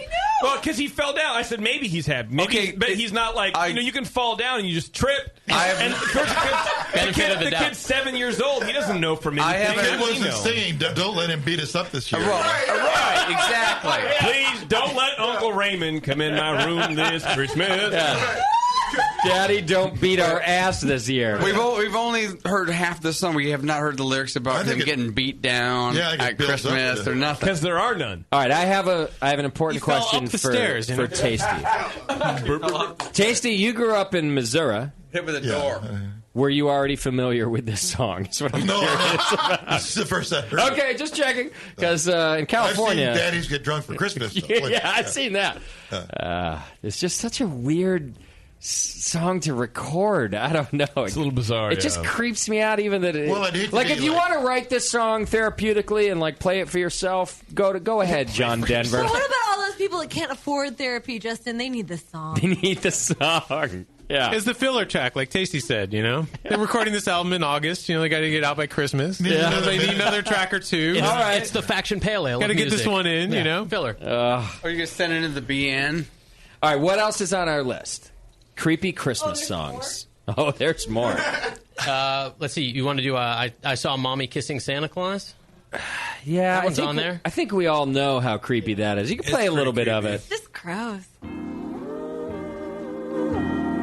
Not saying I wouldn't kiss I saw Mommy kissing. Stop right there. It's creepy already, right? The voice is creepy. She sounds like she doesn't have teeth. No, that's him picking out the creepiest. No. That's the Jimmy Boyd version. And how old was Jimmy Boyd when he sang this song? 13. It's a 13-year-old boy.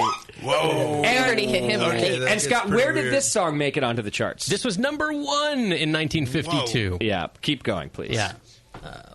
See me creep down the stairs to have a peep. Peeping. First of all, he's a peeper. He's a peeper. Peeping Christmas Tom. peep show. Justin Peeper. Fast asleep.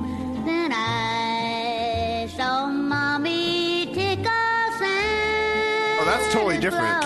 Stop right there. Wait, I didn't hear that lyric before. I'm pretty sure tickle Underneath is his beard. 1949 slang for jerking off For diddle. Santa. Oh, yeah. She was diddling Santa. Well, underneath his beard of snowy white, but they don't specify where the beard is. Thank you, Bevo. That's that big white belt around his waist. Snowy white is. And this is what we got to. We have to read between the lines here because they were trying to get one over on us, and I say that enough is enough. That's right. It's time we out these people. Every time I hear this song, I'm concerned for the for the kid and for the parents. Like, what kind of parents let their kid just roam around the house super late at night? Yeah. How often? How many other Peeping. times? And how many other times throughout the year has this kid peeked in their room when they're hugging real close? How many parents or whatever when right? they're talking with their shirts off? This kid has problems. Yeah. Okay, obviously the parents were doing this little fantasy thing. Yeah. And role playing. Oh, you're saying it's a role play thing? Yes, and I'm thinking they're swingers. well, I just thought Mom was a whore. roll some reindeers in there. Roll some. Play some more, Moscow. If Daddy had only seen Mommy kissing Santa Claus last night. The voice is so creepy. Mom doesn't care who climbs down her chimney. I picture Chucky singing this song. That 13-year-old's balls have not dropped. No, they are I'm up in thinking his of that. lungs. It's like the old lady midget from Poltergeist 2. Get in! Don't go tonight! They're here. It's that lady. I heard Mommy giving the safe word to Santa Claus last night. Mistletoe. Stuff my chimney. Keep in mind, they're actually under the Christmas tree. Yeah, rolling around. Yeah, they're drunk. Yeah, both drunk. Where'd the choir come from? I've never heard the tickle part before. They're also voyeurs. It's always been kissing to me. I always hear the Jackson 5 version. See, Yeah. I'm telling you. Oh, that's better? Yeah, but it's harder to hear We know where he turned. It's not as slow. But we know where, So you don't get. we know where Michael turned. There was a lot of weird stuff going on in these songs. It was commissioned, interestingly, by Saks Fifth Avenue to promote the store's Christmas card that year. So, I mean, this is as mainstream as it gets. It It's just probably worked. the public ate it up. It worked brilliantly, I'm Yeah. sure. I'm not saying that this stuff doesn't work in Christmas, Right. or even that it shouldn't be there. I'm just saying we should be aware It's a of little what's weird. really Yeah, happening. there was some sort of marketing thing. I bet they had a Christmas tree that it was tall enough at the bottom you could get under it and lay your wife. 'Cause, I mean, At Saks Fifth you don't Avenue. kiss- you don't get down yeah. in the position under a tree just to kiss somebody. Right. Make sure the kids are asleep all before they can business. come down and see Santa doing Whatever Santa he's Claus. doing under Yeah. What is it? Reindeer style? Is that what happens underneath the tree? It's always reindeer style, yes. Anyway, I searched other stuff, too. I found all sorts of weird songs, like Santa Claus Wants Some Lovin'. Oh. Yeah, he Yeah, does. that was Yeah. a song. How about What was that other weird Four one? Loco Santa. Snow. Senor Santa Claus. Have you guys heard this Senor one? Santa Claus. Senor Santa Claus. This one, I don't know if it'll play on here, but this one I found quite interesting. I got it? So far, I love it. Dear Senor Santa Claus, I think I tell you what This one's just weird. I would like for Christmas, and I hope you won't forget. I only want a peso that I can have for mine, to get my senorita something for Christmas time. It's just poor English is the whole song. Last Christmas that I sent, you came to see the kids across the street, and then you went. Here's Senor Santa Claus. And I it sounds like he has think like I the understand. Spanish lisp, like the from Spain. Yeah, but he's also like German. Pantho, yeah. And then his accent goes in and out, and he goes from like I'm from Spain Spanish to Yeah. I'm like half Jamaican, and then I live in Portland. This is from Elmo and Patsy is the artist's name. I don't know. Santa Claus, I feel like Christmas songs are an entirely untouched category for psychologists. Yeah. To address what's wrong with us. Absolutely. It's how I feel. Little Drummer Boy, I wanted us to go into, but after a while, I was like, I don't even want to go into Little Drummer Boy. Little Drummer Boy's creepy. It's just This too kid much. doesn't have anything going on except to drum. And I don't think we're qualified to address that. No, it's no. But he made the baby Jesus smile from Yeah. playing like a drum. Imagine if he had a fucking bass drum and a hi hat. What could have happened then? He would have been dancing like that Pepsi baby, dude. Now that you have the studio, maybe you could. Oh, hang on. What did I do with you? Oh, here. Sorry, I turned you guys off. Is he talking about his drum or something Yeah, else? I mean, now that you're that's the into, question.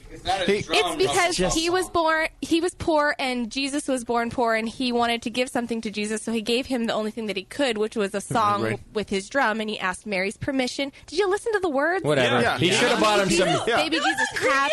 Kind of sweet, actually. It's really sweet. He should have bought Jesus some Jesus shoes. smiles. He pounded those I am skins gonna really hard. smack you. You know, they wouldn't let that dirty little kid anywhere near your baby, would you? Dirty little. My baby wasn't the Messiah. How do you know? Because she's a total dick. Because she was busy buying mom's shoes at Christmas time. Yeah. So anyway, I hope we've ruined Christmas music for you. What's not really the goal of this segment, just maybe the byproduct. Just weird stuff. Oh my. Weird Well, stuff. there's a couple of good modern day. Are we Christmas almost songs. done? I gotta go home. Couple good ones? Couple modern day ones. Couple good modern day ones. Like the stocking song. I still have to go home and do Hanukkah, so let's roll this thing. Shut the fuck up. Go do Hanukkah. I don't give a shit. That was just a joke. I don't want to go home and do Hanukkah. Oh, good. You should have more beer. Who does? No. What's the song called? The modern one? The stocking song. Let's see. Okay. All right. I sent it to you. Already. I know, but that's going to be hard. Okay, that's all right. Then. Oh, I found it. There you About go. filling stockings. Let's try this one. Modern day Christmas music. Not creepy at all. None of this bullshit. Straightforward. Yeah. Kazoo? On a kazoo, yeah. So you say you like candy canes. All the ladies do. This is fun, Candy Jovi. canes were meant for sucking. So don't you think about trying to chew. How about I know who a this little is. eggnog? I got a homemade recipe. Steel Panther?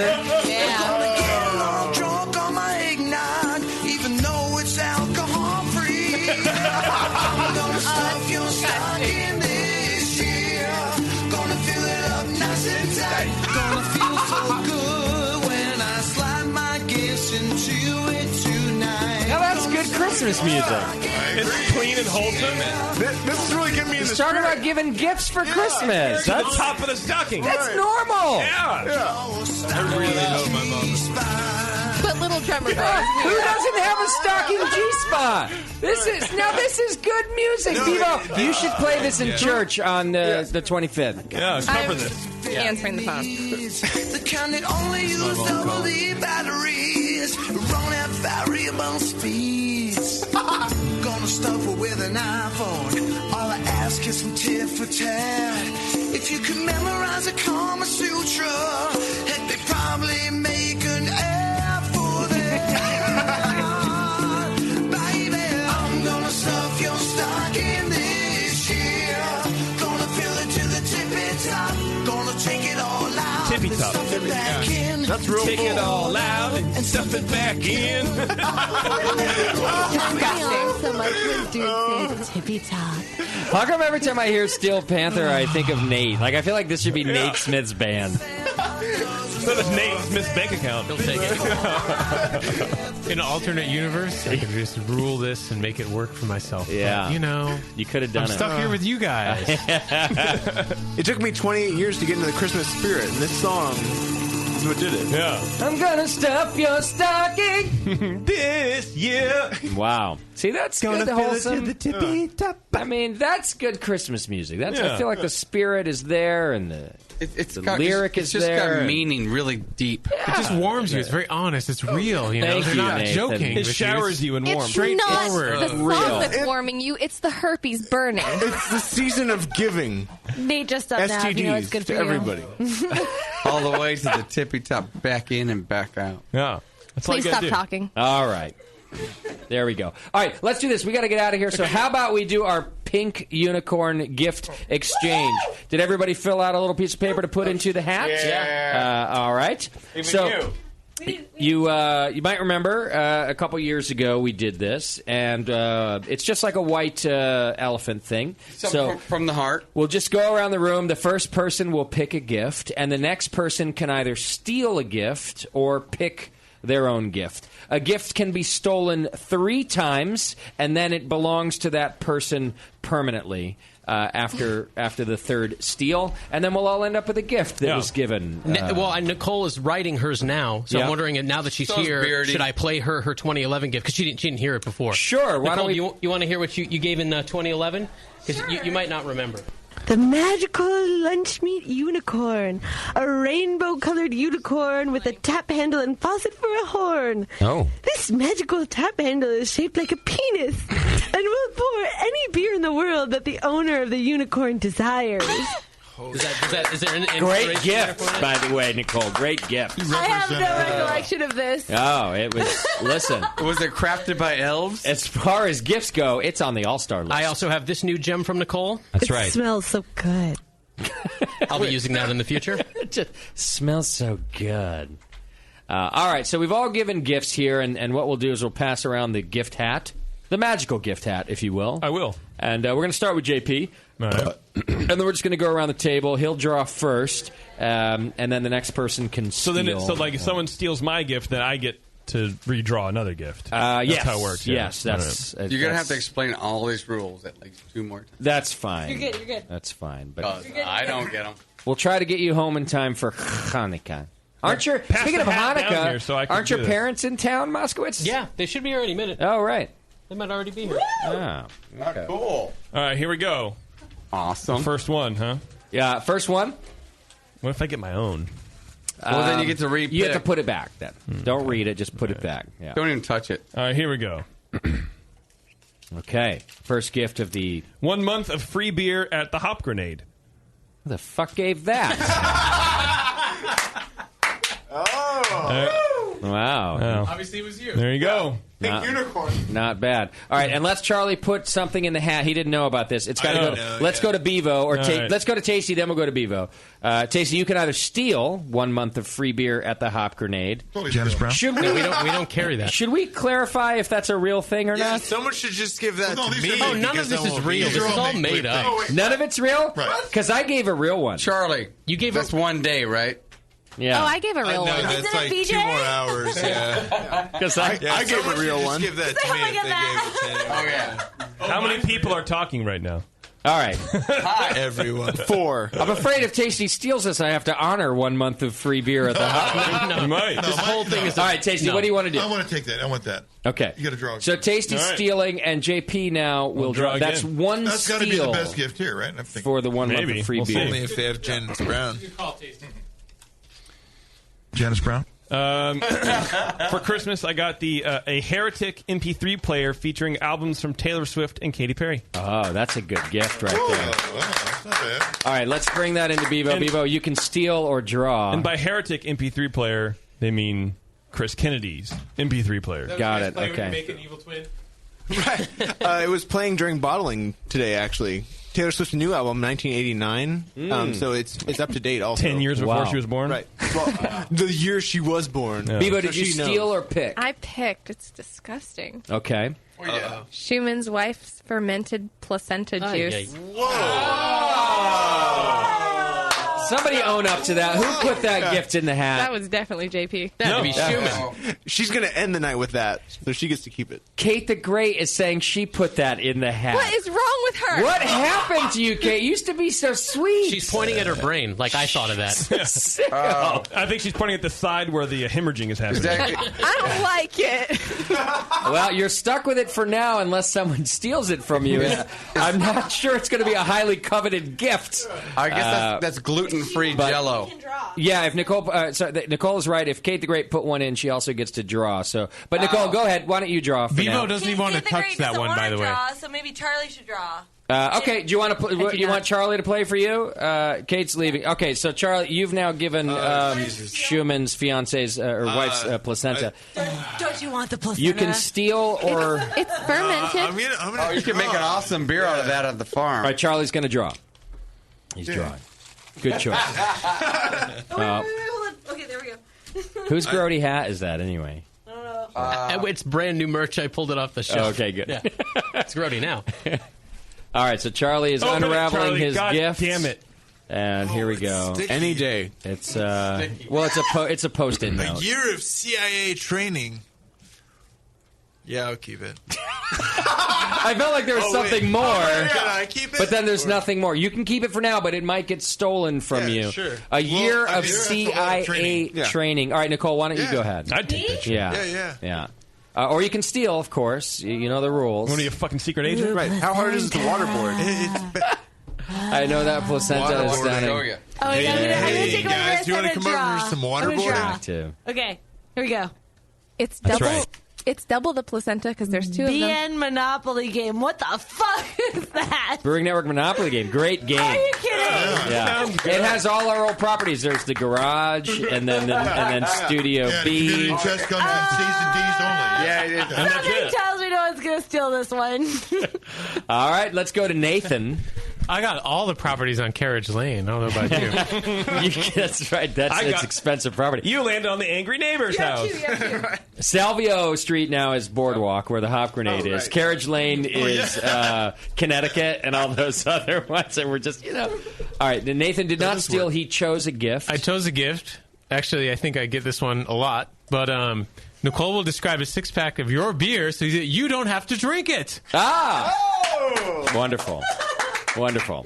Take all that inconvenience I wonder who wrote out. this one. I might steal that. Do it for you. It's great. All right, let's go to Moskowitz here. Even though he's a Jew, he can play along. I'm actually, I'm going to chew Jew form. I'm going to steal the year of CIA training. All right, so what am I supposed to do now? You draw a new one. Or you can steal. All right. I'll be the. Is that better than Mossad training though? No, it's not. It's the closest I can get. Yeah, I can work security at LL. All right, so CIA has been stolen once, and a month of Hop Grenade beer drinking has been stolen once. 2 more steals left in those, and we'll move on to Doc now.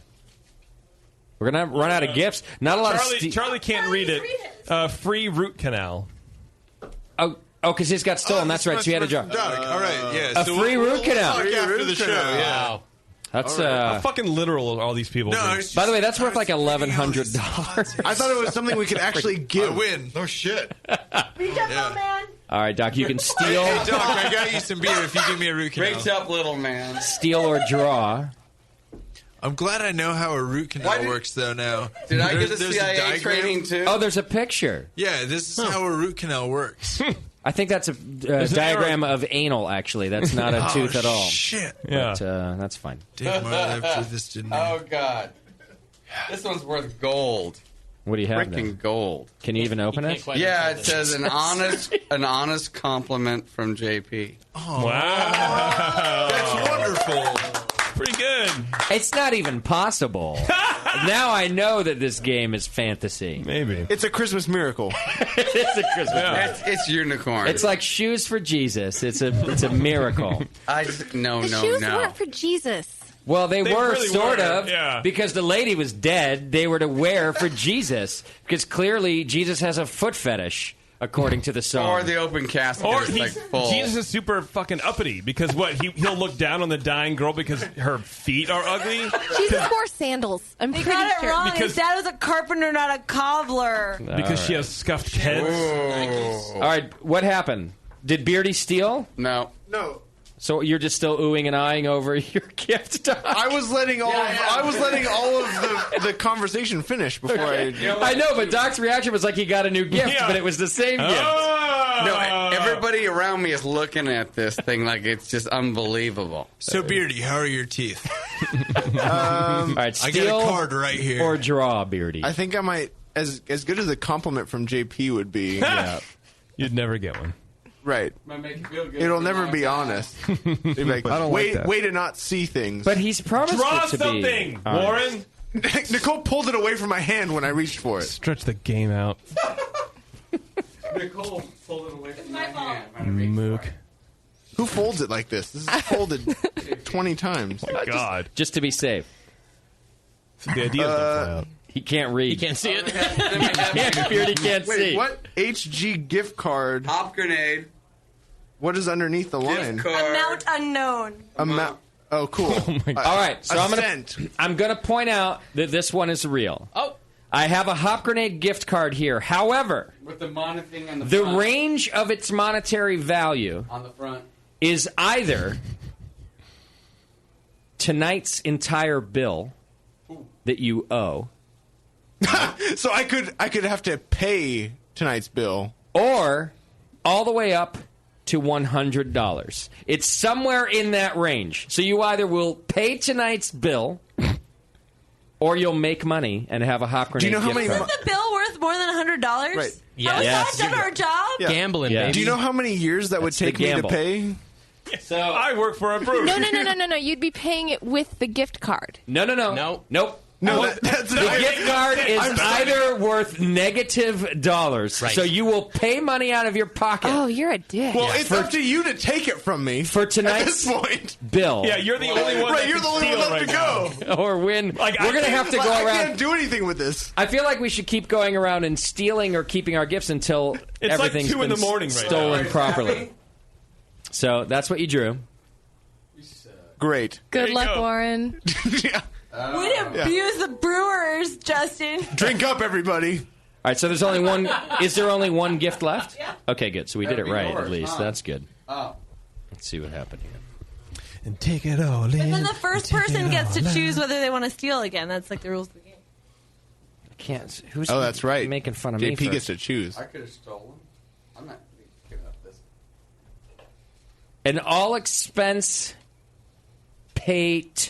That's P-A-I-T. It's just crappy handwriting. It's paid.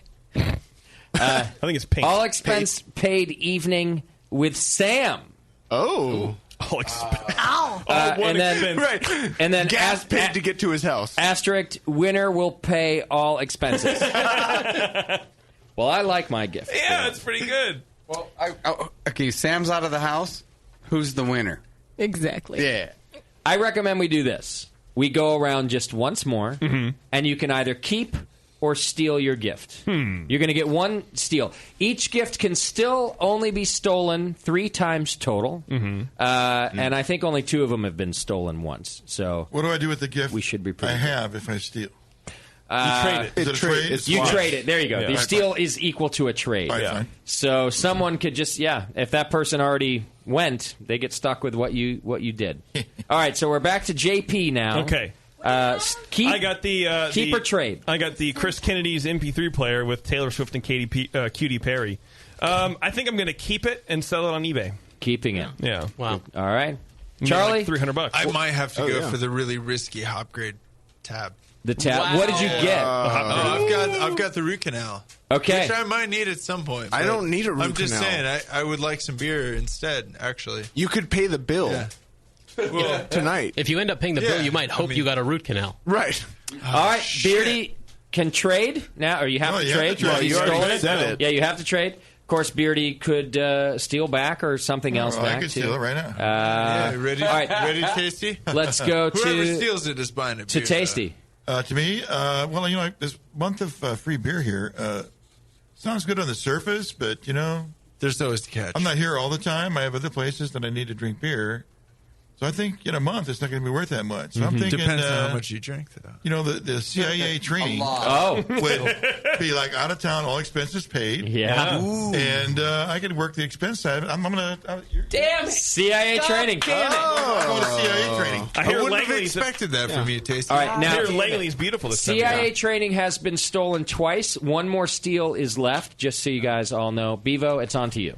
I would like the true compliment from JP. Oh, man. yeah. Holy shit. I'm glad we don't have to It doesn't deliver on matter. that. This is going to be JP's worst Christmas. All right, so Doc got. What did Doc get?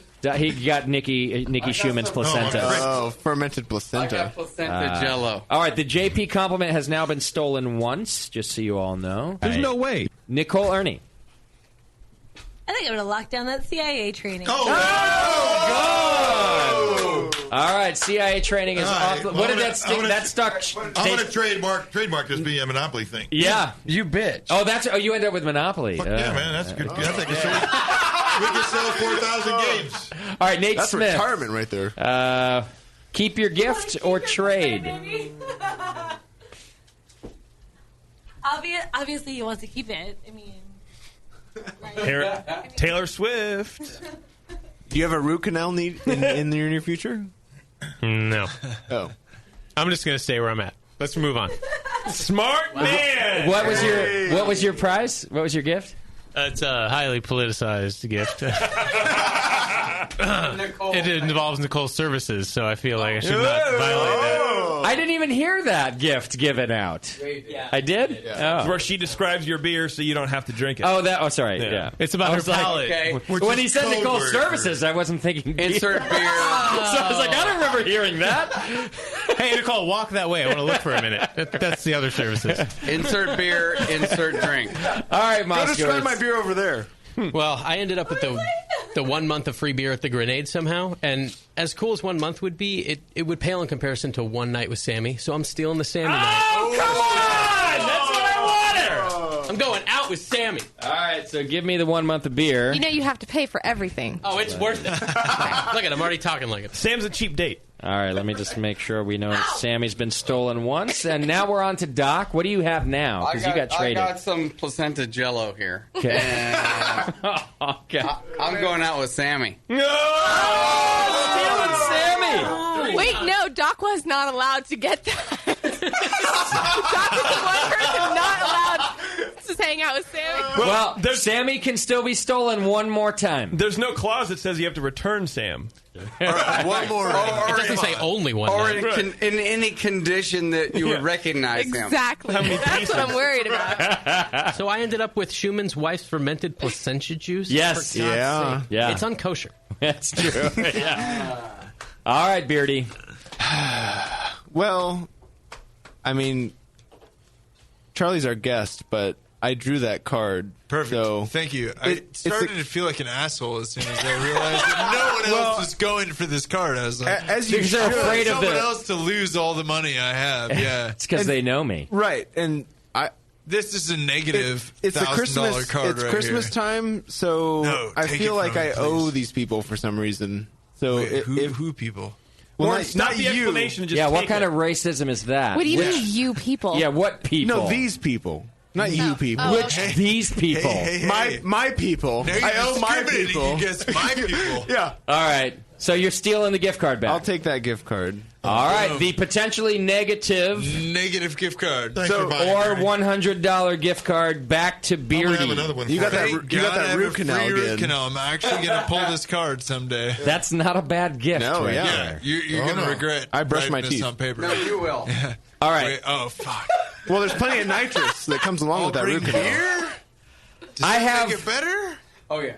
All right, sweet. A lot better for you. I I'll have make 1 you month drunk when of you give me free a root beer canal. at the Hop Grenade is my gift left. And Whoa! I can't believe you have that. technically, I can't even cash in on this anyway because Marty's such a dickhead and won't let me have free Yeah, thanks to beer. Oh wait, is he here? No, he's not even here. Oh, okay. But he's watching the camera. He's also not a dickhead, by the way, but I can't take free beer from the Hop Grenade. You should give it to someone who's not here ever. So, Have you heard Taylor Swift's new album? Just like I can't do my own root canal. I want the date with Sammy back, and Doc's getting the free beer at the Hop Grenade. I'm taking Sammy out on a date. Sounds like a horrible idea. I want Sammy. Nope. Doc doesn't want to give it up. Too I bad. just stole him. Sammy. That's the rules.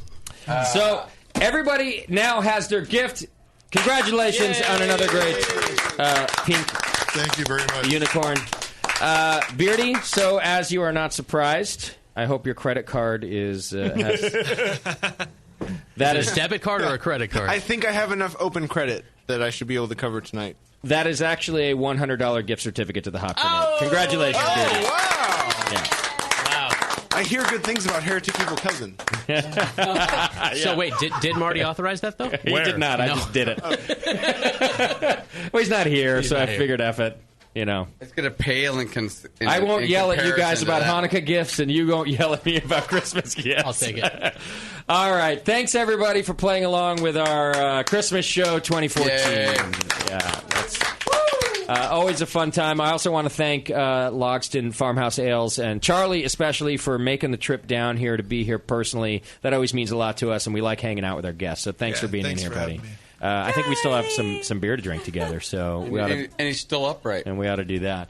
All right. Why is that a surprise to people? Only 'cause- Everyone's like, "Wow, he's been here so long." Well, you've been Doc's here since projecting. 10:30 in the morning, actually. Do you open at 10:30? Because I thought about coming over here. At 10:30. Come on. Instead, I came at 10:45.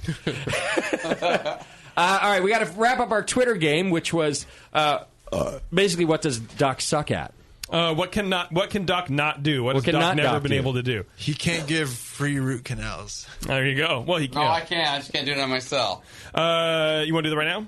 Yeah. All right. Dale Watkins says Doc has, as we said before, has never asked someone to ask him to grab something off the top shelf. Whatever. I misspoke that. Okay. Never been asked to grab something off the top shelf. Jeff Granick says Doc has never made sense while on the session. Chris Rogers says That's not never, just not in several years. Chris, It's been a while. Chris Rogers says Doc has never made his wife happy. Also not never. Not nice. Just not in several years. It was about when he stopped making sense on the session. Yeah, both things went downhill at the same Yeah. time. Oh, that's not Our good. friends at Flat Tail say stay sober past the first 7 minutes of a show. You guys have friends at Flat Tail? People that we know. Not never. Yeah. Just not recently. John at Beer Law Center says Doc has never been able to develop and articulate a cohesive thought or question on the air. Oh! Again? Not never, just not after the first 7 minutes of every show. TW says Bevo. He's never been able to. Good one. That's great. Jimmy Ha writes... Not never. Yes, actually, Not never. Not yet. There's always tomorrow, folks. Jimmy Ha writes, Doc has never been in the back row of a group picture. Actually, I have. It's just nobody knew. Our good friend Sugar Valley Brewer makes a triumphant return to Twitter, saying Doc has never snapped the waistband of Bevo's panties. Of course he came in with You know what? Actually, he might have done I that. think Doc may have done Yeah, that. I did that. You do have obvious thong every now and then. There may have been And I some can't thong resist snappage. that. It's been a while. Austin writes, Doc has never talked about his fleshlight on the air. It's true. Wait, what? Greg Hack says Doc has I never have. graduated dental school. Oh. That's No, not he good. did. Yikes. Oh, hence the free root canals. Brian Baumgart writes, Doc has never told his wife how he really broke his foot. That's true. Oh. That might be the truest. What does she think? He fell off the wall. He jumped off a retaining wall. Myron Arquinez says Doc has never gone to an AA meeting. Oh, I've been there in support. Okay, well, there you go. There's been one. I have, actually. Tim Conlon writes, looked at the top of his refrigerator. Well, that's not No, fair. I have. All right, It well, took there you a go. ladder. Yes, a step ladder. And then David Backlund writes a whole song on the stripper pole. That's just fucked up. Yes, That's it. There you go. That's your Twitter game. Memories. Doc's never done a whole song in the stripper pole, ladies and gentlemen. That's our Twitter game winner tonight. Good job. I just can't. Good job. So, in closing, I want to play a listener song. It's called A BN Christmas, submitted by our friend and listener Brandon Zeddies. It's a metal song. So, Jip, do you want to do normal closing shit? Do you have a lot? What do you got? Same shit as always. Can you do it without a music bed? Yeah. Or do I have to I don't play? even have to do it, but yeah. Do I have to whatever. play asshole and because I don't want to do asshole and then I just want to close the song. You only have the to show. do it one more time this year. What's the name of the song? I can always play. I was going to say White Christmas, but I mean that's not cool. So I'll just play Beep Beep. Yeah, under JP Yeah, under- yeah, doing his thing, quietly, yeah. and then I'll play the Brandon's Brewing Network Christmas song after that. Yes. All right. Yes. Thank you to our show sponsor, More Beer. You can absolutely everything you need to make great beer at home by going to morebeer.com. Charlie, Chuck, and Dave from Logston Farmhouse Brewing joined us today. Support them and their fantastic farmhouse-style lineup. Follow JP on Twitter at Major Jip and talk about beer and video games and Disneyland and cats and anger and failure and lots of boredom. Warren was here wrestling with Doc for Mike Time.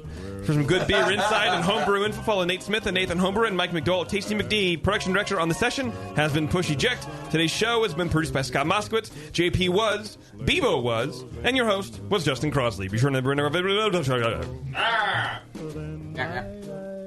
am dreaming of a white Christmas with every Christmas card I write.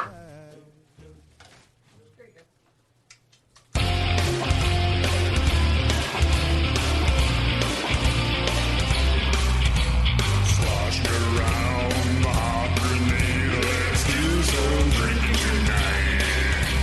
The gang is all here. Don't you have enough beer? And the session is live tonight.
say to JP and his family, it's Christmas, a Greek holiday. It's that Nathan Smith and Nicole Ernie, pa-rum-ba-bum-bum. Jay is hella broke, but the information he bestows is all I need for the holidays.